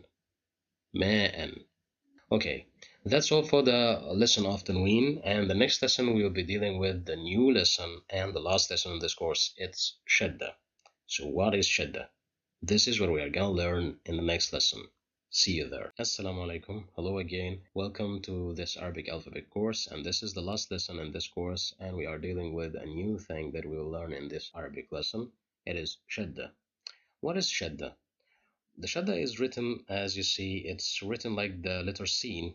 That's the first part of the letter sin. As you see, it looks like this. Okay, we are not gonna write the rest of the scene. We have something that looks like a cup. We are not gonna do this. Okay, so I get rid of these added things here. As you see, we have shadda, and shadda is controlled by the normal vowels that we have fatha, dhamma, and kasra. So what is shadda? As you see here, the word shadda in English, it's written with two D letters. We have a double D. So shadda plays the same role. Okay, we have two letters. We have a doubled letter. The first letter is controlled by sukun, and the second letter is controlled by whatever the vowel you'd like to use, whether it was fatha, dhamma, or kasr. So if you have a letter like the letter ba, which we have here, this letter is controlled by sukun. Okay, and then comes another ba, which is controlled by fatha. So this first one, we can't pronounce it. As I said before, the letter which is controlled by sukun cannot be pronounced unless you add another letter to this letter. So if we add the letter ba with fatha, if we'd like to pronounce the coming letter, it will be like ba. It's a heavy ba. Okay, as you see, it's doubled. Here we have the same letter ba. This time it's controlled by sukun. Okay, and the second letter is controlled by dhamma, so that's why we pronounce it as boo. It will be controlled with dhamma, but this time it's with shadda, which means that this is a doubled letter. Here we have ba with sukun, okay, and ba with kasra, and here we have the result is going to be the letter ba with shadda and kasra, so we pronounce it as b. It's a heavy ba, as you see. Okay, let's see them in words. As you see here, we have the word shubbak, shubbak, shubbak. As you see here, we have the letter ba. It consists of two bas. The first one is controlled by sukun. That's why we pronounce it as shub, shub. And then we need another letter which is ba with fatha. So we pronounce it like shubbak. That's the first thing that we pronounced. Shubbak. That's how we pronounce it, which means a window. Shubbak. The next one. Tuffah. Tuffah. As you see, this letter, the letter fa, it's doubled letter. The shadda tells us that this is two letters, two fas. The first fa is controlled by sukun, and the second fa is controlled by fatha. So that's why we pronounce it as tuffah. Okay, so the first one was fa with sukun, and the second one in pronunciation was fa with fatha. مثلث مثلث مثلث. Here we have the letter lam. It's a doubled lam. The first lam is with sukun and the second lam is with fatha. So that's why we said مثلث مثلث. حمص حمص. Here we have shadda and dhamma. So this letter, the letter meme, we have two memes here because of the shadda. The first meme is controlled by sukun, and the second meme is controlled by dhamma. So that's why we said hummus, hummus. بطيخ, بطيخ, بطيخ. So if I ask you, how many ta's do we have here? We have two. How did you say that they are two? It's because we have shadda. Okay, so here we have ta with sukun, and the second ta is with kasra. So that's why we pronounce it as بطيخ. رمان, رمان, رمان. Here we have the letter meme. It's mushaddad, which means that it's controlled by shadda. This is meme mushaddada, which means meme that is controlled by shadda. Here we have the first meme, it's controlled by sukun, and the second meme, it's controlled by fatha. رمان, رمان. غواص, غواص, غواص. Here we have the letter waw. We can say that we have two waws here because of the shadda. The shadda tells us that this is a doubled waw. So the first waw is controlled by sukoon and the second waw is controlled by fatha. Sinnara, sinnara, sinnara. As you see here, we have the letter noon. And shadda tells us that we have two noons here. Okay, the first noon is controlled by sukoon and the second noon is controlled by fatha. Dubbat, dubbat, dubbat. Here we have the letter ba. It's controlled by shadda and fath at the same time. So this means that this is a double ba. Okay, the first ba is controlled by sukoon and the second ba is controlled by fatha. Qitta, qitta, qitta. As you see here, we have the letter ta. It's controlled by shadda and fatha. So this is a double ta because of the shadda. Here we have ta with sukoon, and the second ta is ta controlled by fatha. That's all for the shadda, okay? And now we are done with this Arabic alphabet course. Goodbye.